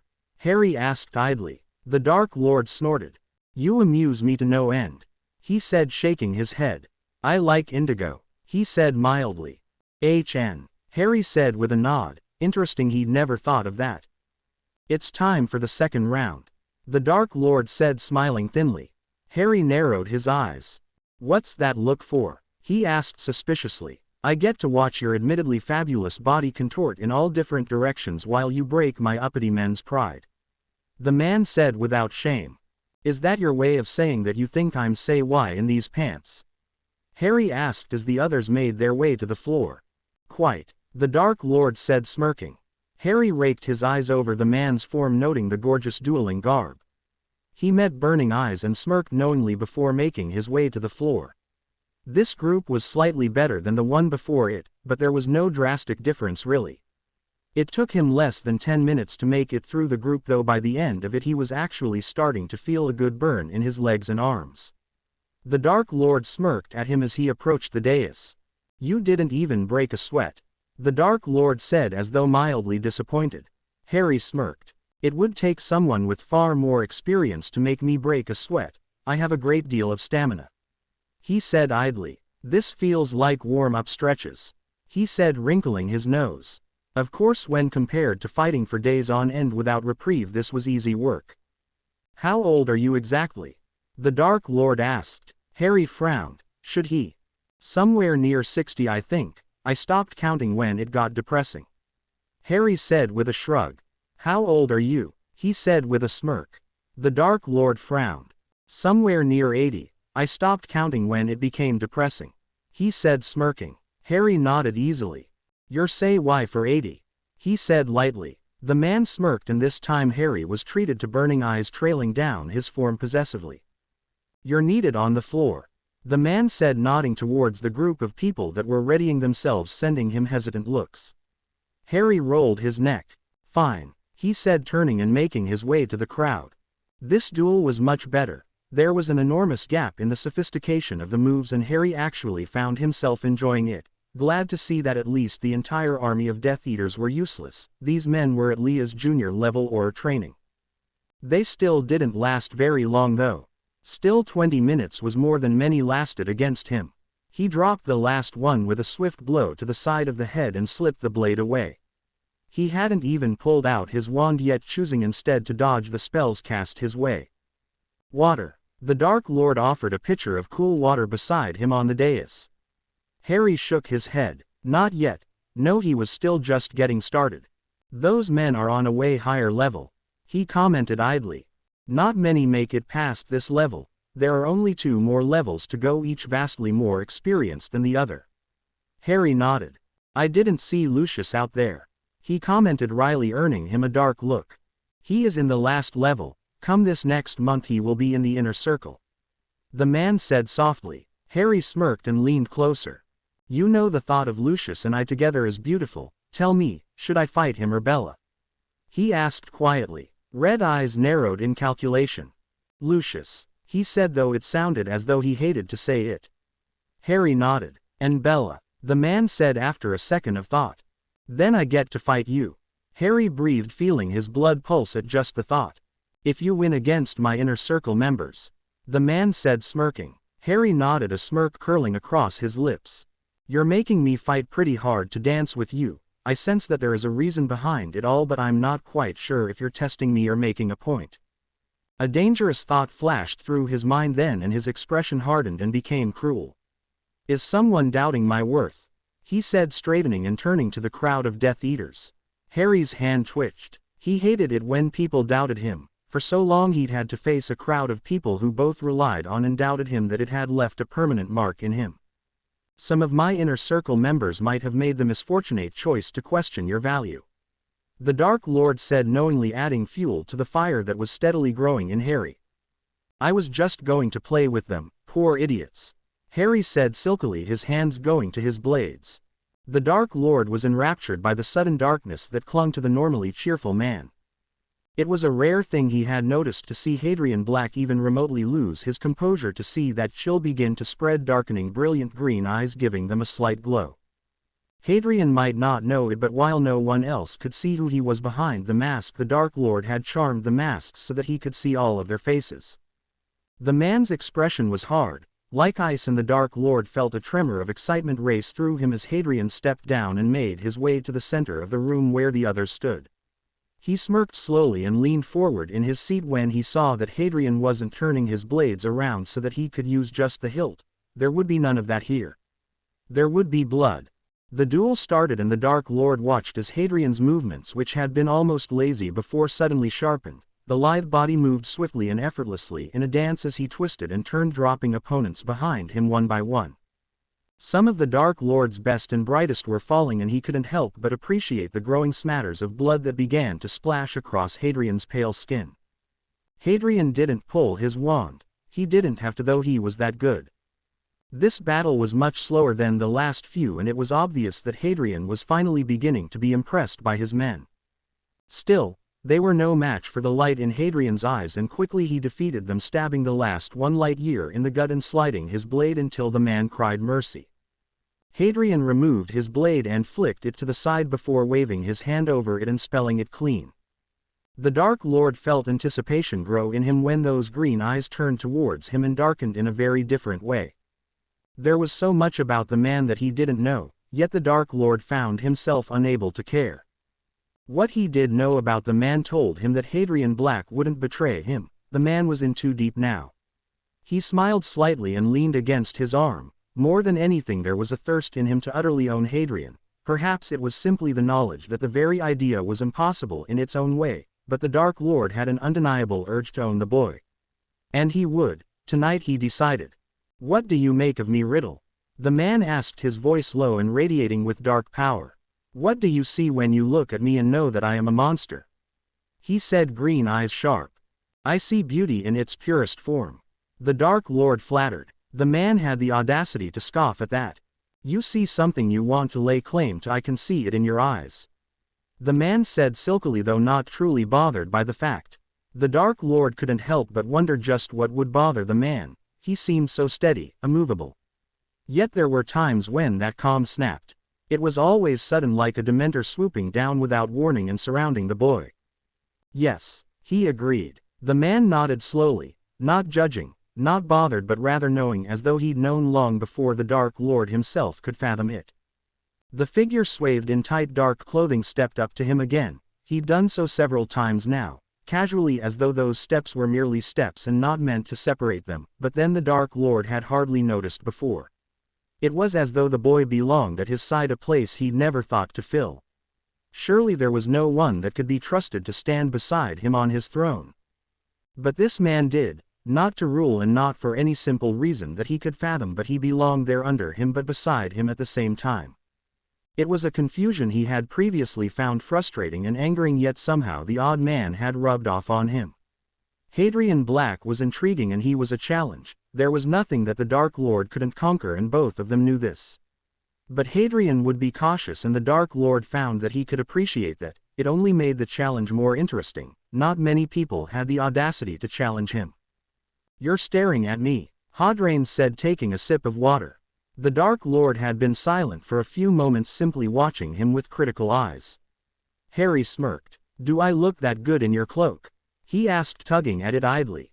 "Though I'm afraid I might have gotten blood on it," he said, frowning. The Dark Lord smirked. "I'd rather you wear it than tempt my men. I'd rather not have to kill my own men in a fit of jealousy," he drawled. Harry quirked an eyebrow. He'd known that Voldemort was possessive. Even in his own world, the man had issued an order that Harry was only to be captured and not killed. Everything, Harry's pain and suffering, his capture and torture and death, were all to belong to the Dark Lord Voldemort. Harry found himself nearly bothered by the realization that he wasn't bothered by the way the man treated him. He supposed that he was used to it by now. The man had been a part of his life for so long that he was used to his presence. Harry frowned slightly as he realized something he must have been ignored before, the reason he couldn't move on when he landed in this world, and it was a positively terrifying thought. He needed the Dark Lord in his life.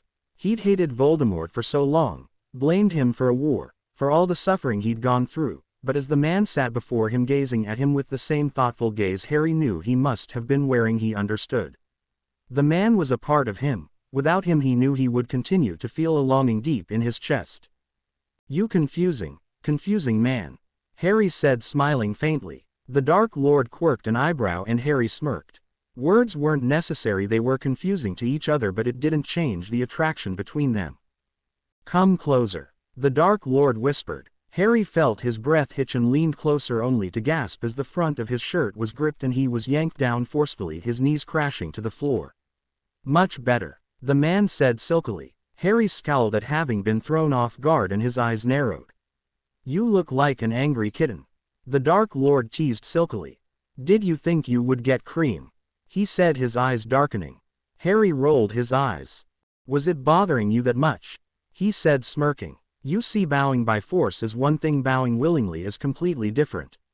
You can force me to kneel here, keep your hand on my head and force me down, or you could work and wait and see if I don't kneel by my own will," he said, lifting his chin. The Dark Lord scowled, his expression darkening. Harry smirked, knowing what the man would say before he said it. "I could bend and break you, but even if you were lying at my feet at the edge of madness, you wouldn't bow," he said, frowning. "I hate your kind. You always cause trouble," he said, releasing Harry roughly. Harry gracefully climbed to his feet. "I've been thinking a great deal, Riddle. Harry said, reaching into his pocket and pulling out a flask and drinking deeply from it. Battle always made him thirsty, his cigarettes, his flask, and his guns. They were his habit, his only friends sometimes as he sat in the cold through the night. The constants in his life. Last night Dumbledore stabbed me in the back, he said, taking another long drink before storing his canteen. He went too far inviting that thing. Harry said, his eyes darkening. You will have access to Hogwarts at any time that you want so long as you do not harm students. He said, tracing his bottom lip idly. Children too often are drawn into wars that they have nothing to do with. He said, shaking his head. Agreed, however, if they resist, the Dark Lord said, his eyes glittering. I'm not a fool, I know he has pet students in Hogwarts, however what he won't anticipate is that I will too. If you would like, I am willing to train those who you believe will be taking the mark. He offered. If he could keep at least one side from sending untrained children into battle, Harry would use every free hour he had to train them. And in return, the Dark Lord said, his eyes flashing. Harry smirked. I want the old man's library, he said with a shrug. His books, the Dark Lord said curiously. His only true friends, Harry said knowingly as he pulled out a cigarette and lit it idly. Red eyes lingered on the cigarette. Agreed, the man said with a nod. I will ensure that those interested find you at Hogwarts, the Dark Lord said, inclining his head. Harry nodded. The duel will begin soon. Lucius, as I said, is nearly ready to move up in rank. However, if he is anything like his father, then I know that he will become too proud too soon if he passes smoothly. He said, a slight edge in his voice. Harry snorted. He'd been teasing the man earlier, but he had a feeling he might have pushed too far. The Dark Lord's paranoia as making him wary of Lucius, Harry found that he didn't want any doubt between them. Riddle, come close, he said, crooking his finger and pulling his cigarette from his lips. The man gazed at him suspiciously before leaning forward slowly. No one else can touch me now, only you, he said warmly, a small genuine smile on his lips. I'll kill them if they try, he added before dodging forward and pressing a chaste kiss to the man's cheek. Even that, innocent as it was, caught both of them and made both heartbeats surge. Harry pulled back sharply as the shock and brief fear at how easily he could have given in right then. He sighed in frustration, but before he could retreat, a strong hand wrapped around his wrist and held him still. How much longer am I going to have to wait for you to kneel black? The man said through his teeth. I grow impatient, he warned, his voice steel and velvet, dark and dangerous. Harry frowned though. The best things come to those who wait. Am I worth the wait? He said softly. This was something he needed to know, before diving into this, before becoming everything that he had once hated. It was one thing to despair and falter in the face of madness and sorrow, it was another to willingly choose to become that which he'd once believed so strongly against. The Dark Lord grit his teeth and his eyes glittered strangely. Harry was made very aware that this wasn't easy for the man. He'd never met anyone like Harry who both challenged and intrigued him, and he'd never wanted anything more than for Harry to kneel before him either. These were more than mere games they were playing now, they were the basis for a relationship that had every likelihood of destroying them both. Yes, the man said, ending in a hiss before releasing Harry and sitting back, trying to regain some composure, trying to create some distance from him from what they'd both admitted in their own way. Harry nodded. I won't make you wait long, he offered softly, sincerely, before turning and making his way to the smaller group of men and women, all of which were gazing at him, glints in their eyes. Harry met Lucius' gaze last, and the young man offered him a slight smirk and reserved eyes. Harry took a deep breath as the signal to start sounded through the hall. Harry went directly for Bella. He would go after Lucius, but not right away. He wanted to test the young woman who had been training under the Dark Lord. This was where he would get information about Voldemort's fighting style. Bella had not yet created her own style. She was like a poor mimic of what the Dark Lord fought like. Still, she was good, he would grant her that. Not half as good as the woman he'd fought in his own time though. He found as they twisted and clashed, that he enjoyed fighting this Bella. She was sane, competent, and utterly deadly, the way she should have been if madness and Azkaban had not ruined her.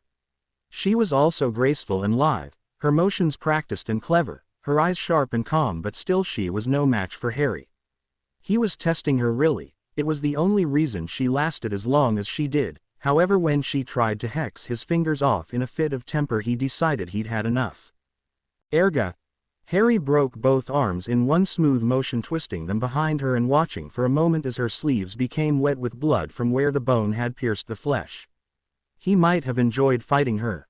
Crack! But she still murdered his godfather. She let out another scream as he shattered both knees. Mercy! She cried out when Harry began to bring down his blade, ready to gut her. It still hovering above her navel, and she breathed deep breaths, pain written clearly into her eyes. Damn! Medic! Someone cried. Harry clenched his jaw and slid his blade back into its sheath before gently grasping her arm and healing it with a flick, causing her to let out a short scream. He pulled her other arm forward and she was biting her lip, wincing in preparation for the pain. Damn! He whispered before pulling out one of his special brews. Open your mouth, he urged. Her lips trembled, but she did as she was told and he dropped 2 drops onto her tongue. The effect was immediate. Before he could slip the potion away, she was gazing at her arm curiously, wondering why it no longer hurt. Harry sighed and healed the other arm before quickly moving to the knees and chanting softly. He didn't trust the medic not to leave her crippled. You remind me of Arcturus, he said darkly as he stood. It would be best if you didn't get in my way in the future, he said before turning sharply. Who's next? He offered with a smirk.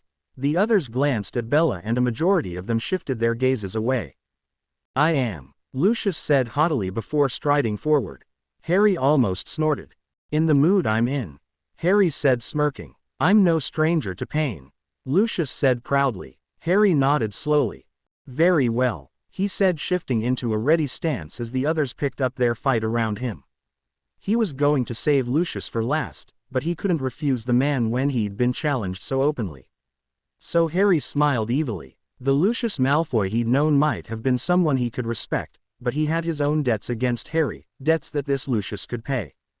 And suddenly it began. Lucius fought like he fucked. It was beautiful and fierce, elegant and powerful. Harry felt a stirring inside him, but a better part of him recognized that it was a mere shadow to what he could have with the Dark Lord. He played a bit, dancing with Lucius smoothly and evenly until Lucius realized what he was doing. Come on, damn it, take me seriously, Lucius growled in frustration. Harry narrowed his eyes. He had been planning to make this kind for Lucius. Very well, he said, remembering the days of torture he'd faced at an older version of this man. Harry felt the spells fall from his lips, spells that had once hit him, breaking his skin, making his blood boil, making his bones creak and ache until he screamed, his teeth gnashing together. He was deaf to Lucius' screams as he held his wand over the blonde and watched him writhe in agony, twisting unnaturally. And then Harry let up, releasing the spell and leaving the man twitching and silently weeping. Harry didn't like it, not one bit. He crossed the space between them and gently lifted Lucius, cradling him the way he had that night. Say mercy, he whispered, trailing his fingers through silken hair. Gray eyes sought his fiercely. This isn't worth dying for, Lucius, Harry urged. Don't make me hurt you, he added. But Lucius wouldn't beg, and Harry knew that he had no choice. He let Lucius down and stood again, pointing his wand at the blonde and casting another curse, a different kind of curse. Lucius gasped and threw his head back, his body arching in absolute pleasure. Harry watched and waited. There was only so much pleasure that the body could take after all, and this had always been his preferred way of interrogation. Lucius cried out and groaned lowly in his throat. His fingers raked the stone floor as he gasped and beeped piteously. Harry had made certain to glamour the front of Lucius' robes, but to the few that knew what he sounded like when he was in the throes of an orgasm, there was no mistaking these sounds for those of pain. Lucius was being forced into orgasm again and again and again. Harry pulled his wand away abruptly and flicked it again, causing a ring to appear around the base of Lucius' cock. Gray eyes widened suddenly in realization, and Lucius let out a whimper as Harry cast the spell again. Harry was impassive. He had to be. He made this man some nameless, faceless person so that he could remain impassive. Harry turned his gaze to the Dark Lord, who was watching him obsessively. That Harry could look away was a testimony on its own to how far he was willing to take his loyalty. And then Lucius began to beg. It was beautiful, it always was. Lucius in the throes of passion, begging for release, begging Harry to fuck him. Mercy, damn you, Lucius roared. Harry released the spell and found that Lucius' fingernails had broken, his fingers bleeding. Harry flicked his wand and the cock ring fell away, causing Lucius' impending orgasm to rip from him in a soft shuddering gasp before he was released. Harry crossed the short distance between them and Lucius gazed up at him with blank, exhausted eyes. Harry snorted and silently spelled the mess inside of Lucius' trousers away. Lucius was shaking, his entire body trembling and twitching. Harry fished out a few potions and carefully fed them to Lucius before gently lifting him into his arms. "I can't take care of you this time, I'm afraid," Harry said, nodding at the medics who came rushing over. Lucius sneered half-heartedly at him before passing out completely. Harry snorted and passed the limp form to the medic, who took him with wide, fearful eyes before quickly carrying him away. Harry glanced around and smirked. "Anyone else?" he said, quirking his eyebrow. "Mercy," the two remaining said, backing away slightly. Harry snorted. "Pathetic," he hissed before turning and making his way back to the throne. "You're testing my will, Black. I don't like to see you giving pleasure to others, no matter that it was through a spell," he said, his voice hard and cold. "I made him beg for you," Harry said, climbing the steps just to piss the man off. "It isn't he that I want to hear begging," the man said, his red eyes flashing. Harry felt his heart beat at that. "You're welcome to try. It's been a very long time since I've fought someone of my own caliber," he said, smiling slightly. The Dark Lord smiled a slow, seductive smile and red eyes traced Harry's form slowly and appreciatively. "I'll have you on the floor within moments," the man said happily. Harry felt his breath catch. No one had beaten him. After he'd gained his magical inheritance, the only person that could keep up with him was the Dark Lord, others simply paled in comparison. It was part of the reason Harry sought him out most days. He wanted a real duel, a challenge worth his time. "You'd better," Harry whispered before pulling out his canteen and drinking deeply. "What is that?" the Dark Lord asked curiously. "Never-ending whiskey," Harry said, holding out the canteen. The Dark Lord sneered at it. "It's very good quality, I assure you," Harry said, smirking. It was. He had it delivered by the crate load. It cost him a small fortune, but it was worth having it on hand. The Dark Lord grasped the canteen and set it under his nose, inhaling briefly before carefully lifting the lip of the canteen to his mouth and tasting it. "That is good," he said, his eyebrows rising. Harry snorted. "One of my vices, good liquor," he said, accepting the canteen before putting it away. "And cheap cigarettes," the Dark Lord said, quirking his eyebrow. Harry smirked. "Cigarettes are disposable. I used to have a nice pipe, but well, things happened and I broke 3 teeth biting through the stem," he said distantly. "Haven't gotten one since," he mused. The pipe had been a gift from Arthur Weasley. The man had been a sort of father figure in Harry's young life, but after Ron, and Fred, Ginny, and the others, it was too hard for Arthur to be around him for very long. Harry had accepted it, even though it hurt like hell. When that pipe broke, a part of Harry broke too, as if it was a sign of a final farewell. "Oh dear, I think you've rather angered Abraxas," the Dark Lord said, drawing him from his thoughts. Harry turned slightly and followed the man's gaze, only to meet furious gray eyes. "Really, you'd think I'd fucked his daughter instead of his son," Harry said in annoyance. "If you could refrain from speaking of that particular incident, I would be most grateful." The Dark Lord purred dangerously. "But then I wouldn't get to see this jealous, possessive side of you," Harry said, amused. "You're playing with fire, Black," the Dark Lord warned. "I like a good burn," Harry said with a wink. "Besides, I've already sworn fidelity to you. I don't take vows lightly, surely you know that," he said with a nod. The Dark Lord gazed at him for a long moment. "You don't, do you?" he said quietly, almost to himself, before sitting up and tracing his lower lip in thought. "The next duels will be with my inner circle. They are worlds above the others, men who have trained for this for a majority of their lives. These duels are of course far more formal, though the rules still apply. However, I bid you please refrain from killing off my best men. Take them down a few notches. If anyone were to beat you, it would be one of these men and women," he said calmly. Harry narrowed his eyes. "You don't think I'll win?" he said, feeling annoyance and anger creep in. The Dark Lord was underestimating him, underestimating his worth. The Dark Lord smirked slowly. "With Abraxas as angry as he is, I have to say I doubt you," he said. "I doubt you," Harry snarled before he could help it, fury ringing in his ears, his calm ruined by those simple words. How dare he? After all that Harry had sacrificed, the madness he'd endured, Harry had killed young boys because of this man. He'd painted the battlefield red. And now here he was forced to prove himself again. I'll take all of you on. He roared furiously as he turned, his magic leaking out around him, no longer cold but fiery, burning the air around him as he reached up and pulled the cloak from his shoulders, yanking it off and tossing it to a now wide-eyed Dark Lord.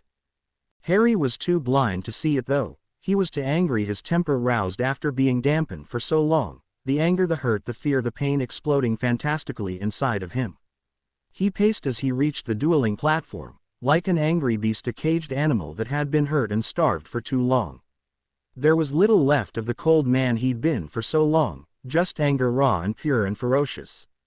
My God, he's like a demon, someone whispered. Abraxas Malfoy snarled at the man and pushed him to the side, tossing his silver blonde hair proudly and staring down his nose at Harry.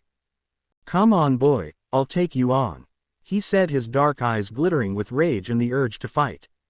Abraxas was not so different from his son, only the wrinkles that had begun to show in the dark eyes made him so obviously different. Harry didn't care who he was though, as long as it was a good fight. He climbed the dueling platform and stood in the proper form. Wands and knives only, mudblood. The man sneered at the sight of Harry's holster. Harry snorted, and with a flick of his wrist the heavy belt bearing his holster fell to the ground with a deafening sound. Harry pulled his wand and cricked his neck. Gentlemen, in your positions. A tall man with dark cropped hair and steely eyes said. Harry took his position and felt his magic itching to be used. Bow. They bowed slightly, but neither removed their gazes from the other. This was going to be good. Harry felt a surge of heat and excitement. 4, 3, 2, 1, they were off before the man could say one. Harry let loose a string of complex curses and charms before dropping and spinning, rolling to the side before climbing back to his feet again as spells continued to fly his way, halting only briefly when Malfoy stopped to reinforce his shield. And then Harry was off again, testing, teasing, prodding Malfoy, his mind working a million miles a moment as he assessed his opponent. Malfoy was good, really good. But Harry could easily outdo him in magical prowess. He took the dueling platform in storm, flickering here and there, dodging and dancing, landing a blow here and there. The impressive thing was that Malfoy managed to land his own blows. No one had managed to land a blow on him since his last battle with Voldemort, well except for Bella during that last year. He still thought it had been a lucky shot. Malfoy pulled out his blade at last, and Harry grinned widely in satisfaction before pulling his own blade. Do you see? Someone whispered. Bloody hell if I can see, they're little more than blurs now, aren't they? Lord Malfoy has won these duels 6 times in a row. I heard even the Dark Lord respects his dueling skill. Hush now. Look, our Lord is watching them. Harry gasped as Lord Malfoy managed to land a kick to him, winding him. Harry slid back, still on his feet but made well aware of the cracked rib. He didn't have time to heal it. And then Malfoy sneered at him. As if he had already won, as if he was better. Oh hell no. Harry did something that he rarely allowed himself to do. He went beyond the pain. He felt none of it as he stood calmly and coolly, his angry chaotic magic shifting and changing into something colder and far, far more dangerous. And then he really let loose. Malfoy didn't stand a chance. Harry's barrage of spells was too powerful, too many and too complex to shield all at once. And then Harry was jumping, using his magic to glide through the air and landing a kick to Lord Malfoy's wand arm, breaking the arm and dislodging his wand. In the same fluid movement he struck with his blade, cutting deeply into the man's calf, bringing him to his knee. But Harry wasn't done. No, he was far from done. Don't ever. He kicked again, dislodging the man's shoulder. Look. He pulled his blade out of the man's calf and brought it down into his side. At me. He kicked again, sending the man soaring through the air and crashing, tumbling, falling to the other side of the platform, nearly throwing him off. Like that, Harry said through clenched teeth as he brought down the heel of his boot onto the injured leg. Again. He looked directly into gray eyes and pointed his wand. Crucio. Malfoy's screams echoed through the hall as Harry held the spell steady. Dark magic was heady as it coursed through him, whispering seductively in his ear. He could break this man's mind. He held that power in his hand. He released the spell. He was not that kind of man.